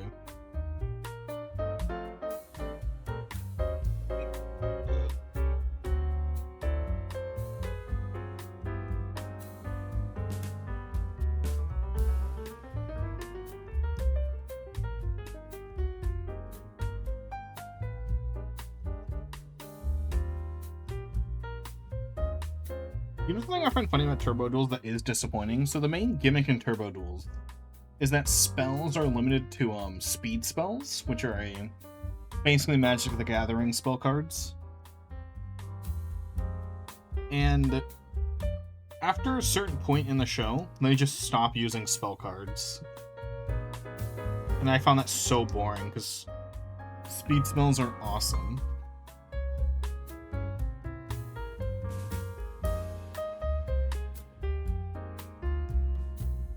It's just the writers didn't want to make up new speed spells and have them work in the anime.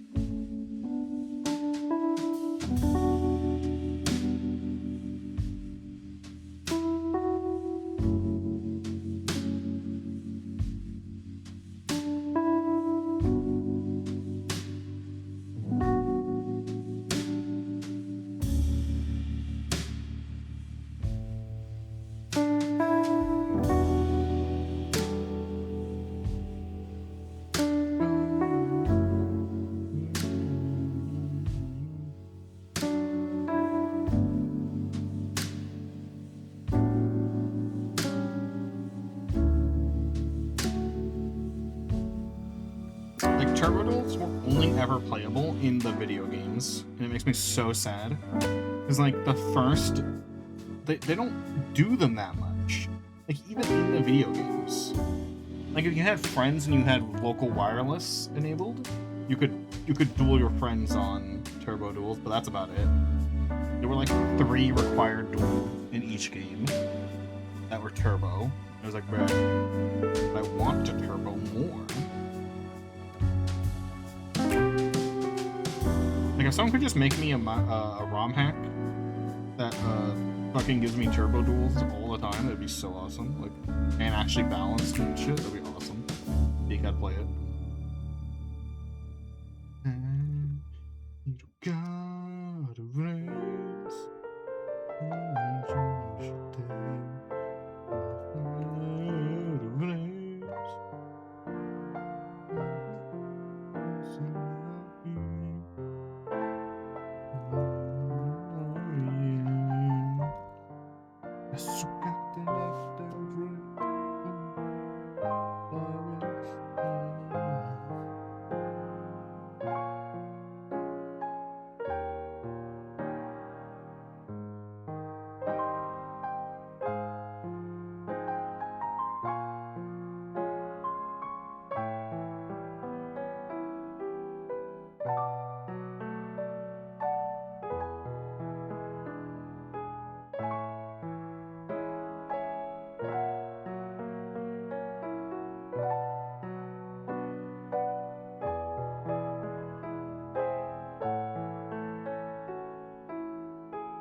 It's tiring, man. I've been line arting for hours.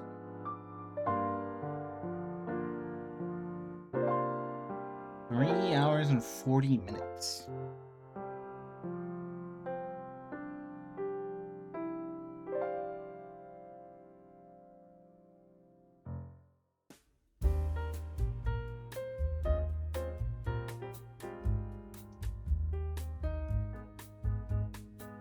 Brains has some banger openings. I like them all.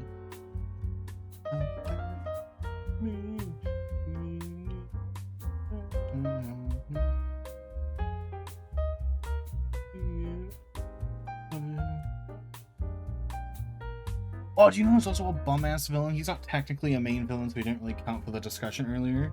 But Go Onizuka in Reigns.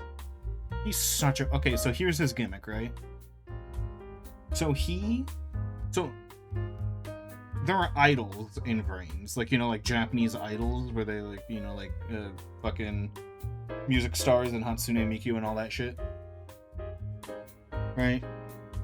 So there are Yu-Gi-Oh idols in Reigns, and Go Onizuka is an idol who donates all of his earnings to an orphanage.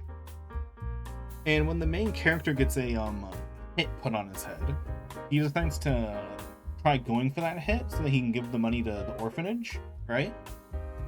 Right? You following me? You following me? You're picking up what I'm putting down?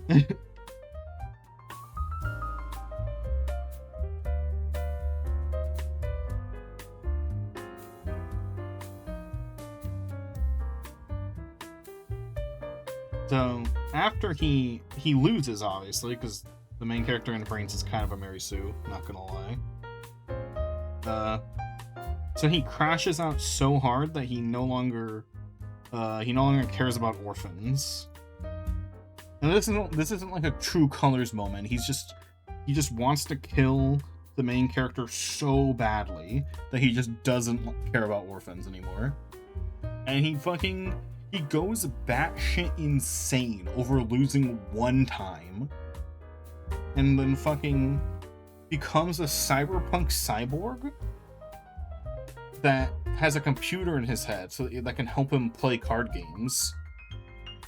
And then he's like anemic. He weighs like he goes from like a jacked guy to weighing like 100 pounds at like 7 feet tall, by the way. 100 pounds at 7 feet tall. And then he's like, and then he thinks so hard. He thinks so hard that he dies. I'm like, this guy sucks. He was such a cool character when he first showed up. He just fucking sucks, man.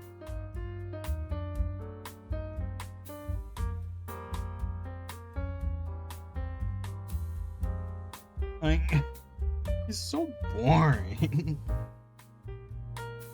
He was so cool when he was like, oh, I'm the guy that helps orphans. And he's like, nah, now I hate orphans. I'm gonna become a cyborg and die. And I'm like, okay, man. Like, all because he lost one time. Like I don't know. You can fix it by maybe like the orphans die or something. I don't know, and that's why he goes crazy. But like, no, he just goes crazy.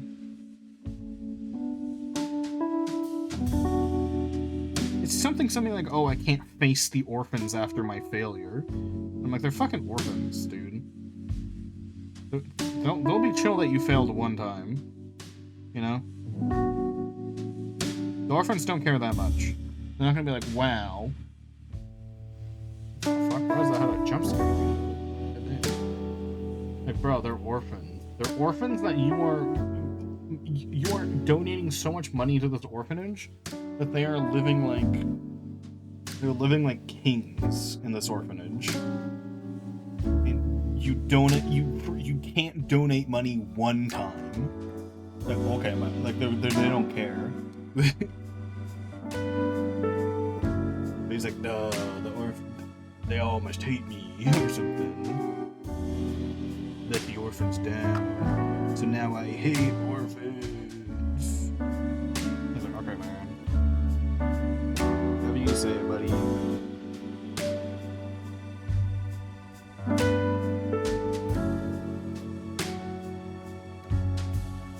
just the lamest crash out I've ever seen.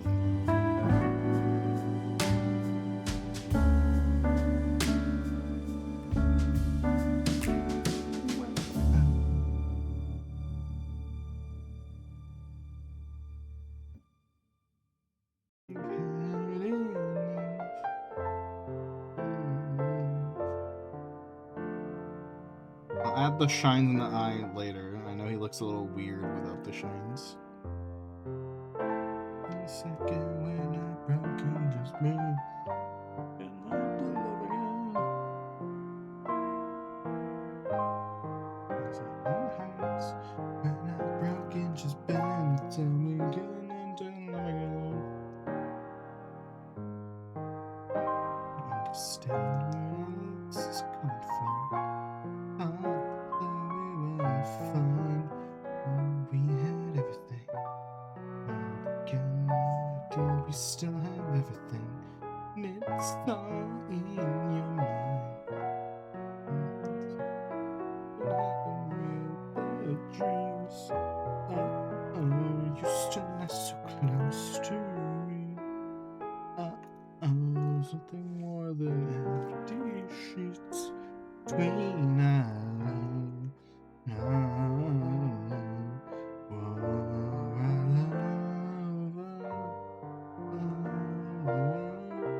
Just give me a reason, just enough.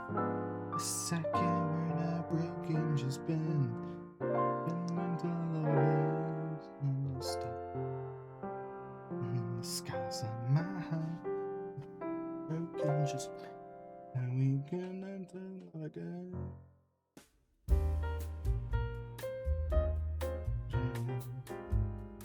Collecting dust was enough.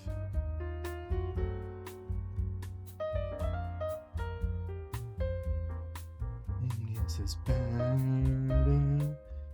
It seems we'll come clean. Give me a reason, just it's enough. And when you're broken, just bend.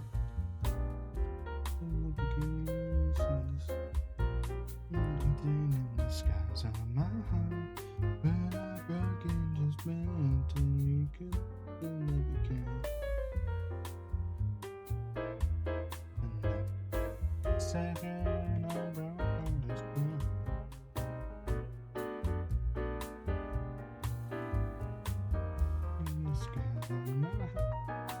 Yeah, I gotta make this hand bigger. I do think it's too small after sleeping on it. Just like a tad. I'll draw it and then I'll just stretch it out because I'm using vectors. So it's it makes it easier.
Yeah, just like a tad bigger.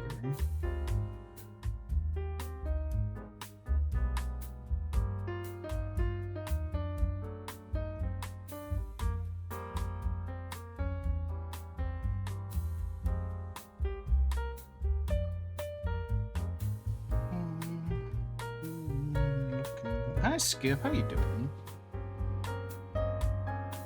I should do an emote like that. I also gotta finish that anime. I watched, like, it's one of those things where like I was watching it with my friend, and then we just stopped watching it. And I'm like, alright, this is one of those shows where I gotta finish on my own. We're not I guess we're just not watching it anymore. And it's a second season now, and the second season's finished.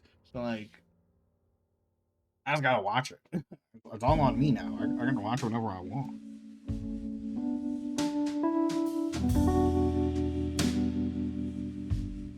Welcome to the land of the awake.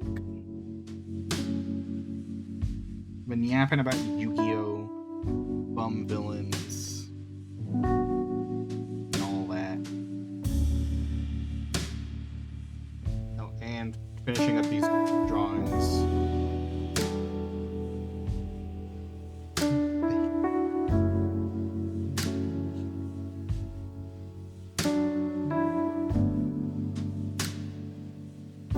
This is the doodle page of this one character, and one person I'm doing fan art of.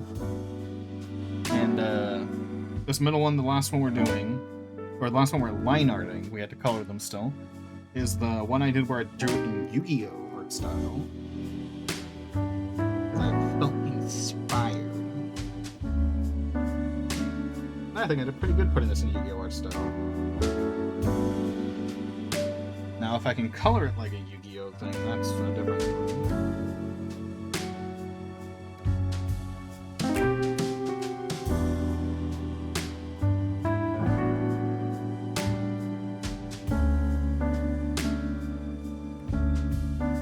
I technically did 90% of the sketches last time. But I've done all the line art today. The ones I sketched today are this one, and actually I think it's just those two. I sketched those two today. I sketched this one off stream, and then the rest I sketched on the last stream. Let's see. I don't know why this character and this streamer inspired me to draw a whole fucking page.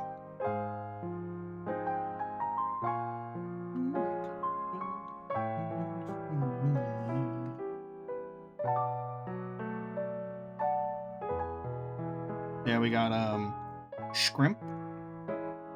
We got being picked up by a Wii remote. We got the Muppet. We got Bonsai Buddy. We got Bomberman. We got Captain Olimar.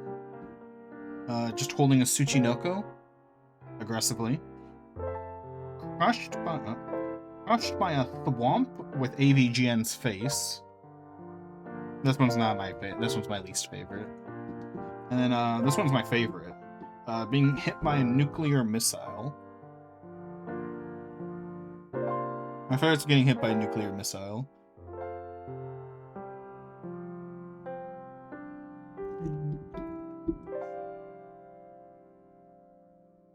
Perchance. Yeah, just say perchance. Perchance. Chance. The life kind.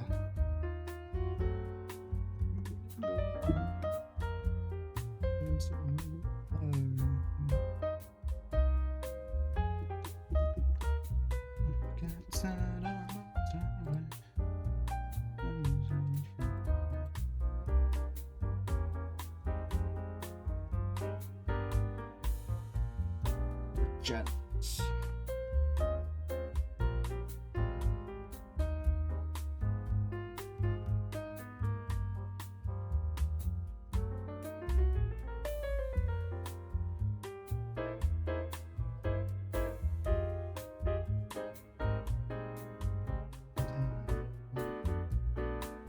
I think by watching some of these doodles, you can watch me go gradually insane. Especially with this jacket. I fucking hate the jacket. And if Kiri sees this, Don't worry, that happens with every character. There's one thing about every character I just fucking hate drawing. Every character will have it. This character, it's the jacket. I hate, or not the jacket specifically this part of the jacket that's like hanging off the shoulder, canonically. Fucking hate drawing that. Drives my mind insane.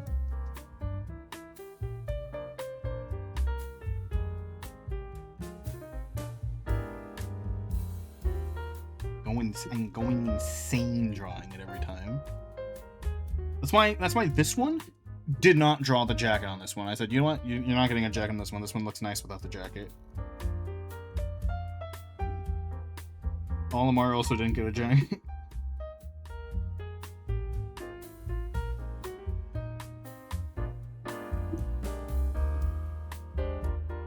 Jacket fucking drives me insane.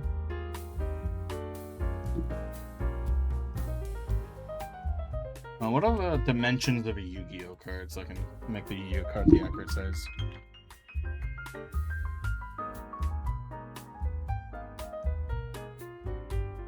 Wow, what a annoying ass dimension.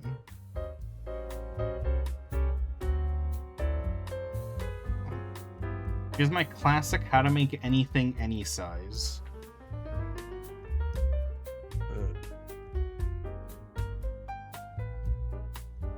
Here's my trick. I just literally make a new canvas. Fill. Copy. Boom. Now I have a thing that's the perfect size. Or the perfect aspect ratio. Works every time. I should probably make it transparent so I can actually fucking see it. I can line up with the sketch.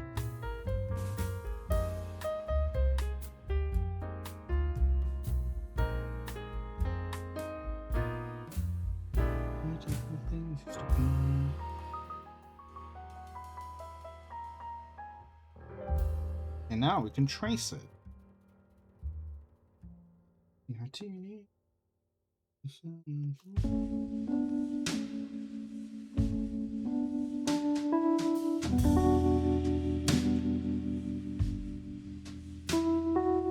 Now I'll do the thing. I'll do it now. I'm gonna say, do I do it in color or do I do it in heat?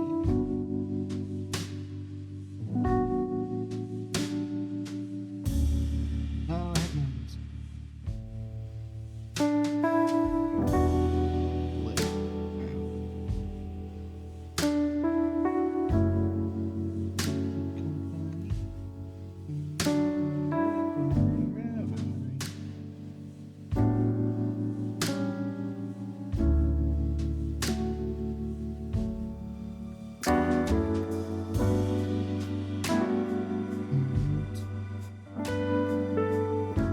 That's my favorite part of the song. It's the brightest thing you've seen. It's me. So cute. I love this song.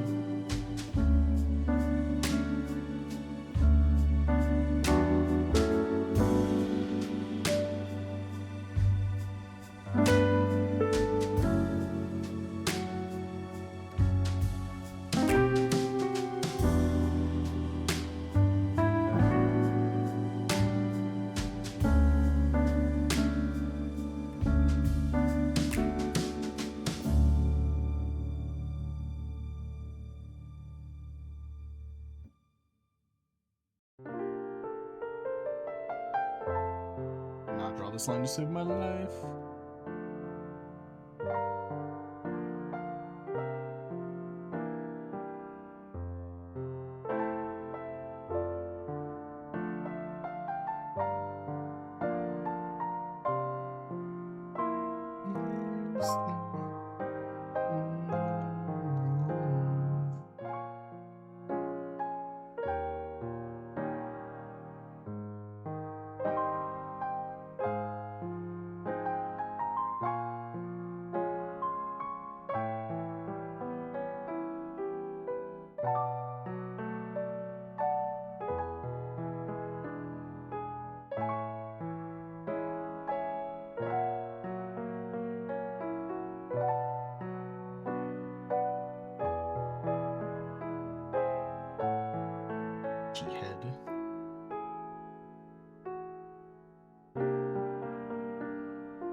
Long ass drawings. This session's getting my butt tired.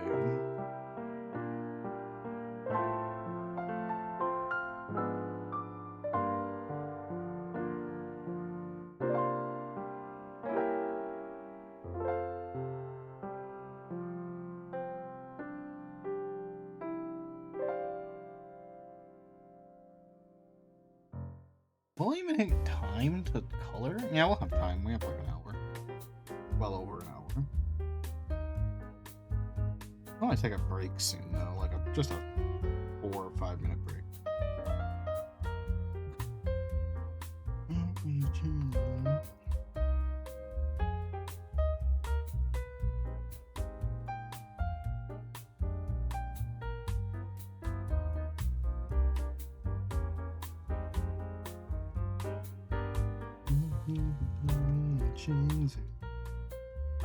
You know what? This is a good. I have like the whole body is like its own thing. Let's take like a quick break. Let me see. I'm gonna go pee. Once I felt my water, but it's pretty full. I'm just gonna go pee. Perfect.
I'm back with an ice cream soon. I decided how I want to be wrapped up in my blankets. Cute omelets. Also, apparently, Rogue got confirmed to be a. Rogue got confirmed to be a tank, which is nice.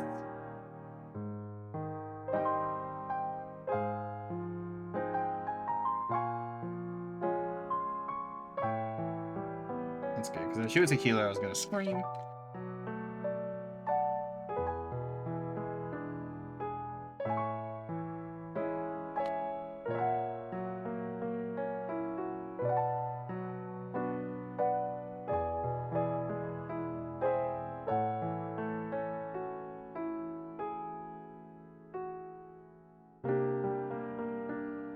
There's a streamer I like, right? And they never stream. But recently they have been streaming this week. But they're playing a game I don't want to watch. I just been like mad. I can't really watch it.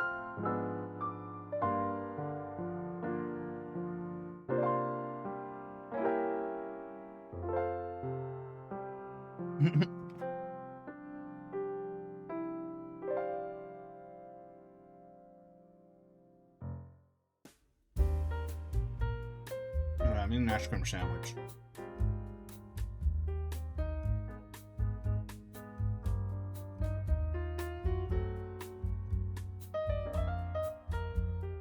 Alright, I just got my YouTube sub feed. I've not seen this guy upload in like a year. Oh, well, this isn't the guy I thought it was. Oh, YouTube now does that? Oh, I hate that. If I kind of don't like that. If a YouTuber collabs with someone, it now puts that if they collab on someone else's channel, it now puts that channel in your sub feed now. Oh, I don't like that. I don't want to watch this. Oh, that's so annoying. Like, for some YouTubers, I would care if they're collabing on another channel. But for most of them, no, I don't. Because it's usually someone else. Because they're collabing on someone else's channel, it's that person's style of content. Yeah, I was like, I don't remember subscribing to this guy. Like, oh, they do that now. Someone literally says I'm not subscribed, but I'm subscribed to someone they're collabing with. Okay.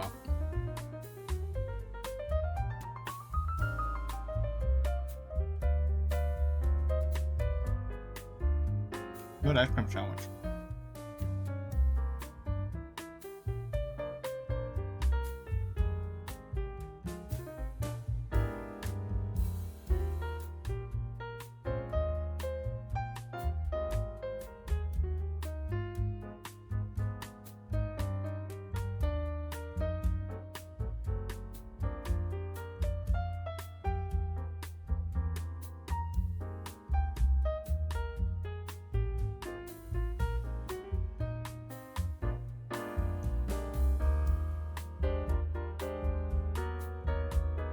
I was looking at my YouTube feed because I'm bored while eating the sandwich.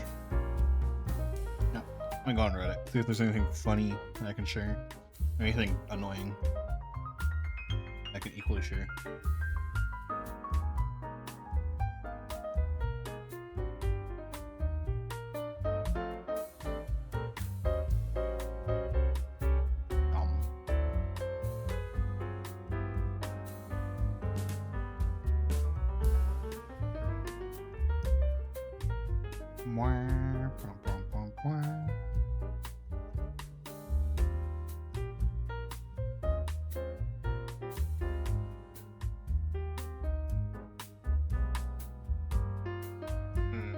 But it's so easy to get rage baited.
I've eaten my ice cream. Probably the unhealthiest snack I could have chosen, but it was the only snack I could have.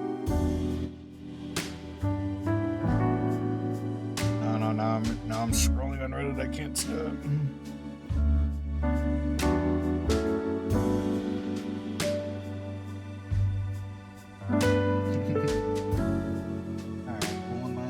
Putting my glove back on.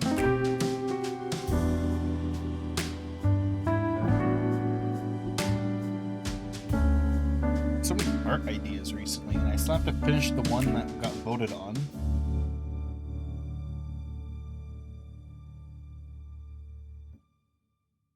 Let's get this shit done. Music.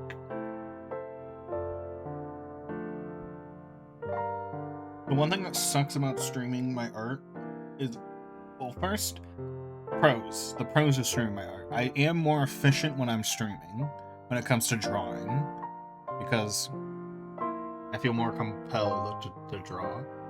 Downside, I can't get as much in the zone because I can't put on a podcast. I don't want to. Yeah.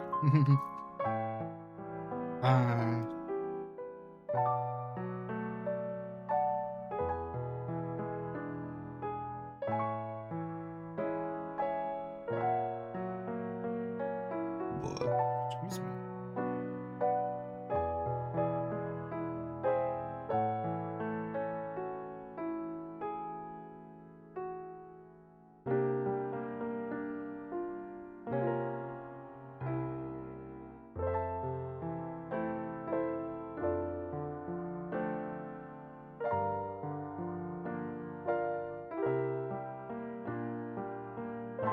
I miss my podcasts. The podcast, I'm like so many episodes behind on my podcast right now, and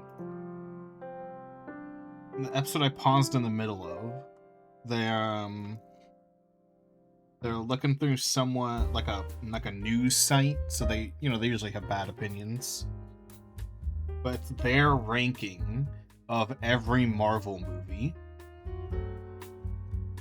And oh boy, am I being rage baited by this ranking list. And it's like they put Captain America at 19. 19? Dude, it's a top 10er.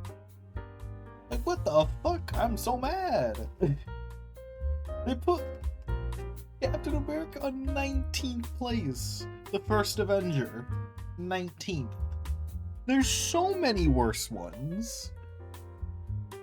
Like, I remember people when First Avenger came out, people were saying it was the worst one. But do you know how many movies were out when First Avenger came out? 4. There were 4 movies when First Avenger came out. And that was when it was an acceptable opinion to say it was bad.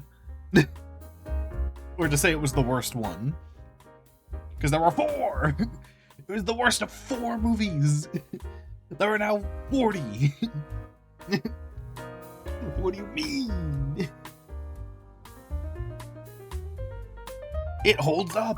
It's pretty good! But 19th place is insane!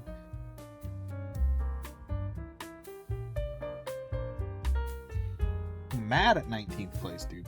Bullshit.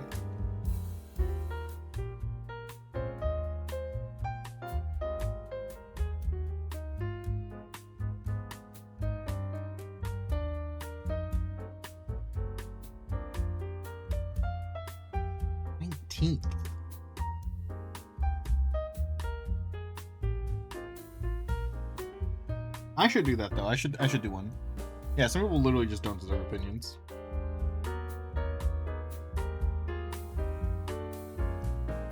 I should do a list. I should do maybe I finish the line art. Maybe I do a quick, because I don't know if I'm feeling like coloring today. Because I've been line arting all stream. Maybe I just do a quick tier list on stream and I tier list every MCU project. Off the dome. Right off the dome.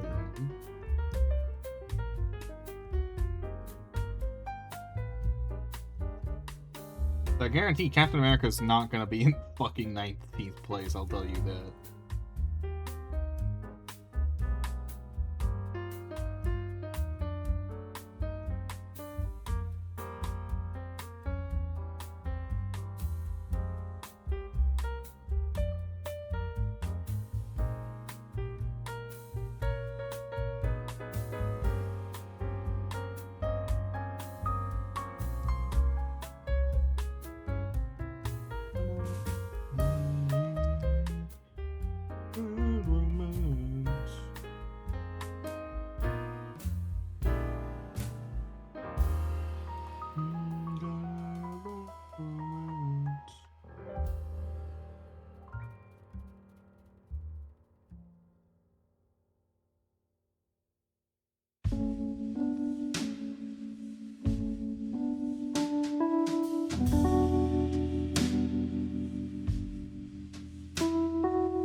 Something funny about looking back on a lot of the Marvel slop is that there are so many bad ones that are now like outranked. But there's so many like bad ones that when they came out, it was like, man, this was the worst movie they've ever made. And then they took that as a challenge because they've made way worse now. Like, you know what? If anything, I thank the MCU for being so shit. Because if they weren't so shit, I would not have grown to appreciate just okay movies. Yeah, they keep lowering the bar. Like, just okay movies, I was like, I'm not watching just an okay movie. That's boring. I want to watch a good to great movie. But now that I've seen abysmal dog shit, it's like, you know what? I can appreciate an okay movie now. I can appreciate a 5 out of 10. There's nothing wrong with being a 5 out of 10 because I've seen 1 out of 10s now. I've seen several 1 out of 10s. My standards have been lowered.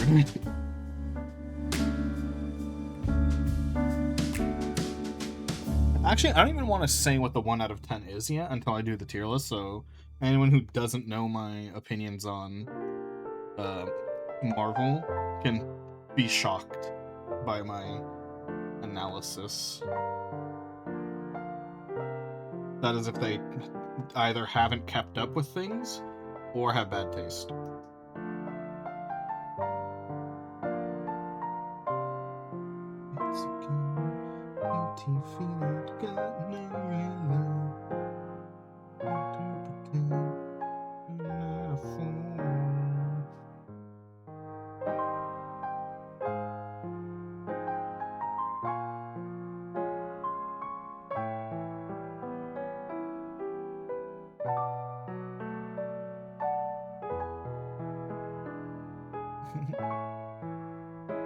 Now that I've tried dirt, mud don't taste so... now that I've tried mud, dirt don't taste so bad.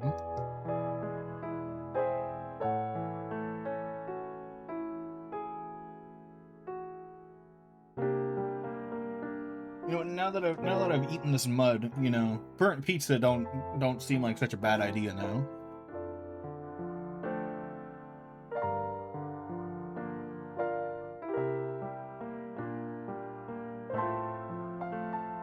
I was gonna jokingly say, like, oh, now that I've had dirt, maybe carrots aren't the worst.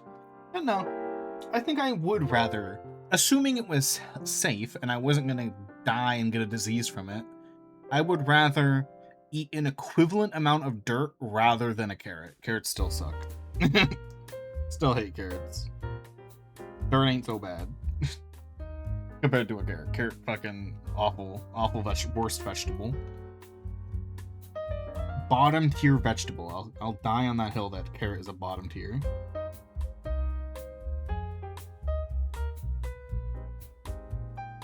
Bottom tier worst vegetable. I'm not even kidding. It cannot compete with like most other vegetables. I can't even think of a vegetable that is worse. Name one. Name a vegetable that's worse. You can't. Carrot bottom tier. Like, you'd think like, oh, some vegetables suck when they're raw. Maybe I'll try cooking it. No, you cook a carrot and it somehow gets worse. You cook a carrot and it somehow gets worse. Like, what the fuck? The only dishes you ever find carrot in are dishes where you are just doing your best to forget that there's a carrot in your dish. Like, they'll dice it up, make it as tiny as possible, just so you don't realize that there's a carrot in your dish.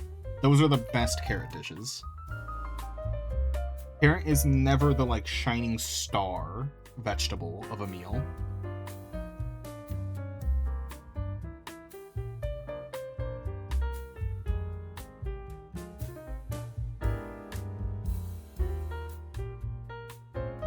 You know, I have another good hot take, a good vegetable hot take while we're on those.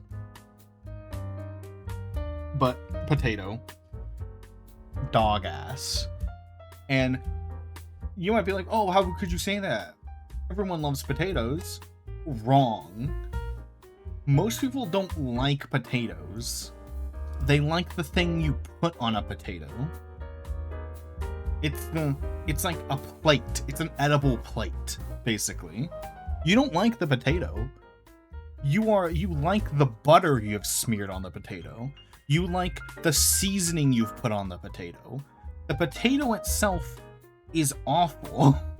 It is a plate, basically. It is a bread bowl.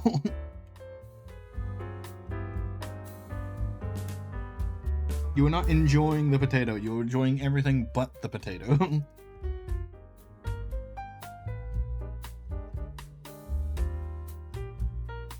Like, yeah, if I smear butter and delicious salt on celery, it's probably gonna taste as good as a potato. It's gonna taste just as good. Not gonna lie. Incapable of lying. What's this line here that I drew on the fucking chest? I don't know.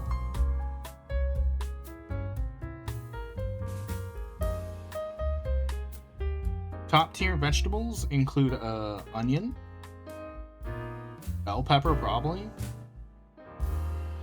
I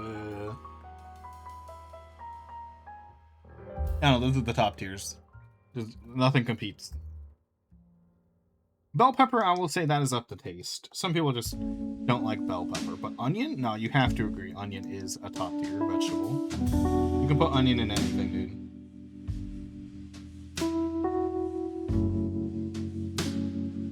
Real. That's what I've got with onions, dude. Onions are like god tier. Cooked, uncooked, and you can cook them in like 3 different ways. Like, what else? What was I gonna say? Like, some vegetables, you have to cook them in a specific way, or else they're just not gonna be good. Onions? There is not a dish where onion is bad on it.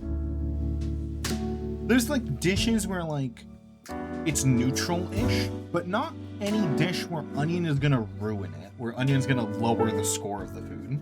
Like recently I just tried onion on like my pizza, and I'm like, it's weird, but it doesn't make it worse. Onion on a pizza doesn't make it worse. It doesn't make me go, ugh, I demand you take these onions off. It's just like, weird. It's like a weird texture on a pizza. That's my onion pizza review. I tried that recently. ECU tier list. We get in with the tier list, I'll color a little bit, but we're gonna do a quick tier list.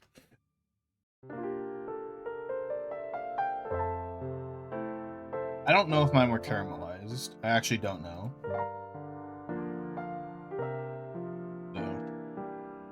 Is this up to date?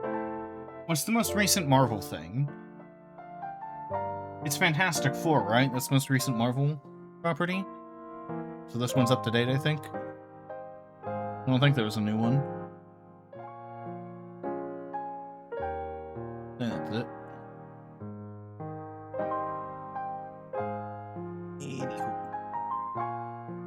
Okay, quick tier list. Let me get this on screen.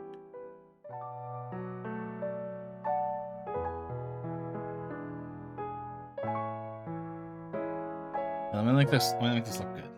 Come on. Zoom in a little. Oh, that looks good. I don't have to do any cropping. Okay, here we go. Okay. I hate when people make tier lists like this, where like they're too much of a bitch to put an F tier. Fuck you, put an F tier. You know? Like, you're a coward. You're a fucking little bitch coward if you make a tier list without an F tier.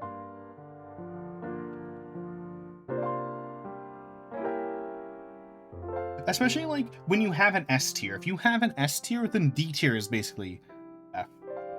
Like, you know? Whatever. Fuck it. C should be in the middle. That is my one rule with tier lists. I hate when the tier list has, like, 900 S tiers. Like, we got SSS plus, SSS, SS, S, A, B, C, D, E. And it's like, wait, E? First off, too many S's. Second, E. E tier. Because they're too fucking scared to put an F tier as well. That's also why they do E's. But you get one S. That is the rule. You get one S for super, and that's it. No other S's. You get one. I'm only counting MCU projects because technically Daredevil was the original Daredevil, the original Punisher, Jessica Jones, Iron Fist, Luke Cage, whatever, Defenders, Agents of S.H.I.E.L.D. Technically, those weren't canon, like, ever. They weren't technically ever part of the MCU, so I'm skipping all of those. They do not count. Anyway, Iron Man. S tier. It probably would, if this was, like, all movies in general, this is MCU. If this was all movies in general, probably A or B. But S tier for Marvel. Incredible Hulk. I don't know, like, I was gonna say, D tier, it's not that good. Then I remembered how many D tiers are gonna be in this tier list, so C tier. It alright. Iron Man 2. It alright. It's pretty good. Not as good as Iron Man. Maybe B. Not as good as Iron Man 1. But it's good. Thor? I feel like people hate on this movie too much. It's funny. It's decent writing, whatever. B tier, you know? Gets too much hate. Only because all the movies around it were really good, and it was just Iron Man. Captain America? I don't know, I'll put an A. Avengers 1, S tier. Higher than Iron Man. Pretty good. It's really good. Iron Man 3. Again, if you asked me to make this tier list 7 years ago, it would be an F tier. Unfortunately, we've received so many bad fucking movies. And it goes up to C tier. We've gotten so much worse than Iron Man 3. It's same with Thor: The Dark World. If you asked me 7 years ago, F tier. But also, I've seen it more recently than some people. It's a pretty funny movie, and there's definitely worse, so C tier. The Winter Soldier. Now, here's my first hot take. People love Captain America Winter Soldier.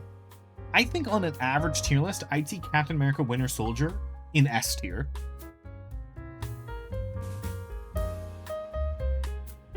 Stop.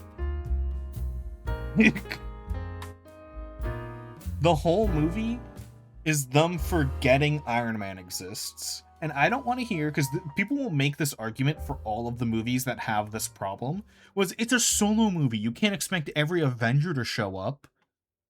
But, okay, every movie that's a solo movie that is good makes an effort to explain why they're not calling in the Avengers, right? Captain America Winter Soldier, they just don't explain why Cap doesn't call Iron Man. When, like, I'm not saying he should call in Hulk. I'm not saying he should call in Hawkeye. I mean, they probably should have called in Hawkeye, because Natasha's with him, and she would have called in Hawkeye. But Iron Man would have solved the issue in this movie in 5 minutes. He would have fixed it. Why the fuck are you not calling in Iron Man? Get his ass in here. Guardians of the Galaxy A? No, actually, probably S. I was gonna say, if it's an A tier, then I move Captain America down to B. But I think it's an S. We're not doing non-MCU. Age of Ultron, if you asked me 7 years ago, D tier, unfortunately. Unfortunately. C tier. Ant-Man. If you asked me 7 years ago, I would have said C tier. Unfortunately. Unfortunately.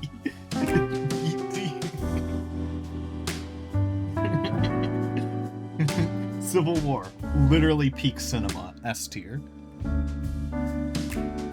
Doctor Strange. If you asked me 7 years ago, I would have said C tier. Unfortunately, it has been bumped up to B tier. Guardians of the Galaxy Vol. 2, pretty good. Where do I put the other Guardians of the Galaxy? I think it's not as good, but it's still good. But definitely better. I'd definitely watch it over Captain America. Would I? Oh, that's a toughie. I don't know. These are about equal to me. I like them both. Also, I have not seen all the MCU in a while.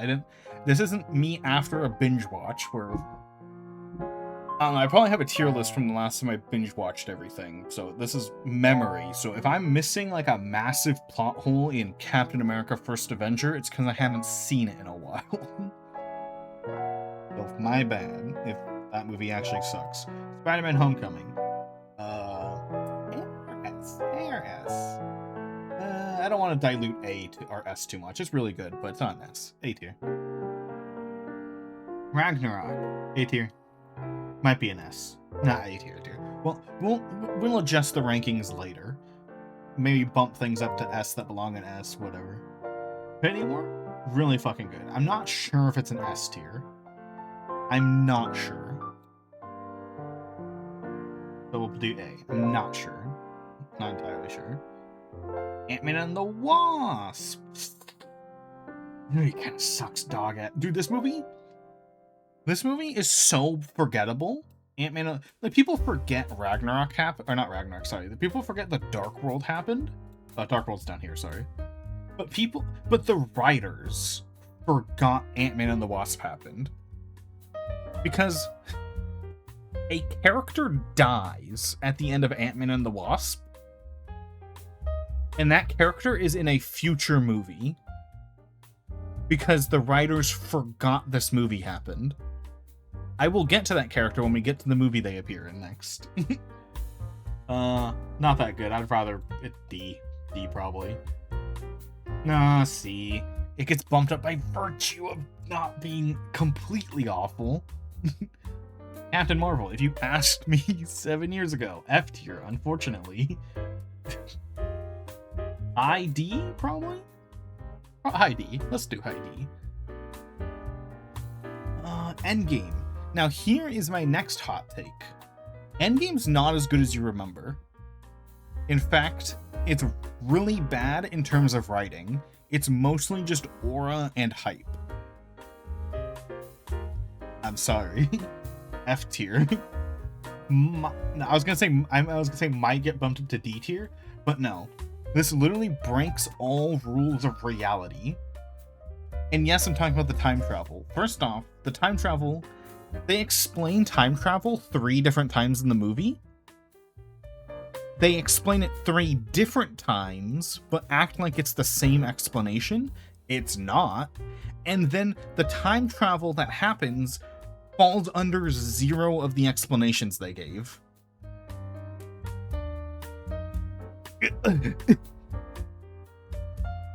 Zero of the explanations they gave explain the time travel that happens. And they act like the 3 different explanations were all the same explanation when they weren't. They were not. And I used to give Endgame a pass because if you just treat it as the end, whatever. You know, introducing insane time travel, which, by the way, half of these future movies can be solved with time travel. So if you're going to introduce insane time travel, if it's the end of the story, I'm kind of fine with that. That's a hot take, though, that to be fine with that kind of thing. But I'm fine with that kind of thing if it's at the end of a story. Unfortunately, it is not the end of the story. So that's not its fault, technically, but whatever. Spider-Man Far From Home. Pretty good. Let's do B. It's better than Ant-Man. Is it better than Captain America? I think I might swap these 2. Yeah. I think it's better than Captain America. I think it's an A tier. WandaVision. Now, something funny is when WandaVision came out, it was the worst thing. But WandaVision has 2 good episodes in it. followed by abysmal dog shit. So those 2 good episodes actually boost this fucking movie up to high D tier. By the way, we're in phase 4 now, where everything is going to be in a low tier. Save us all. Captain Falcon and the Winter Soldier. This movie assassinates everyone. Everyone except John Walker comes out of this show awful. Bucky is an awful person now. Sam Wilson is an awful person now. Captain America, by the way, they were told while making this show that they can't confirm whether or not Captain America is dead or alive because the heads, the studio execs, do not know if they want Steve Rogers to be alive or not. So if he's alive, Steve Rogers has been character assassinated. If he's dead, he's dead. But we still have not been confirmed whether or not Steve is dead or not. Because they don't know if they want to bring him back and puppet his corpse around. But even though I hate this show, and this show, oh, by the way, Sam Wilson supports terrorism in this movie. Like, pointless, violent terrorism against innocent people. Sam Wilson says it's A-okay in this movie. So, if you liked Sam in his previous movies, you won't like him in this. But by virtue of that, it doesn't destroy the universe. It's better than WandaVision. By virtue of that, it doesn't destroy reality. So, next one, Loki. Loki completely destroys reality. Nothing makes sense in this show. I'm counting season 1 and season 2. I'm not counting seasons as separate things like most of these tier lists do. So, both seasons, F. Probably the lowest possible.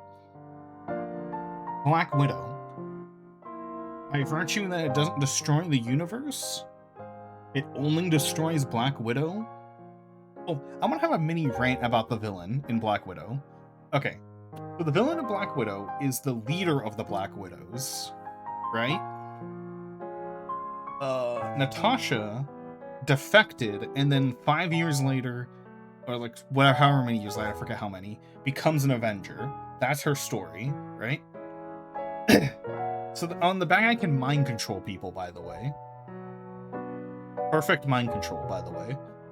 And so his explanation is, the reason why he's trying to kill Natasha in this movie is because she's not an Avenger. And because she's not an Avenger, he can now kill her without Iron Man nuking him. Right? Makes sense. Okay, why didn't he kill her before she became an Avenger? Why didn't he do that before? When Iron Man wouldn't have done that, you know? And then when he gets Natasha, he's like, I don't want to kill you. Or like, he doesn't say that. He goes, actually, I'm trying to capture you because you're an Avenger.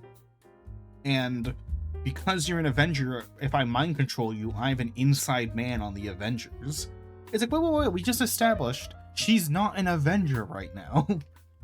So his fucking, the villain's motivation is like a fucking entanglement of spaghetti. It makes no sense. Hate the villain. What If doesn't really count. Shang-Chi. Not gonna be completely honest with you. I don't fucking remember what happens in this film.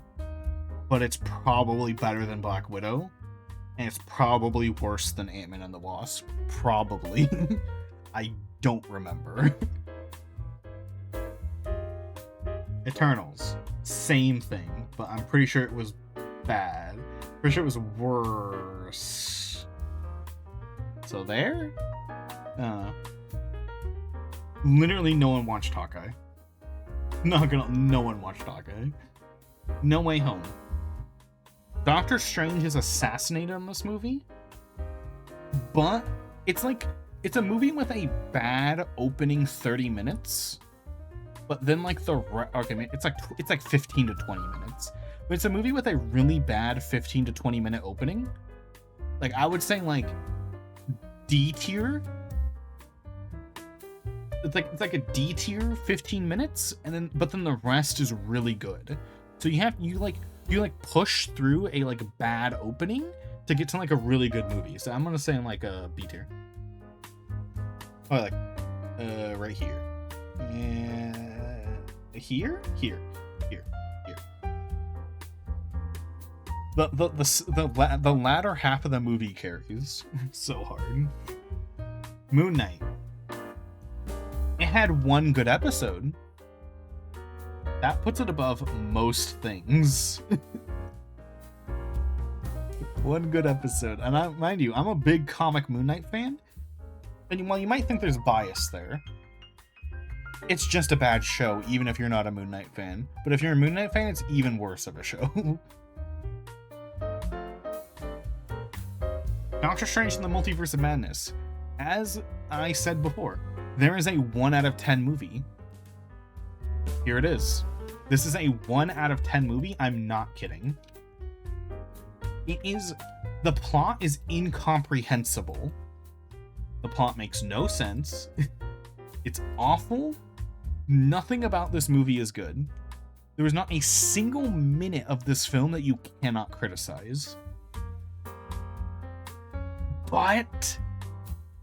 No, just kidding. I was going to say it does break all of reality, but does it break all of reality as much as Loki? And I technically no, but it is a worse film. Still. You know Loki's a series, but whatever. All of reality is broken in these two movies, or these two shows, whatever. Miss Marvel, I only watched 2 episodes, but it was bad. But I'm going to be nice, I'm going to put it never watched. Thor: Love and Thunder. Womp womp. This movie sucks. Is it worse? It's worse than... Yeah, it's worse than Endgame. She-Hulk. All of reality is broken, and it's bad. She-Hulk is literally omnipotent, by the way. And she's evil with her omnipotence. And it breaks the whole show. Honestly, I did not know Werewolf by Night existed until yesterday when someone told me about it. And I'm like, I know Werewolf by Night is the comic that Moon Knight originally appears in the comics. He's not the main character, he's the villain in the Werewolf by Night. But I did not know they made a show about it. I did not know this. Wakanda Forever? Oh my god, I literally have not seen this in forever. Oh my god. Pretty dog ass, but it doesn't destroy the universe. So here? It doesn't destroy the universe, so... Wait, where's Black Panther? I just realized, did we skip Black Panther? I didn't write the first Black Panther movie. Does this back? Wait. The person who made this tier list forgot Black Panther 1. Right? What? Did I skip it? Oh no, here it is. I skipped it, my bad. I was like, we got the Black Panther 2 and I realized. Black Panther 2 is not good. or 1. 1's not good either. Like, is it better than Moon Knight? Yes, it's better than Moon Knight. Is it better than Ant-Man and the Wasp? Maybe?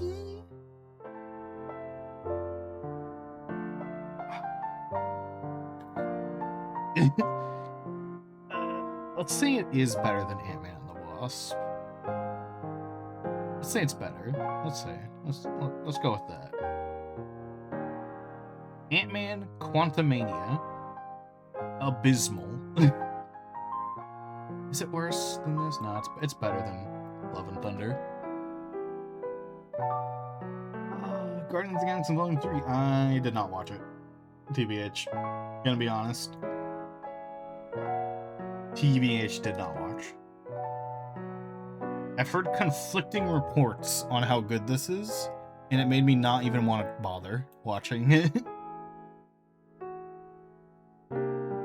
I heard some people be like, "We are so back," and some people being like, "Well, it had like 2 good scenes," and those are the 2 opinions I got from it. Secret Invasion. Rip every character who appears in Secret Invasion. The universe is only partially broken in Secret Invasion. So, womp womp. We're not counting season 2s. We're only counting the whole show as one. The Marvels. Fun fact about the Marvels: in the trailer they showed the main villain dying. They showed the end of the movie in the trailer because they did not think this movie was gonna do good at all. That's kind of funny. Anyway, it's bad. Doesn't destroy the universe, though. Die. Doesn't destroy the universe, so I guess it's not that bad. Echo, I do not remember a single thing about Echo. Not MCU, not MCU. Agatha All Along does not destroy the universe. Is it better? I think it's better than this. Is it better than this? No, it goes here. It goes here.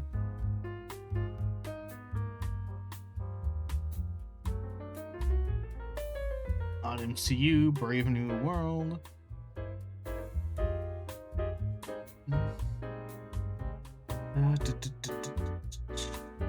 Gonna be real, forgot. I saw it, forgot. It's probably an F. Maybe D. Who knows? Forgot. Daredevil Born Again does not destroy the universe. You know, I guess I can go here. I guess. Suppose. Thunderbolts. It only destroys 2 characters. Oh, this is the movie, by the way, where a character dies in Ant-Man and the Wasp. And they are in this movie because they forgot she died. Cinema. Absolute cinema that they forgot a character died.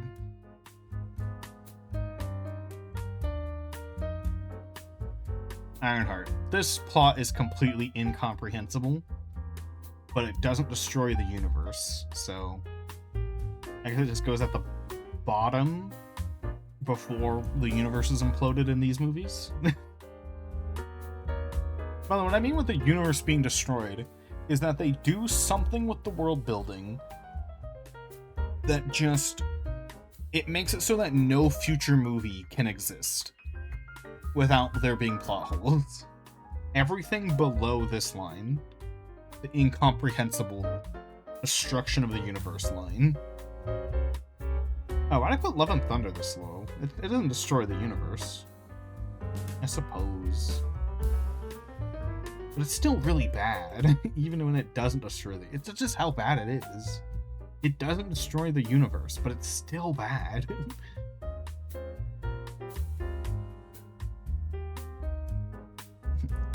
And I didn't watch. And I don't even think it's MCU technically, so it doesn't matter. Did I miss anything?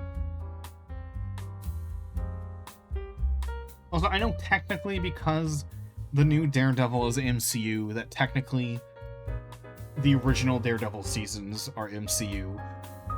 They weren't made... when the original Daredevil seasons were made, they weren't actually going to be in the MCU. I don't think they count. I still don't think these count.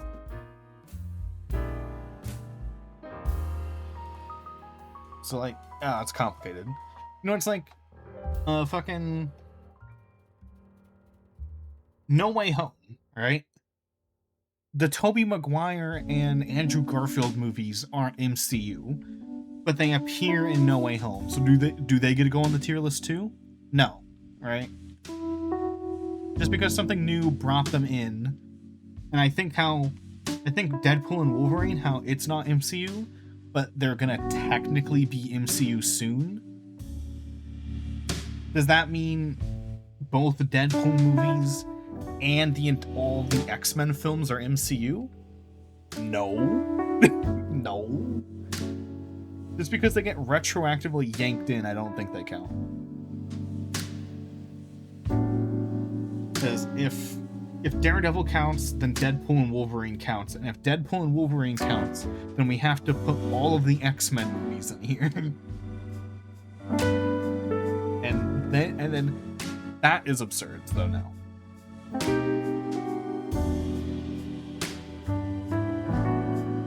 Okay, here's my tier list.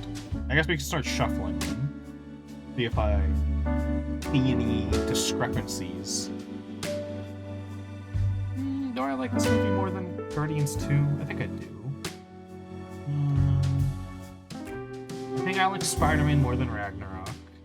I might like Spider-Man more than Infinity War. That's a maybe. That's like a... Those are close. These are close.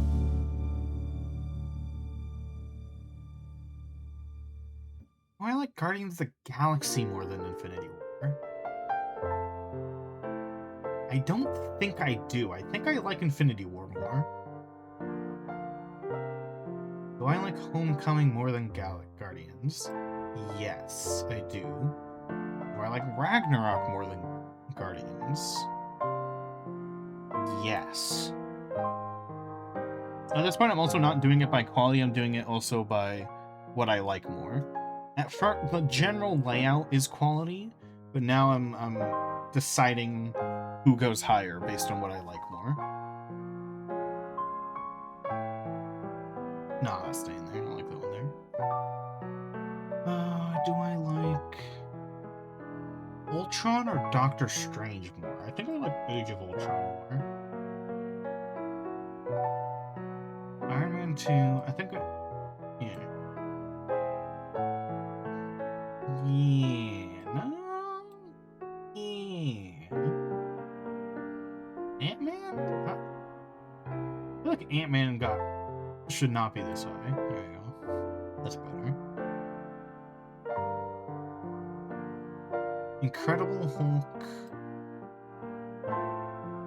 Is Incredible Hulk worse? I have not seen Incredible Hulk in forever. Guys, is Incredible Hulk worse than Iron Man 3, or is Iron Man 3 worse? Which one of these? What's better? What would you rather watch, Iron Man 3 or Incredible Hulk? Because these two used to be the bottom tier of the MCU. There was a time when these two were the worst two movies. You'd rather watch Hulk? Alright. Wait, you're saying Hulk is worse or Hulk is better? Wait, which one?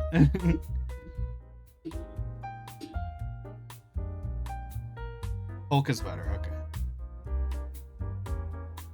Alright, yeah, that's fair. Yeah, because I literally, I don't know which one I'd pick. Probably Hulk, because it's funnier and it has no consequences, I guess. Winter Soldier? Yeah, I think I'd watch Winter Soldier over Hulk. I think that's a fair pick. Is Ant-Man worse or better than Black Panther? I think Ant-Man's slightly worse. Ant-Man and the Wasp is slightly worse. But is Moon Knight slightly worse? Nothing happened. Moon Knight's just really boring. Like, it might be better. It might be better. But it's also so boring, you know? You have... But the first episode of Moon Knight is actually really good. It's then just downhill after episode 1. So it's like, does that one episode push it higher than Black Panther? Or does the rest pull it down below Black Panther? I think because it gets your hopes up that the whole show's gonna be good and then it's not good, I feel like that pulls it down. I feel like that pulls it down too much. I'm good with those rankings, good with that. Black Widow? Maybe, I think I'll say Black Widow is worse because it ruins Natasha. You know, Shang-Chi is just losers I don't care about. Introduced to these characters, I don't care about them. So, I guess since Black Winnow ruined a character I care about, it's worse. Same with Falcon and the Winter Soldier. It ruins characters like that. Actually, yeah, you know what? Wakanda Forever is getting boosted because I also don't care about anyone who's in this movie. Wakanda Forever gets boosted because these movies ruin characters that I love. Or shows and movies, whatever. Same with Eternals. You know, it just ruins people I don't give a fuck about. WandaVision, Captain Marvel. I think Captain Marvel might be better than WandaVision. But again, this is the same thing as Moon Knight. Where WandaVision has 2 really good episodes that get your hopes up, and then it's abysmal dog shit afterwards. So it's like... It also, WandaVision does ruin Wanda, and it ruins Vision. And it ruins Doctor Strange. So yeah, it's worse. It's worse. Agatha All Along is just nonsense. The Marvels is... I think that's better than Agatha All Along, actually. Ironheart is nonsense. Avengers Endgame destroys the universe. Secret Invasion destroys the universe. Quantumania... Actually, you know what? Quantumania has 1 good character in it, and it only slightly destroys things. So you know what? I think it goes above Endgame. I think I'd rather watch Quantumania over Endgame. It has 1 good character. And yeah. Does it overtake Ironheart, though? Does it overtake Ironheart? I might. You know what? I think I'm being too harsh on Quantumania. I think I am. Because it's only a little fucked in terms of... Like, it's a bad movie, don't get me wrong. But in terms of destroying the universe, it's only a little destroying. You know, it's like hitting your wall with a sledgehammer. Like, yeah, your wall's ruined, but the house is fine. When like I don't know, like Iron Man 3 is like when you piss on the carpet. Like, my carpet. That's the stakes. Quantumania is only like you can get that out of your carpet, but if your wall's broken, you're gonna have to. That's gonna take a while to fix. I don't know. You know what? Fuck it. Top of F tier. But wait, why is WandaVision doing up so high? I just realized. Wait a minute. Why am I giving so many passes to WandaVision? Get the fuck down here. I'd rather watch Quantumania. Get out of here, WandaVision. You know what, Quantumania? You're going up to D. You're going above this. You know what? You know what, Quantumania? You may not be a good movie, but I'd rather watch you over. This is not based on quality now.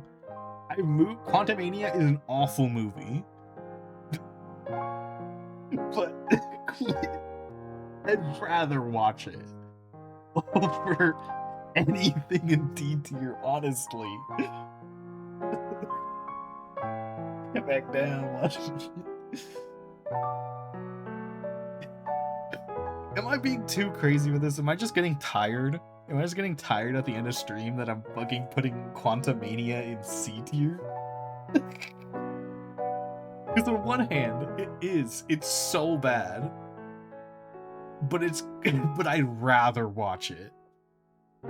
Like, quality-wise, Quantumania, like right here maybe, right? Quality-wise, Quantumania goes here. But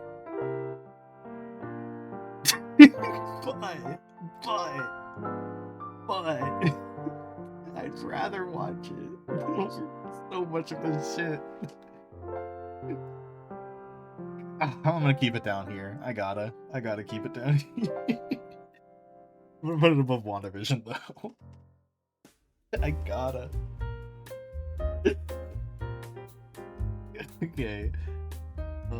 Secret Invasion. Is it worse than Avengers? No, it's probably better than Avengers Endgame. By like a little bit. Because yeah, it ruins Nick Fury. But honestly, compared to everyone that compared to Thor, and Thor gets ruined in Endgame, I'd rather Nick Fury get ruined. And they both destroy all the stakes, but Endgame has time travel, which destroys the snakes even harder. Bad time travel, mind you. You can have good time travel, but I had bad time travel. Love and Thunder. Again, this one's like an outlier. It doesn't destroy... Oh my god, that's crazy. Frozen? What the... Love and Thunder. It's so bad that even though it doesn't destroy the universe, I think it does go below Endgame. It might even go below No. It might. Even though this is like destroy the universe tier, there's a few things that are so bad that they... Miss Marvel's isn't that bad. The Marvels, you're going up a tier. Congrats. Congrats, you're going back. You're going to D tier. You don't destroy the universe, and it's about 3 characters I don't care about. So you know what? You know what? You're fine. You aight. You know what? You know what? You know what? I think I was being too harsh on Captain Marvel. I think that's just because I put Captain Marvel in D tier at the start. And then I just didn't think about it after putting her down. But you know what? Yeah, no, Captain Marvel is better than some of this dog ass. You know what? Yeah. Miss Marvel isn't... But the Marvels isn't that much better. But Captain Marvel, I was too harsh on you. I'm sorry. C tier.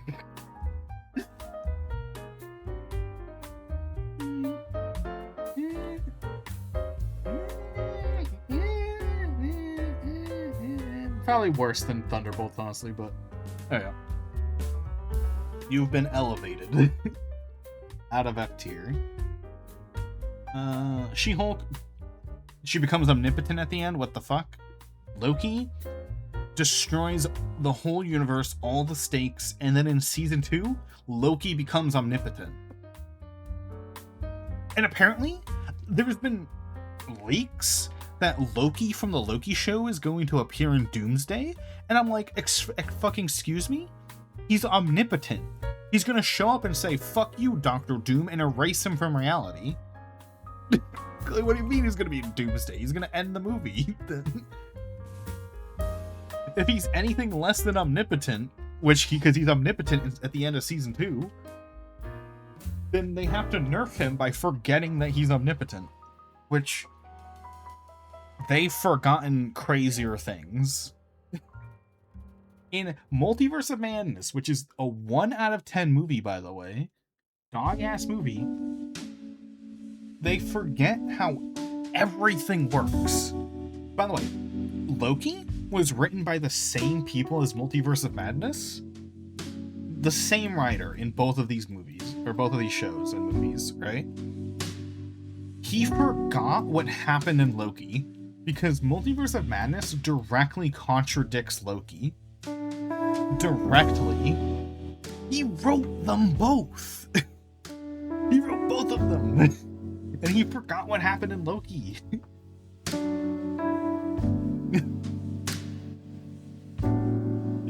Fucking can say, how do you forget? You wrote both of these. How do you forgot? Dude, if I was the guy who wrote Loki and 2 of the worst fucking things were at the bottom, my resume had the 2 bottom tier fucking shows in the MCU, I'd cry. I'd cry myself to sleep.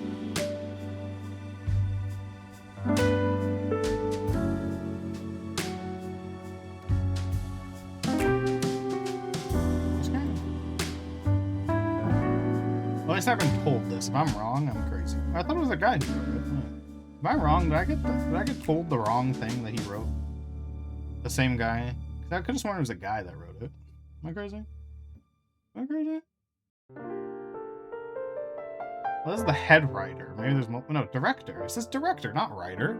What? You lied to me. First result on Google. They're the director. Oh, Waldron served as the head writer. Kate was the director. I can't read. Waldron who? Michael. Joel birthday today. Big ice cream is on its way. Michael. Okay, yeah, I was right. He did also write Loki. If this was my resume, dude, I'd cry.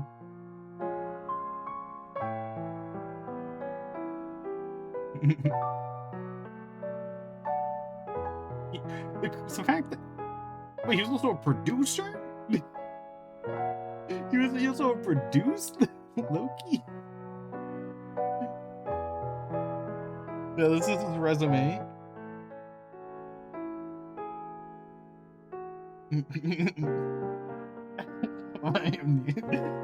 You got a Rick and Morty credit. Which episode? Which episode? Which episode? What's the old man in the seat? Oh, that's a pretty good episode. Aw, he wrote a really good episode of Rick and Morty. I like that episode. Not a funny episode, but it's a really good episode. Never heard of the black hole.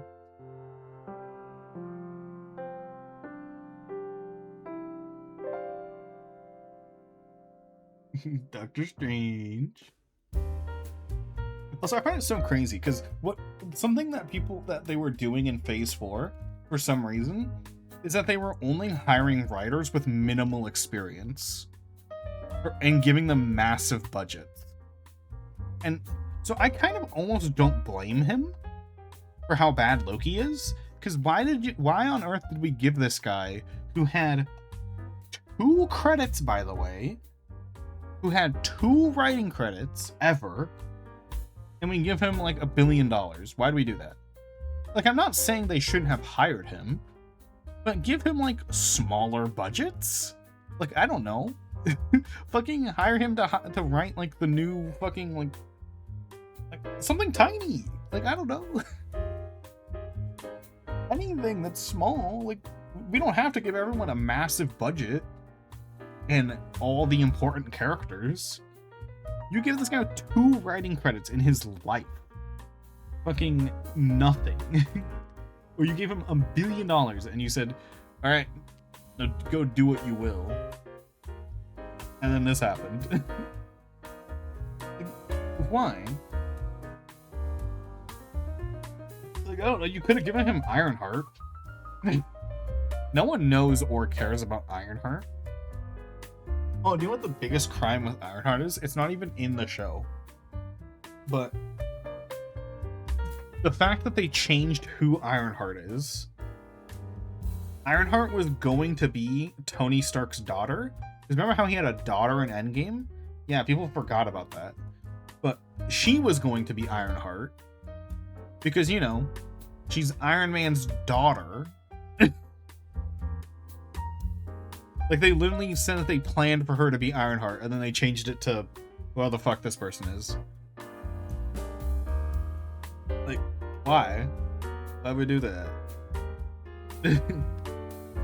Why did we kick her out, dude? I bet that actress would have loved to fucking be Ironheart, man. Because what, that actress is like 12 now? How old was she in Endgame?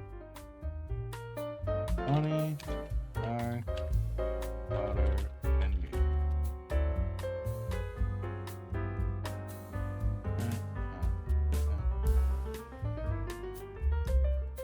Lexi Rabe.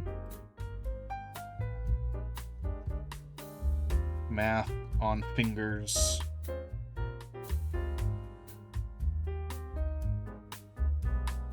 Yeah, she's 13 now. Yeah, she could have been an Ironheart. You know, she's not like 2 anymore. She's not a Google Gaga baby. She could have been Ironheart. She's old enough now. Put her in an Iron Man suit. Send her to war. Yeah, I don't know why they just been like, nah. Even though we set her up to be Ironheart, fuck her. Get her out of here. And they also kind of did that with I'm brain farting. I completely lost my train of thought. I don't know where that sentence was going. Completely forgot. Oh wait, no, they did it with Ant-Man's daughter. They switched actors, even though the actress is like old enough to play the character, but they completely swapped the actress between Ant-Man 2 and Quantumania. They completely switched the actor. Hell yeah.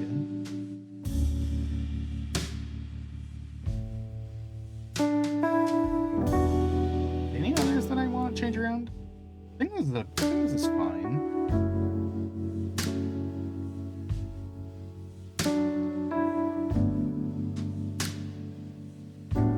Gallery doesn't include. I typed in MCU, right? This is MCU. Why the fuck is X-Men 97 here? That's not MCU. That's not MCU. It's Marvel. Modern Marvel. But this ain't MCU. It's not in the same universe. The U in MCU stands for Marvel Cinematic Universe.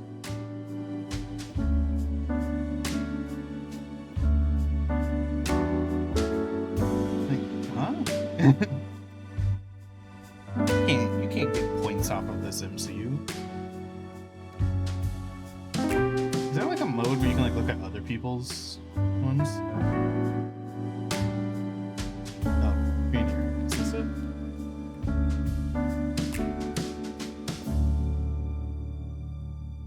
Fair.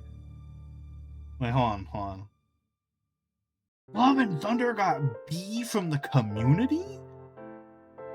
It's like where the average person who clicked on this tier list put them. What the fuck liked Love and Thunder? Like sure, you can cope. Like week 1, a lot of these things, week 1, people were coping that it was the best thing ever. But no one day 1 liked Love and Thunder. Love and Thunder was hated from day 1. What the fuck do you mean B tier? While Daredevil, the original Daredevils got C? That has to be because no one watched them, right? Because the original Daredevil was good. Like, that's why they brought it back, because the original Daredevil was good. What do you mean the original Daredevil gets a C tier, and Love and Thunder gets fucking B? Hold on, what's the highest dog shit in here? What's the highest one that's dog shit? I'm honestly surprised that Thor got A, honestly. Shang-Chi, probably. Oh, Iron Man 3 and A? Never mind. Wait, is Iron Man... Black Panther's also up here. Loki in B is crazy, but I can understand that. Because if you're not thinking while you're watching Loki, Loki does seem like a good show. If you're not thinking. Which most people were not. Because people generally like Loki. Generally, people really love Loki, the show. But it's just because you like Tom Hiddleston. That's it. You see Tom Hiddleston, you go, "Ooh, I like Tom Hiddleston. He's a cool, funny guy." And then you forget what's happening on screen.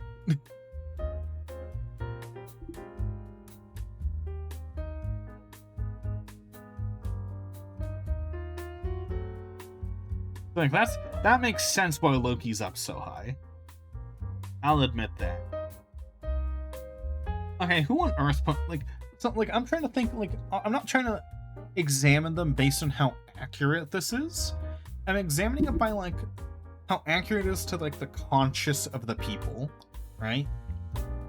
I do not think the average person likes Incredible Hulk. So why is it up so high? Like, that's confusing to me. I think the average person hates Incredible Hulk. Like, I would have thought Incredible Hulk from, like, a community ranking would have put it in, like, D tier. People do not like it, generally.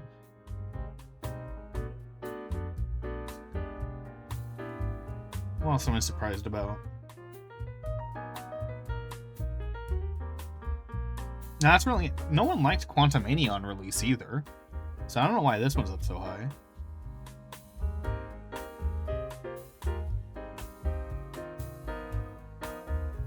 No one liked Eternals on release, so why is this one up so high? Again, I'm trying to think of this in the community sense. Why I feel like the average person is not putting Eternals, Quantumania, or Love and Thunder up high at all. Because those were all hated on release. Like, yeah, Captain Marvel had like mixed reviews on release, so I can understand it getting put up pretty high. Deadpool funny, so I can understand why Deadpool has been put up really high. Honestly, surprised Fantastic Four isn't higher.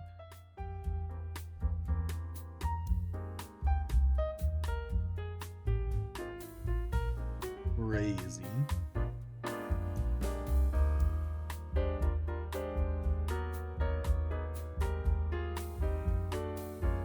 I'm gonna get mad if I look at these tier lists. I'm not gonna look at them. We have 7 minutes left in stream. What else should I do? I do another tier list.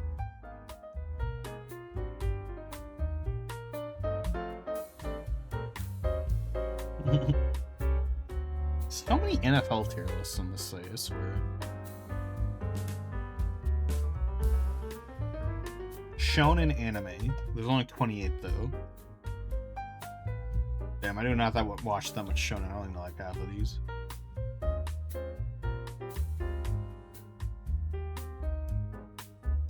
I only know some of these, man. Here's my tier list. Wait. Nope. Tier list invalidated. You have only one of the Brotherhoods. Tier list invalid. I don't care. Tier list invalid. Tier list invalid. Get out of here. Final bosses tier list. Ooh.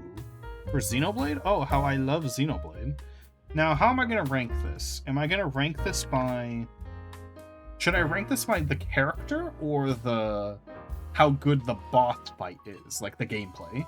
Gameplay or character? What do you think I should do?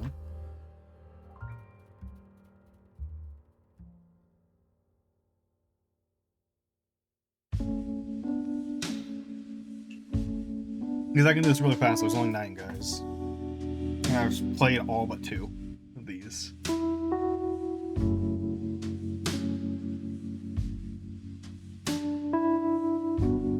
Alright, I guess I'll do, character first. Womp. Womp. Womp. And womp. What the fuck is this supposed to be? What is that? What the fuck is this? Who are you? Do you have a title? Fog King. Oh, Fog King! I know him by the name. Womp. F tier. Who's this? Ugly Lao? Is Lao the guy from X? Oh, it is X. He's called Ugly Lao? In his final form? Ugly Lao is pretty shit, TBH, but I like him more than this one, so. He's the boss of Xenoblade 2. That's just Malos, again. But in Torna, he's better. I don't know, I like... And I think these two are from Xenoblade 3, which I do not give a shit about. Who's this? Void Transformed. I don't know who the fuck that is. Alright, here's my tier list. Now let's do gameplay real quick. Because it's fast. Here's that. Fucking F tier! Stop removing my F tier! Anyway, gameplay. F tier, this guy sucks. He's just a normal boss fight. F tier, completely boring, normal. D tier, at least he's hard. He has a gimmick, C tier. He has one cool gimmick, but he's really easy, kind of a B tier. Ugly Lao? I do not fucking remember. Let's fucking put him in D tier. He has a cool gimmick, A tier. I didn't play this one, so.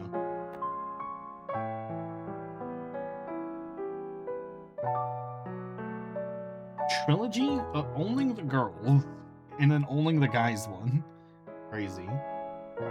Oh, Nopon? Oh, that's a crazy tier list. It's literally all of them? Wait, what the fuck? Hold on, where is she? Where is she? Where is she? Where's my girl? Where's my girl? Where's my girl? Where's my girl? Where's my girl?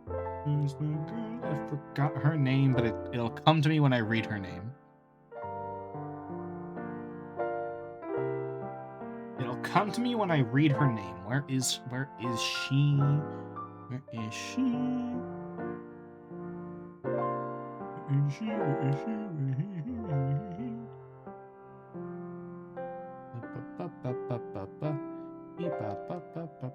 There's so many of these fuckers, dude. I can't find them. Can't find her. No, where's the girl that gives you the... I'll just look it up. The X1 girl who gives you love potion. Love source.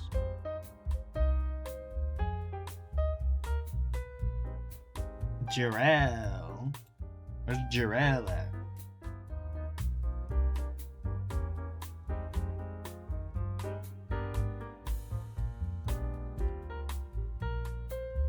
Whatever, Jirel goes in S tier, she's funny.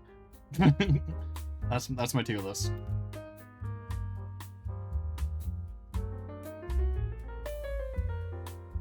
Franchise cast? What do you mean by that? I'm struggling to see what characters are in this tier list and what aren't. It's a weird character tier list, because I feel like some unimportant guys are in that one. What's the tier list? Character tier list? You're missing, like... What? You're missing, like, a fourth of the characters. And that's what I'm saying, like, a fourth of the important characters. Why the fuck is she here? This girl has one line of dialogue. Why is she in this tier list?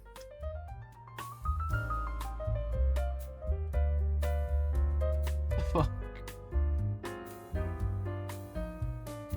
Dog-ass tier list. Dude, I swear, Xenoblade 2 fans can't make a tier list to save their life. Xenoblade 2 fans suck. This Chronicles 1? Main cast? Is this guy really in the main cast of X? You sure? Are you sure? This guy's the self-insert. He's not a character. Come on. Doesn't count.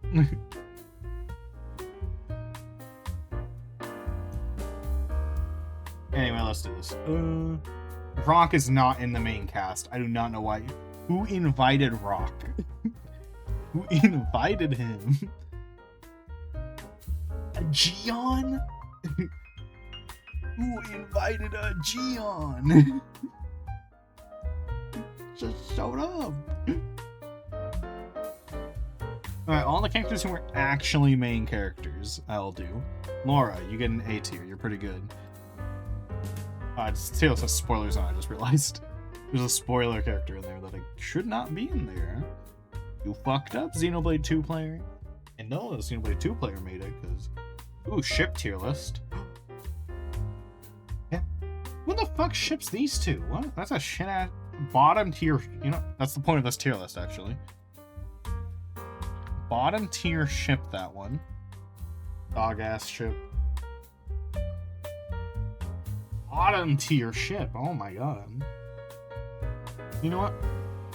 These two actually have chemistry, so they get a B tier ship minimum. What the fuck? Zanza and the guy I forget the name of at this current moment because I haven't played Xenoblade in a while. What?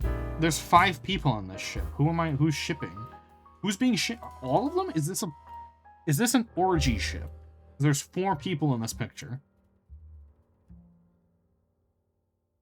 Yeah, alright. C tier. Orgy shipping. That's fine. S tier ship. D tier ship.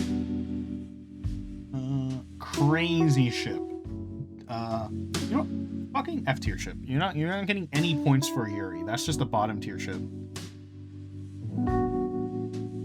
You get 0 lesbian points. That's just shit.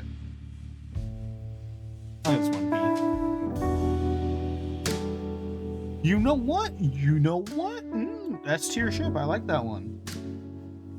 Bottom tier. You know, right? I'm only doing ones for the games I know because some of these are from 3. Yeah, alright. I'm just kidding. It's a pretty good ship. Bottom tier ship.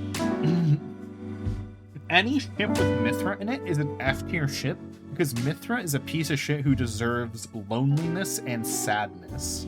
So if she's shipped with anyone, it's a bad ship. Has Mithra in it. Has Mithra in it, has Mithra in it. Loneliness to the pits of hell. C tier. S tier. You know what? Shulk Alvis? B. B. I probably should be saying the ships as I do them. Shulk and the bad guy? You know, they have more chemistry than these two, so I guess they go above.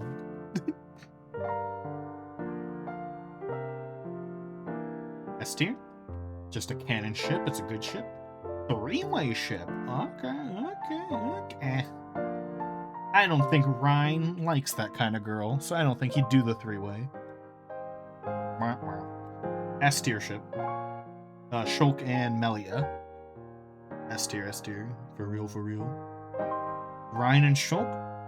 Nah, D tier.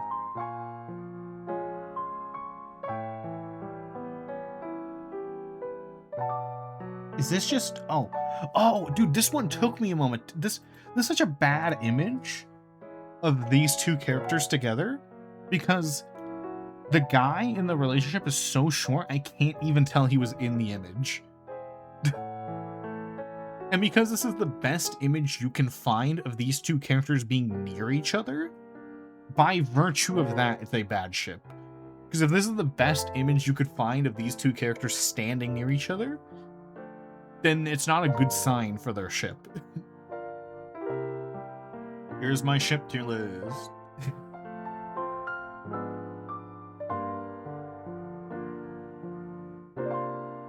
Did I miss anyone that I know? Nope. Ship tier list done. Let's do one more. I'm having fun. I know it's past the time I end, but I'm having fun with these.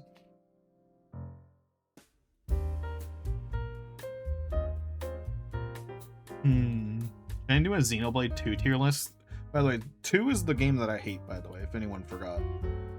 Anyone forgot? I hate this game. This game sucks, and now I'm gonna rank all the characters. Okay. The tier list title said all story-related characters and blades, implying only story-related blades. This guy is not... Half of these guys aren't story-related. Ooh, bad tier list. I'm gonna look for a different Xenoblade 2 tier list. I'm gonna ruin my search history by willingly looking at Xenoblade 2.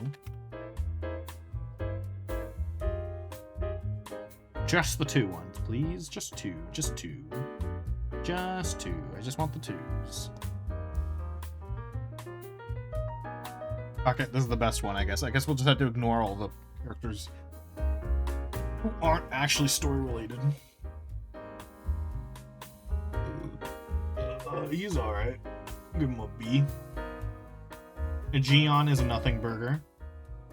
But he's not awful, so D. Nothing burger, but not awful, D.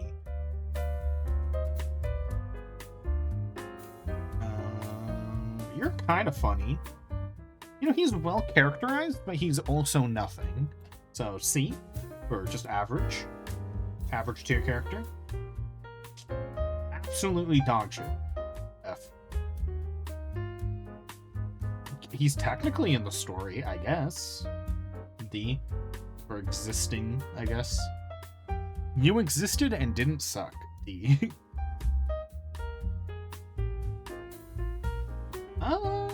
You get carried by the fact that you are in 2 different games, which means you get twice as much screen. You actually get screen time, so A.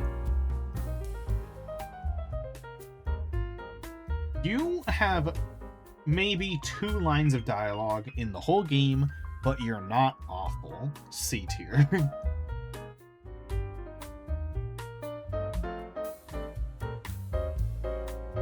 Honestly, I don't get what this guy's problem was. He was so comically evil while working for the good guys. So, I'm just gonna put him in F, because I don't get why he's so evil. Why is Jin in here twice? Anyway, we're not dealing with Jin. You're not a Xenoblade 2 character! You're from X! This is a Xenoblade X character! What's she doing here? I honestly, is this the king of Tantal?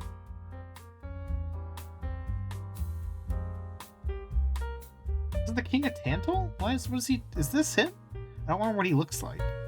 If this is the king of Tantal, he's alright. C tier, I guess. You know, you get moved up to B because you're not as bad as the C tiers. I'm putting him C tier. You're not from Xenoblade 2. What are you doing here?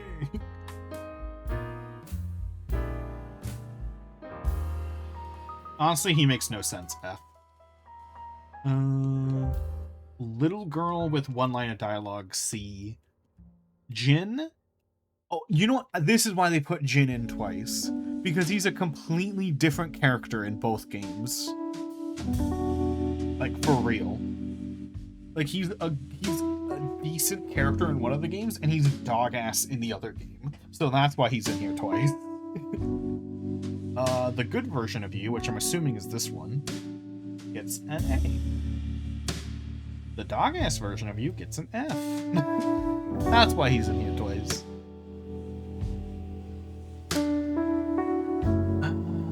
Did I already rank you? No, I didn't. S tier. D, man. Mikhail. You exist and you don't destroy anything, so...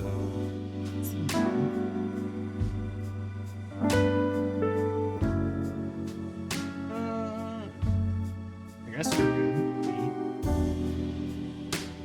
Mithra, I hate every second of you being on screen. D. Because at least you're consistently bad. Nia. People only like Nia because she has a funny accent. And you can't prove me otherwise, because it's true.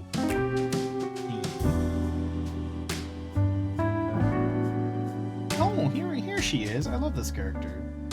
B, she's funny. Okay, I get this guy was put in here as a joke. But if we're actually genuinely... Because this guy, he's funny because he has one line of dialogue, and in the 1.0 version of the game, he used to scream his battle dialogue really loudly and really frequently, which is why he became a meme. So that's why this character is in here. And honestly, he's better than half the characters in this game, see? He's only in here as a joke. Let's see. Oh, I forgot to put the old man, old dying guy. Oh, alright. Wait, isn't he technically the same guy as the guy from... Yeah, he's technically the same guy as this guy. Let me put him in here.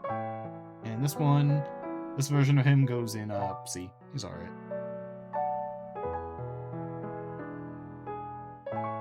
You're good. You get to go to A.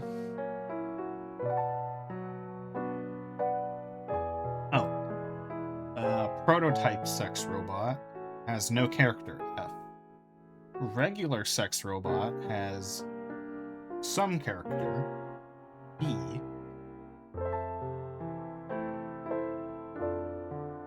This character is not a character. I don't know why this character is not even has no consciousness. Why is this one here? And that's saying something when I just tiered 2 sex robots. And you might think I'm making a joke. They are canonically sex robots, those 2 characters I ranked. Canonically. It is explicit.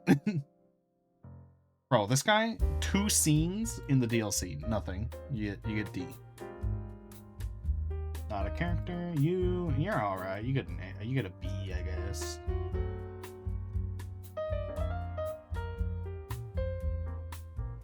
You have a line of dialogue, D. Rex, you suck in every turn, F. You are the main character and you suck. Little British Orphan, you also suck. Even though you're not really a story character, I'm ranking you anyway, F. Rock is not a character, but D, I guess.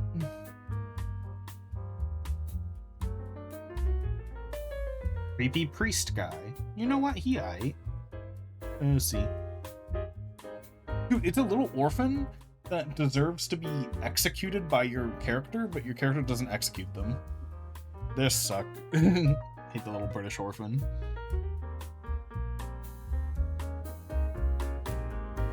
I haven't played in a while, so I literally forgot what the orphan did. I just know the orphan brings me anger. That's all I remember. Abusive father.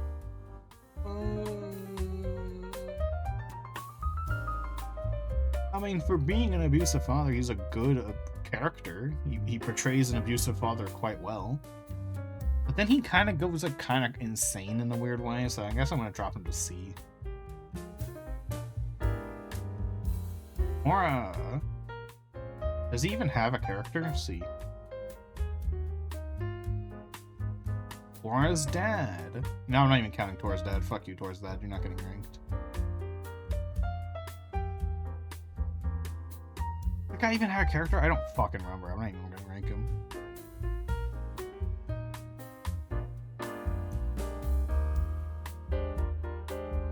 Best character in the game, S. And he dies. He dies instantly, and he's the best character. So sad. Why is this... Listen, this is an island, dude. This is a rock. This is an inanimate object. Why is this on the tier list?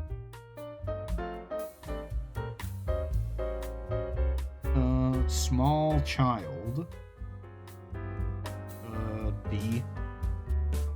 Great-grandfather of small child who looks identical to small child because they didn't want to make a new 3D model. D.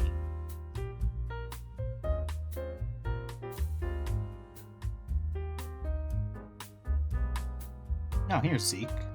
It goes in S because he's Zeke. Joke character, joke character, character who exists to die. C.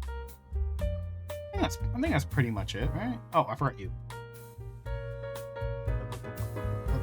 You get a B. That's everyone I remember who has personality traits. Who the fuck is this one? I have no clue who this is. I don't know who that is. Oh, I forgot. Rex's adopted mom. 2 lines of dialogue, you get a C. With an adopted mom as good as this character, I don't know how Rex turned out as an F tier. He was a lost cause.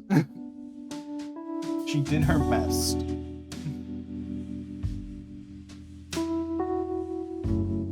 Alright, here's my tier list.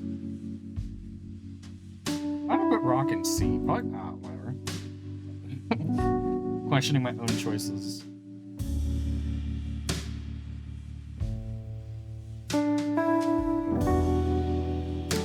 I can't resist. What are the community rankings? Did I hit community rankings? Did, right? Yeah. Oh, there's no big one. Alright, what did this guy do?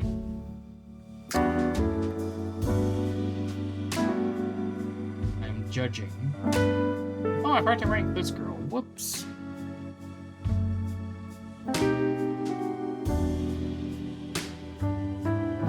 I'm judging this person's opinion. Harshly. So first off, if we're including all the Nothing Burger characters. You put the twins, who are basically the same person, they're basically one person, in different tiers. So that's a bit weird. You put the best optional character in A tier, and you put 2 optional characters who have no personality in S tier. You put a character who doesn't exist in S tier. Womp womp. And you put the goth in C tier. And you put the other goth in D tier. I think that alone just means your opinion's bad. Your opinion's bad because you put the goth on the lowest tier. Is this girl's name's Nebrona or something like that, right?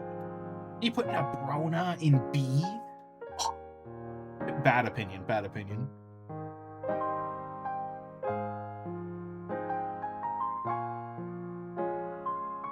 You put her in A, dude. Oh my god. Like I'm not judging this based on how good the characters are. I'm judging it based on like just because I know this person didn't do that. I'm judging it based on this is obviously their taste. and I think their taste is bad. Like they're not judging it based on how good the character is, obviously, because we have nothing. We have a character who doesn't have a personality in S. We have 3 characters who don't have personalities in S. So I'm judging it based on, obviously they're putting it like, I like this character because this character's cute, right? You put the goths in C and D. How dare you? Also weird, I would have thought the person who loves Poppy would also be the person who loves, I forget her name, but I 100% this game, so I've played every optional side quest where half of these characters are from. And I'm surprised this character's in B. Honestly, if you like Poppy this much, I thought you would have put her in like A or S. EBH. Oh yeah, this character is basically the same character as Poppy. Why don't you put her in S tier? Your opinion befuddles me. I am confuddled by your opinion.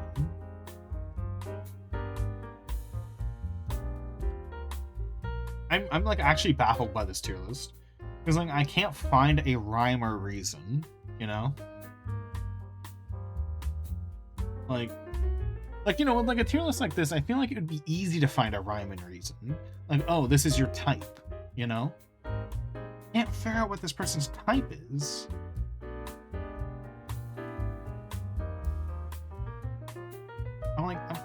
I'm not even saying like, I'm not saying like sexual type, I'm just being like character type, like the types of characters they like. Like, I'm not getting any patterns here.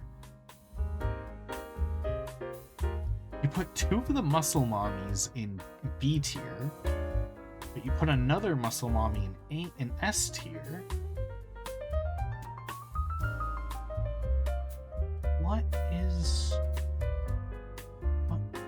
What is the pattern? Like, why is she in D tier? Wait, wait, is this not a like character? Is this? Wait. Oh, I think this is a meta tier list. Wait, no, it's not, because Crossette is known as the best character in the game in the meta, in like how overpowered they are. I was about to say maybe this is a meta tier list because there's some really strong characters at the top, but then Crossette's in B, and Crossette's the best character in the game. Like Crossette's a healer that does more damage than all of the DPS in the game combined, by the way. So she just keeps your team on infinite health and does a bagillion damage. She is overpowered. Speedrunners speedrun to get her as fast as possible, and then only use her for the whole game. She's the best character. So it's not a meta tier list, because she's in B, and she would be in S. Yeah, I don't know. I can't find the rhyme or reason.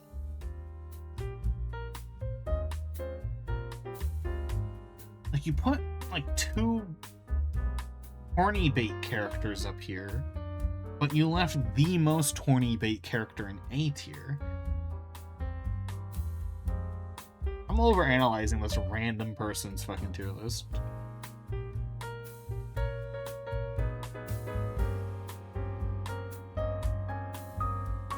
You put this lolly in S tier, but you put this lolly in C tier. I can't find a pattern. There's no pattern. They put characters in random spots, I swear. You know, it started as me criticizing them, but now I'm just trying to find their pattern, and I don't see it.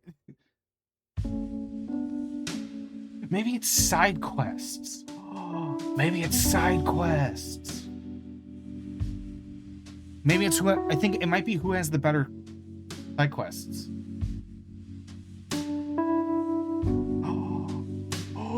I think that's it. I think it's who has the best side quest. Oh my god. Wait. Dude, I think that's it. That has to be it. It makes sense. Yeah, Poppy is this character. She her thing is that she transforms into an older version of herself every so on in the story. So she starts as a like 9-year-old, then she becomes like 17, then she becomes like 29, and this one's just technically Poppy's toy robot. So I think it's side quests. I think this is a side quest tier list. Because this character does have the most dog-ass side quest in the game. But no, but Ursula has the most dog-ass side quest in the game. Never mind. I thought I cracked the code. But no one on the planet likes doing Ursula's side quest. By the way, Ursula's side quest is the longest side quest in the game. And it's only longest because you have to AFK with your console on for 20 hours. I'm not joking. AFK, console on, for 20 hours to do her side quest. No one would put her side quest in B. Everyone would put it in F tier. It's the worst side quest.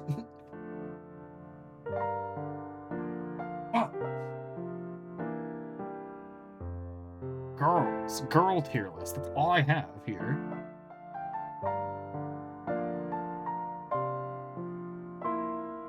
I don't think there's a pattern. I thought it was side quests.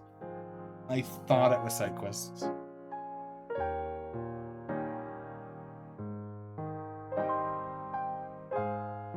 So when I look up here, it says... Oh, it says that in both of them. Oh, the tier list was made by a guy called that. Never mind. I thought I had a hint. The URL was weird. Had a weird word in it. I spent too long trying to analyze this, but I am invested. Dang, I really thought I was onto something with side quests.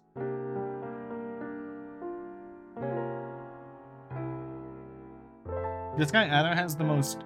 This is considering he called it female tier list. It might be just like what characters he finds the hottest. But even then, I can't figure out what his like type in women is from this. You know, all over the place, and he doesn't like goths. I wouldn't have spent so long on this if he wasn't the only person who made a tier list, honestly. He was the only person who made a tier list for this. Hold on, real quick. I know I'm 26 minutes over my stream time, but I'm not gonna make a tier list. I'm just gonna look at them. I'm just gonna look at a few. This is every girl in the whole trilogy tier list. Let's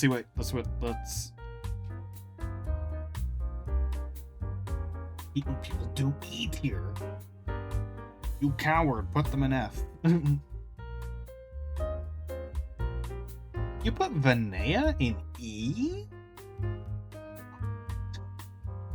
What kind of person puts Vinaya? You know what kind of person puts Vinaya in E tier?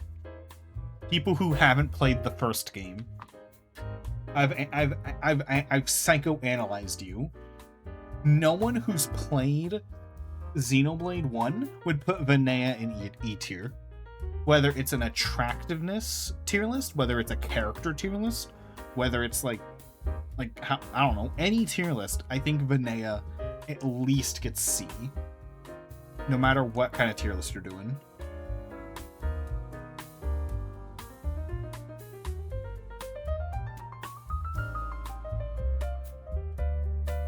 I just don't believe it. I don't believe him.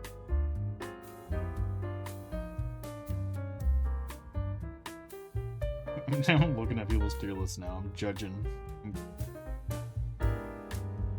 Vinaya in F tier, opinion discarded. Opinion fully discarded. What else did you put in F? You put her in F? You put her in F? Bro. Opinion? What the fuck is this opinion? What the...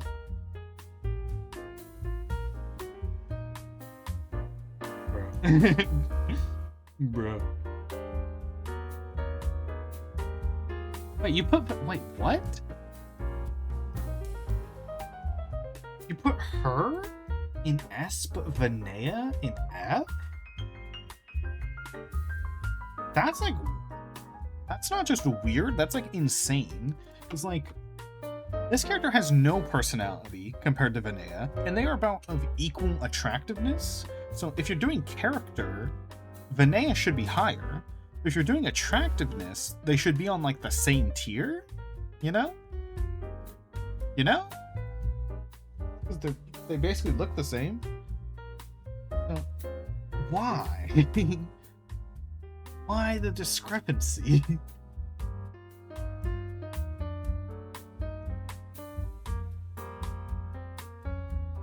And also Goth and F tier opinion discarded.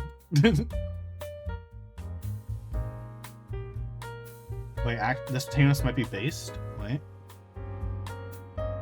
Analyzing. Mithrin S not based, but you know. We all have one or two bad opinions, you know? It's bound to happen. Goth and D? You know what? Overall, I accept this person's tier list. It's not half bad.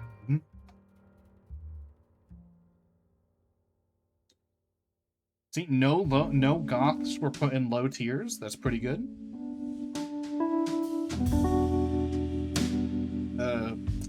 Mithra's an S. That's pretty bad. Oh, this one, he's put the title at waifus. Okay. You do not want Mithra as your wife. Just saying. Personality so ass, you're getting divorced.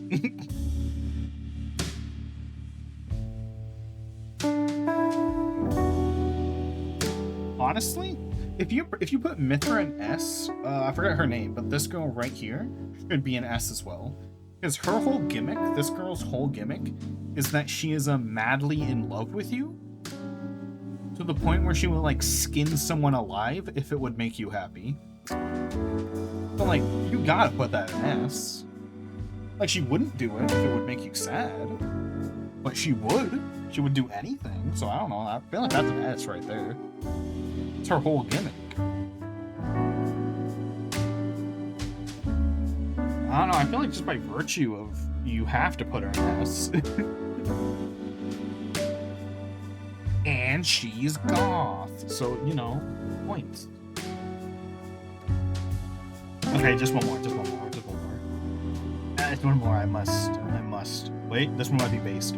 Holy based! Holy based, Batman, you didn't put...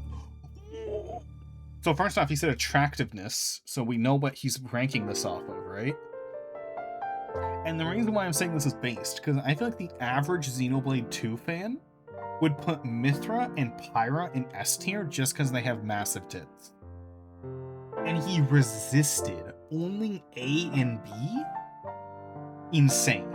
I admire that. And Charlotte and Melia in S is like actual good taste. What the fuck?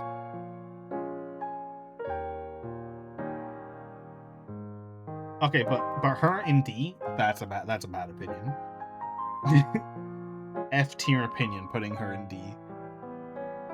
Tragic. Alright. Wait. Waifu tier list. Isn't Fink not... Is that the character's name? I don't remember. Isn't Fink a guy? Why is he on the girl tier list? Is she a girl? Just one more.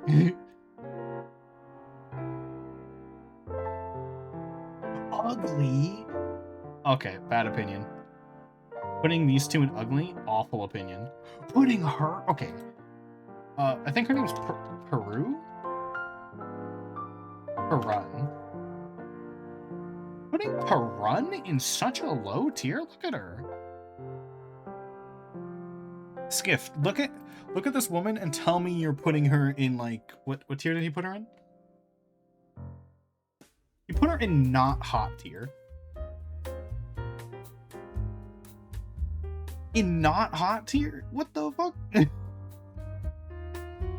He's so wrong.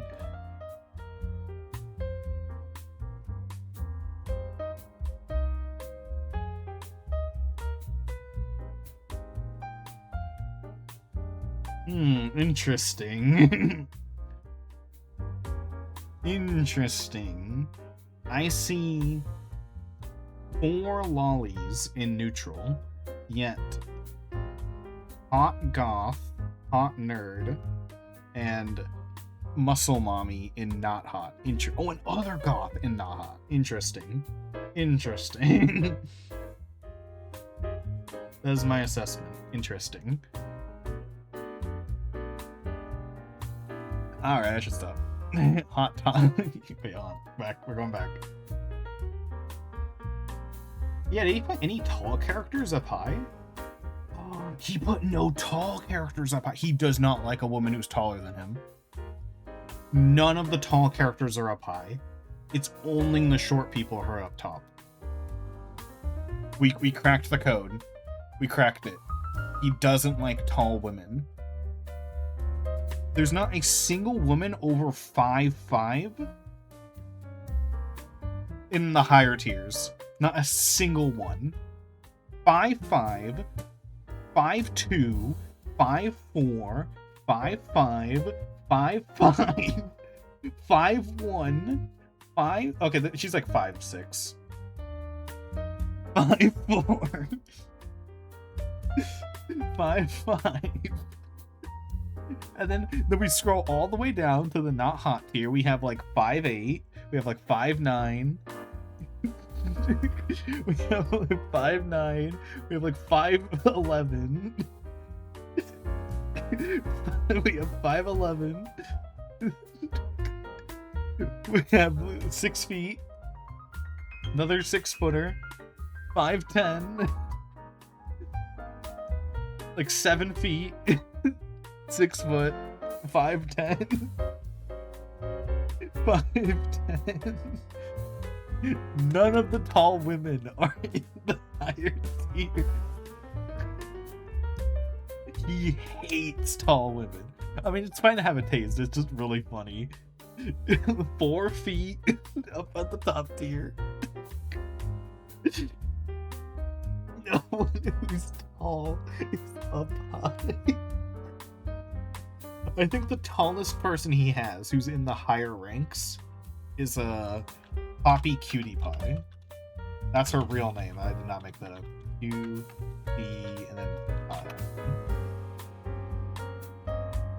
Can we get a picture of her? Oh, I should probably not be... Dude, I froze for a second because I just realized typing in this character's name, 90% chance to show porn. I dodged a bullet. I don't know why I clicked the images. I dodged the biggest bullet there. Fear.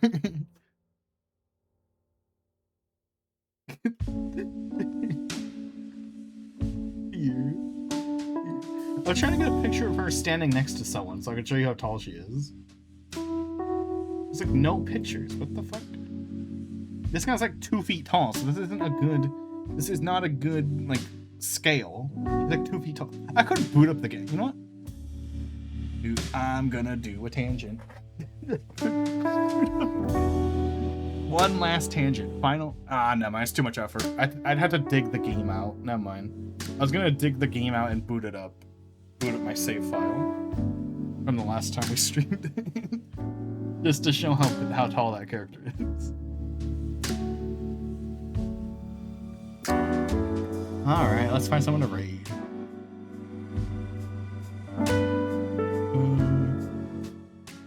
The fuck is this? Which is recommending that I collab with,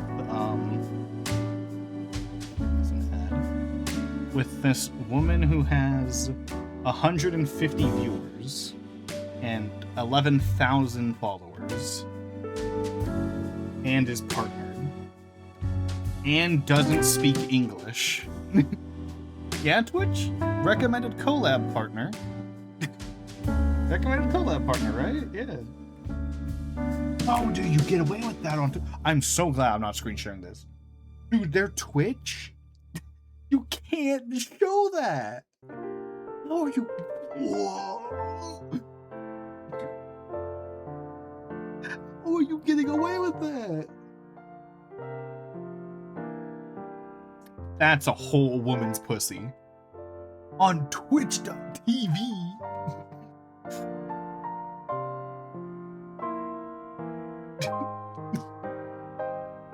The whole vagina. That's a whole vagina. How are you getting away with this? Not on their stream, but in the panels. Like, you know, the thing below the stream with all the links? Pictures. How are you getting away with this? I am baffled. What? Recommended collab partner. Person who doesn't speak English with porn everywhere. I'll screenshot that and send it to my Discord. It's fucking crazy. I can't send one of them. I'll just send the link because one of them breaks Discord TOS. I can't show it. Anyway, do you guys want to watch? Oh, Adelaide went offline. Never mind. I was gonna give you guys two choices, but one of them just left. So, I guess there's only one choice now.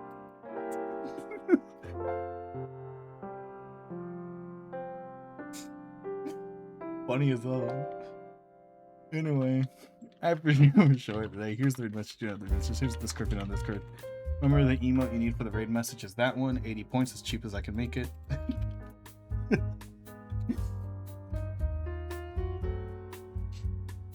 Fucking funny.